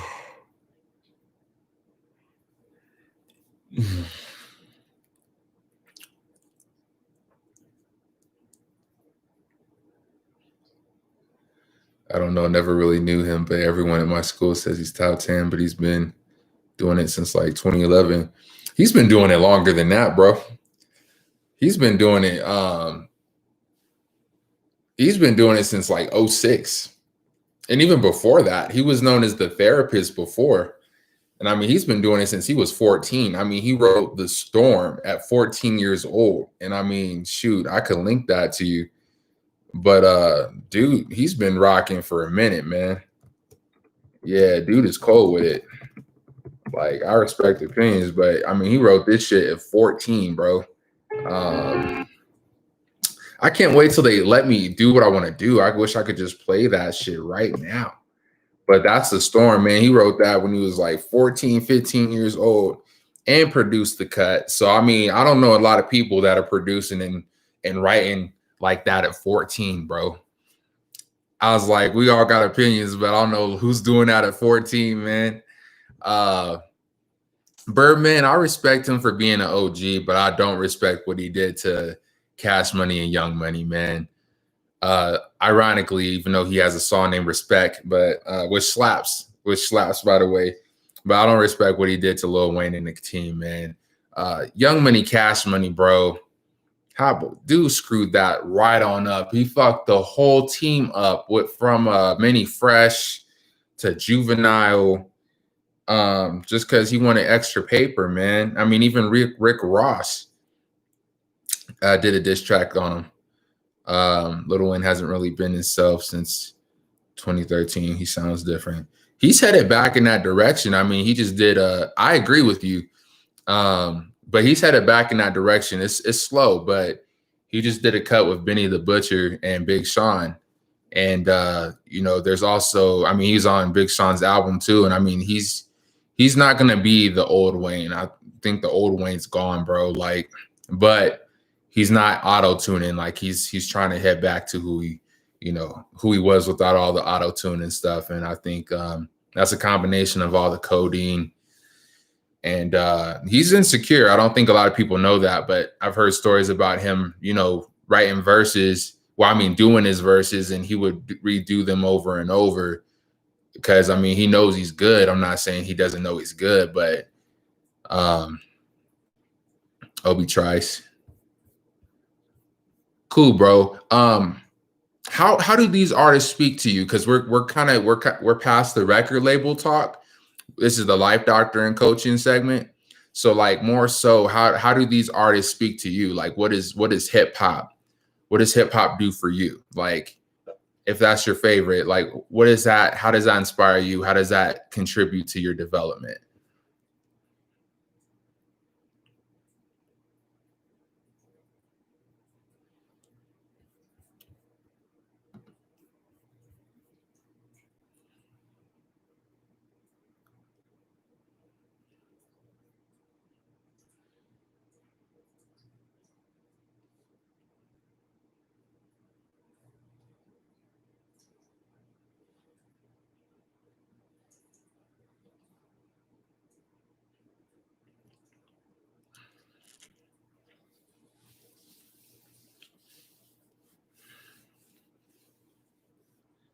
It seems like everyone now is really electronic in my blend, but these old rappers are more real.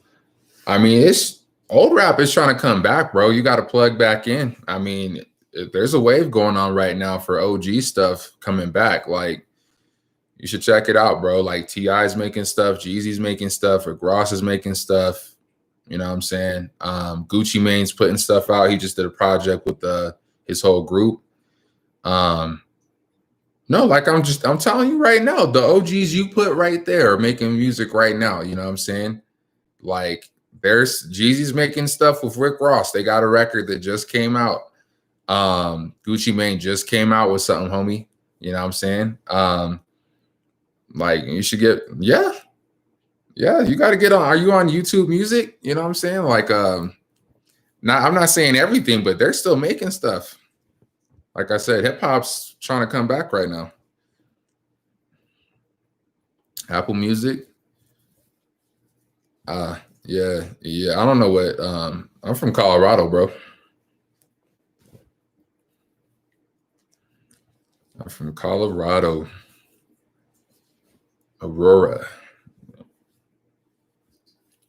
Yeah, it's over here, man. But you know, shoot, I'm either putting Colorado on the map or I'm outie. You know what I'm saying? One of the two. Either way, I'll always rep Aurora, Colorado, no matter what. You know, I don't know if you've even heard about Colfax over there.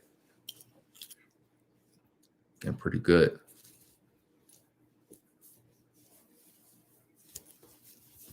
I already got a label, bro. Oh, XO label. Cool.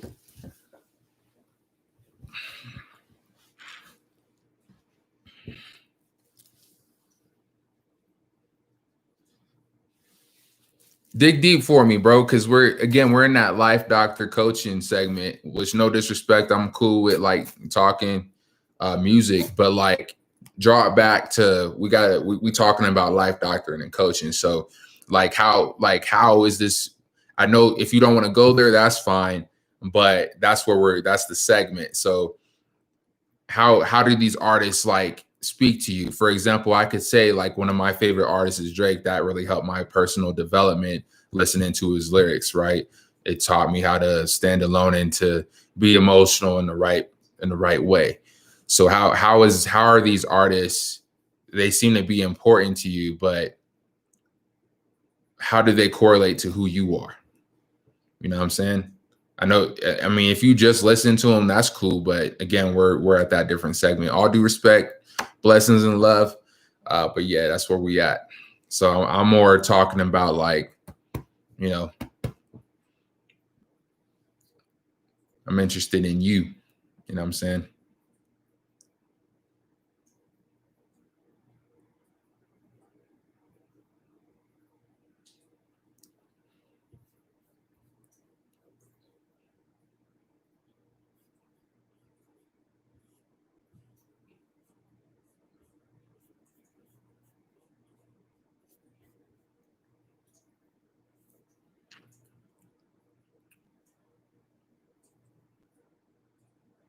Okay. Okay. Well, my homework for you would be to like, I would actually study what they're saying.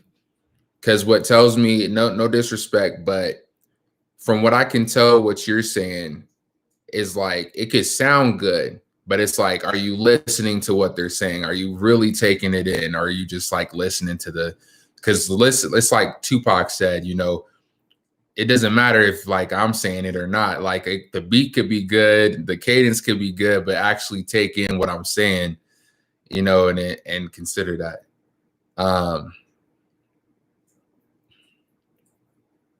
So what does it make you think about? That's what I'm trying to dig deep on, is like, since we're in the life doctor and coaching, because that's the personal development segment. So like I'm trying to guide this to what does it make you think about? You know what I'm saying?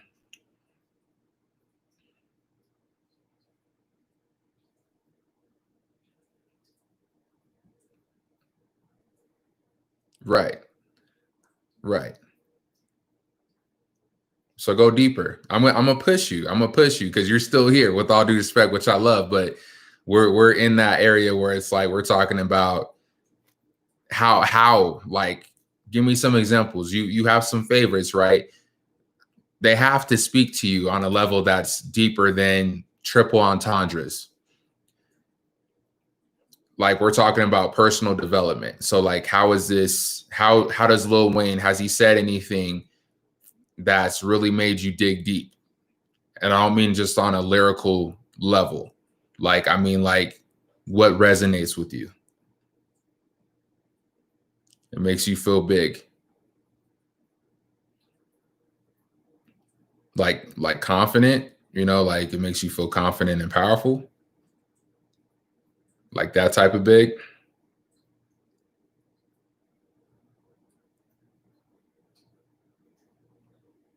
Probably. Okay.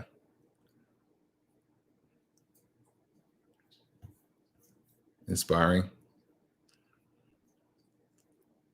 Okay. What is it like, how does that help you? Like, what do you want to do in this lifetime? Like what do you want to do? What do you love doing?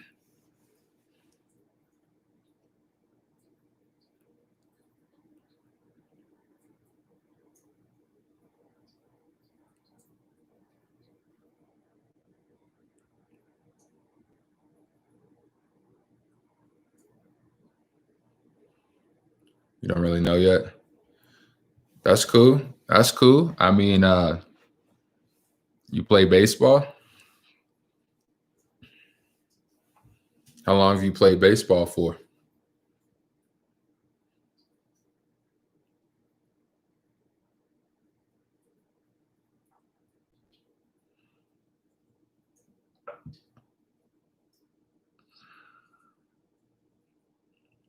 About 10 years.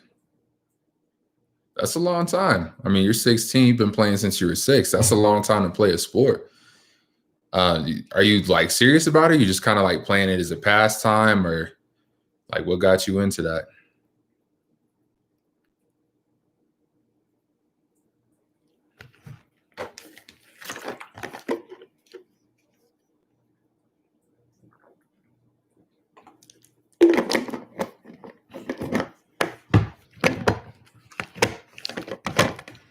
So I presume you want to take that to like the MLB level, I would imagine, Major League, or some type of professional faction. It sounds like. I mean, 10 years is a lot of time to put into something.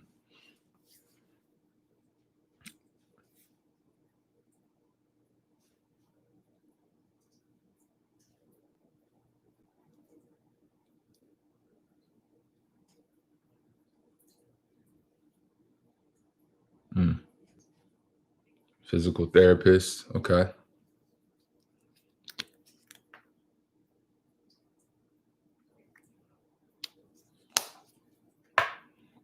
Have you thought about like doing both? Like you do baseball and then you do like you could be a physical therapist for baseball players, or like if you love baseball like that.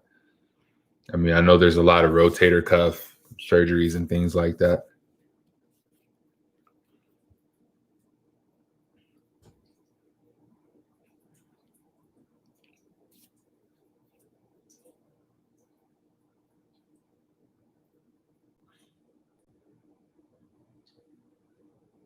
I got this little bug that's like, what's up, dude?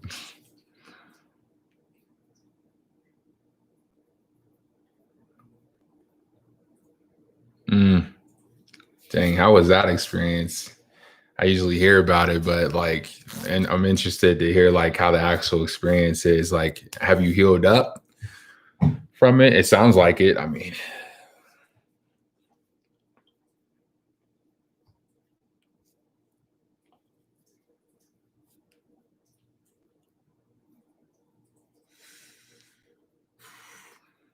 that was 3 years ago. Cool. Have you healed up? Or you got some tightness still, or you had to do exercises?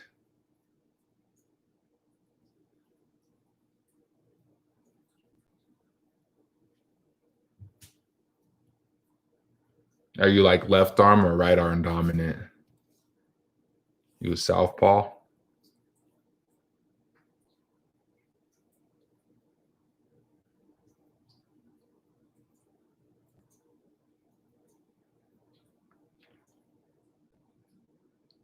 Uh,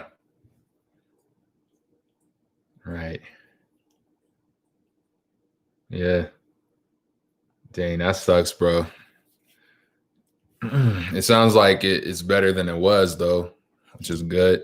But it's kind of that's gonna be definitely an area to keep an eye on. I mean, you don't need me telling you that, but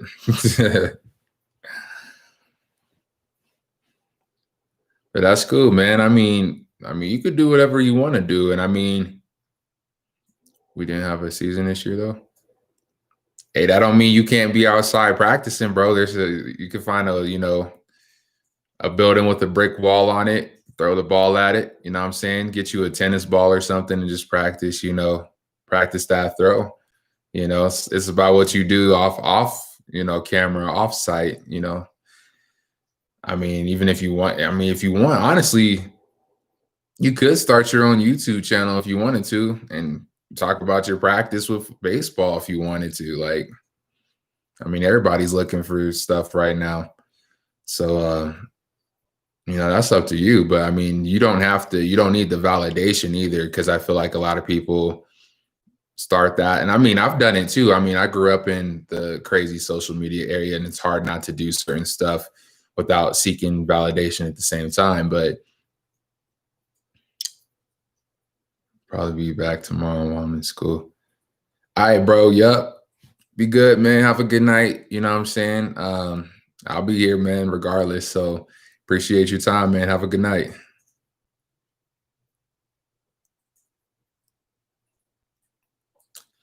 All right, so we got about 19 minutes left of the segment. So, it's just a shout out to everybody with do what you want to do. You know what I mean? It doesn't really matter what anybody else has to say. Definitely figure that out sooner than later. And even if you're, 55 or 60, it's not too late, you know what I'm saying, to make a difference. It's not too late to do what you want to do, So for example, for my boy here, man, dude's 16, like, I'm glad he's listening to somebody like me, man. That's dope. Cause that'll save him a lot of time. That'll save him a lot of time. And I'm glad I'm doing it. Like I said, if I could just do it for one person, I'll do it for me first and foremost. But if I could do it for especially the youth, I feel like we have a responsibility, especially us older people right now. And it's interesting saying I'm an older person at 25, but I'm an older person at 25. Excuse me. So,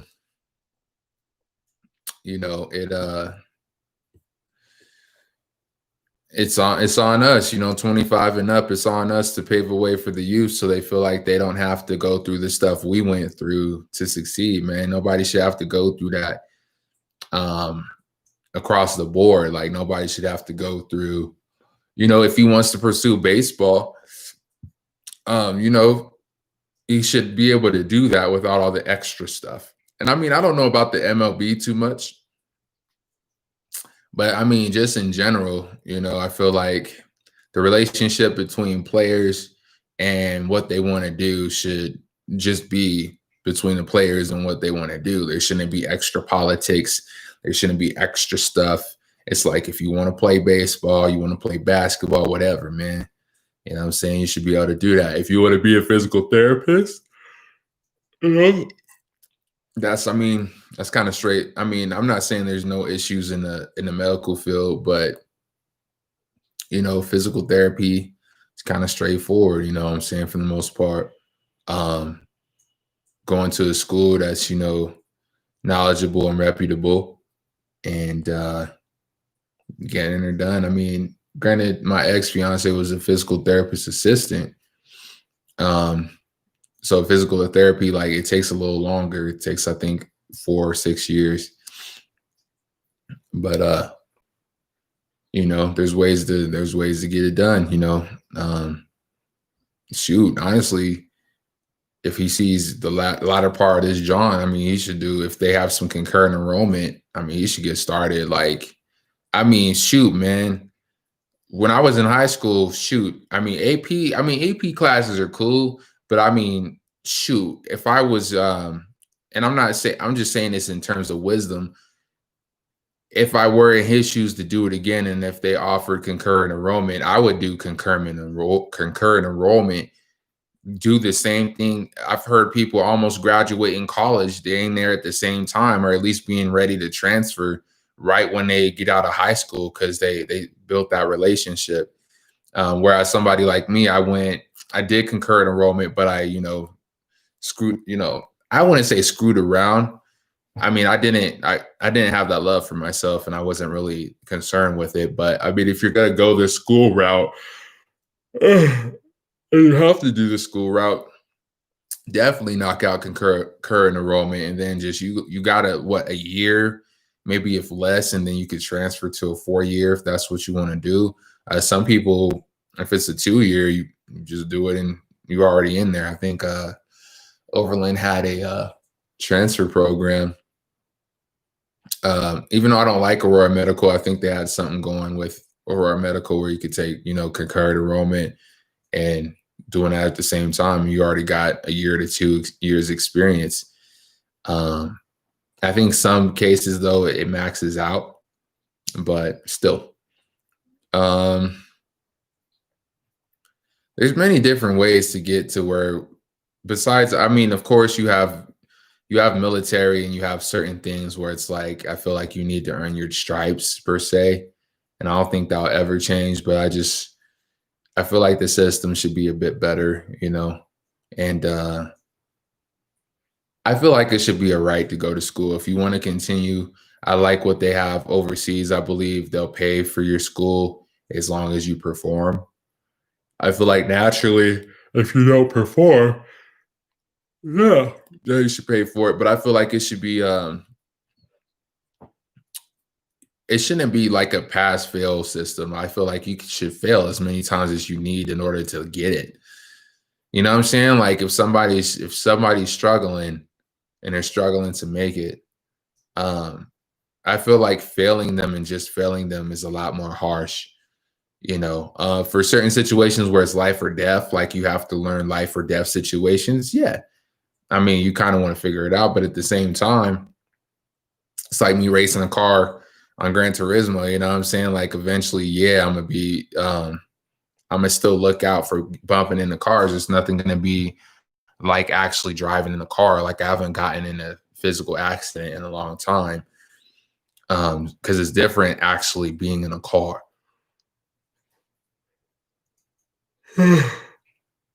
Excuse me. Uh, what else? What else? Um, yeah.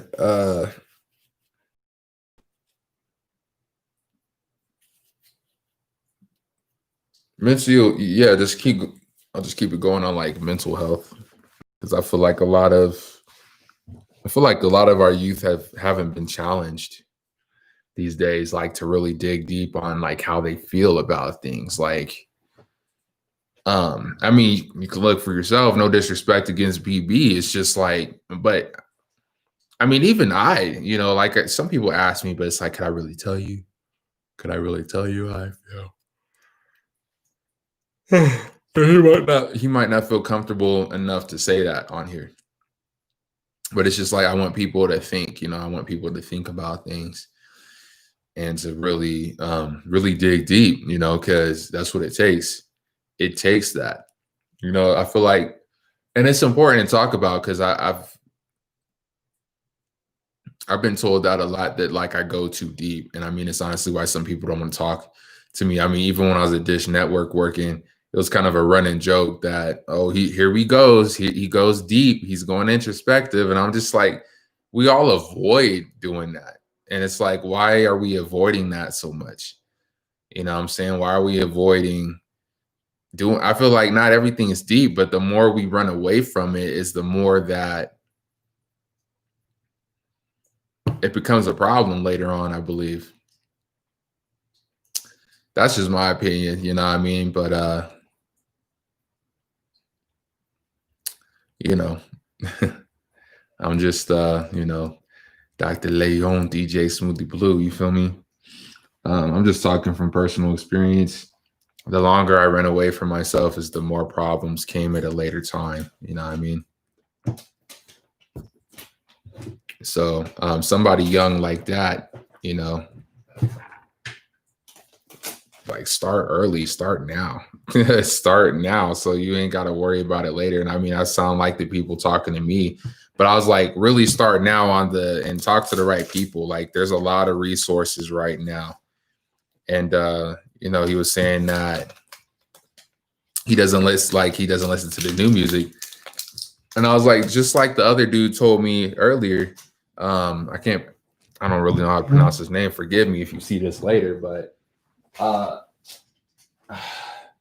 there's a lot of different music out there. And I mean, I could blame myself for not trying to look, but sometimes people don't know where to look because what's tailored for you on social media or even your area. Like, who's going to know about me in South Carolina? You feel me? Nobody really knows who I am. Whereas in Colorado, nobody's really pushing me in Colorado. I mean, Colorado's a tough place to make it at in terms of like buzzing. I don't know a lot of people that have made it here that buzzed because there's such a culture here that the culture is so strong here that people just feel like they have to take. Like we all can make it. And it's not just here, but you know what I mean? Shoot. But it's been a good day, man. It's been a good day. You know, I'm glad to have some involvement. It keeps me sharp. And you know, I like the vision I got going. So ideally, I want it to be a whole community, man, like a whole community of people from different backgrounds, uh, giving their feedback and their experience, man. That's the type of community I'm trying to create. It's just like you could be across the world, you could be over here, you know what I'm saying? I mean, we could honestly use Google Translate. Sure, it's a little more strenuous, but I mean, there's billions of people across the world, man. I feel like we're just limited. I feel like I'm extremely limited just with Colorado. Like I'm over Colorado, man. It's just I've been here for 25 years trying to make it work, bro. And it's just I want to move. I want to go somewhere else. I have no issue still fighting for Aurora, but that's why I'm trying to do my thing.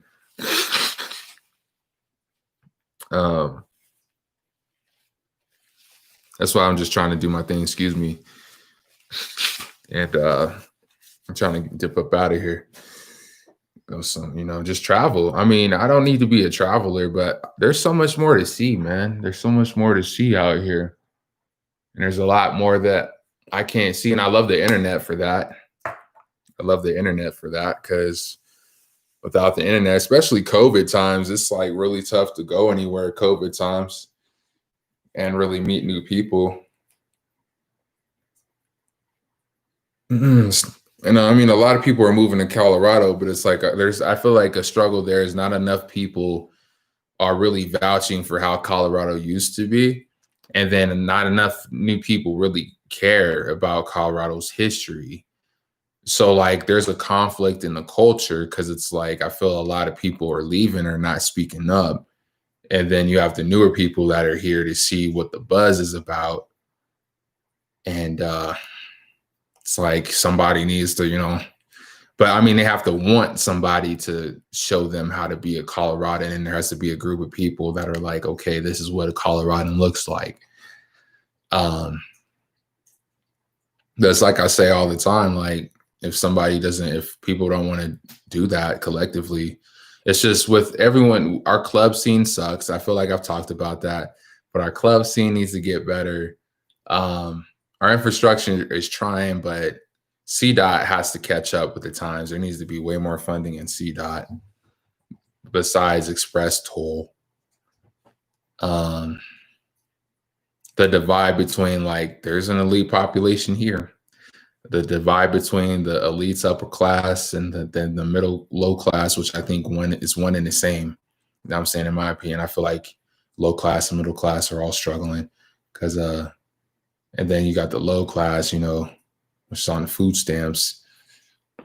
And I mean, I know what it's like to be too rich for food stamps. You know what I'm saying? Like, I feel like I almost got on food stamps once upon a time, but not enough.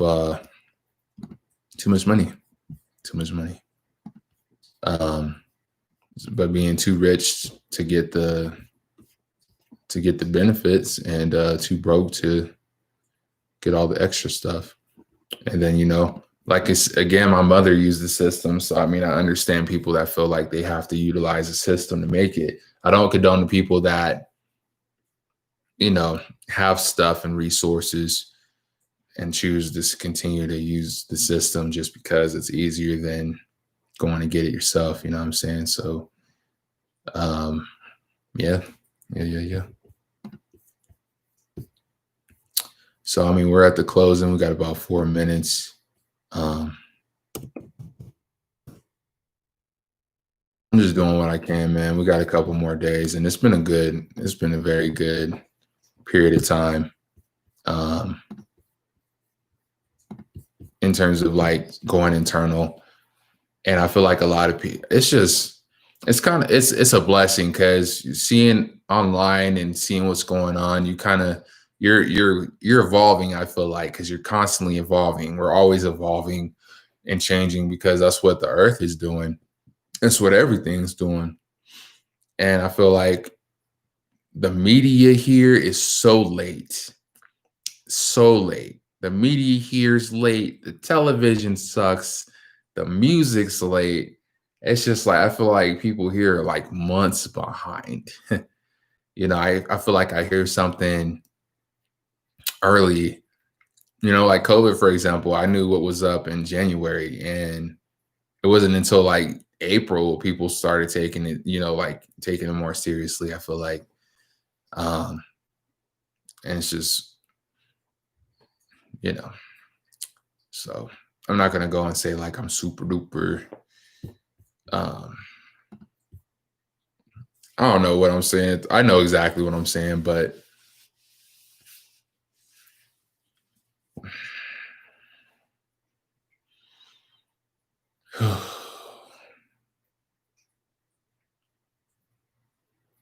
but I enjoyed today, man. It was real cool wrapping up. I guess I'll wrap up.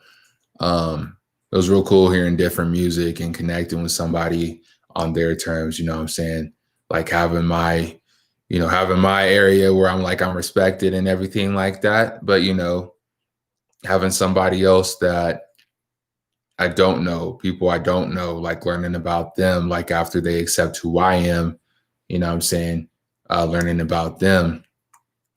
And I feel like that's going to be a new road for me to conquer is, you know, actually not feeling like I have anything to prove, because I feel like my whole life it's like I got to prove I'm enough. I got to prove I'm ready. I got to prove I'm worthy. I got to prove I am who I say I am, versus, you know, I'm starting to rest in the fact that like I don't need to prove anything anymore, you know. Because I mean, I'm tired of proving to people like I am who I am. I don't think that really, and to a point that never stops.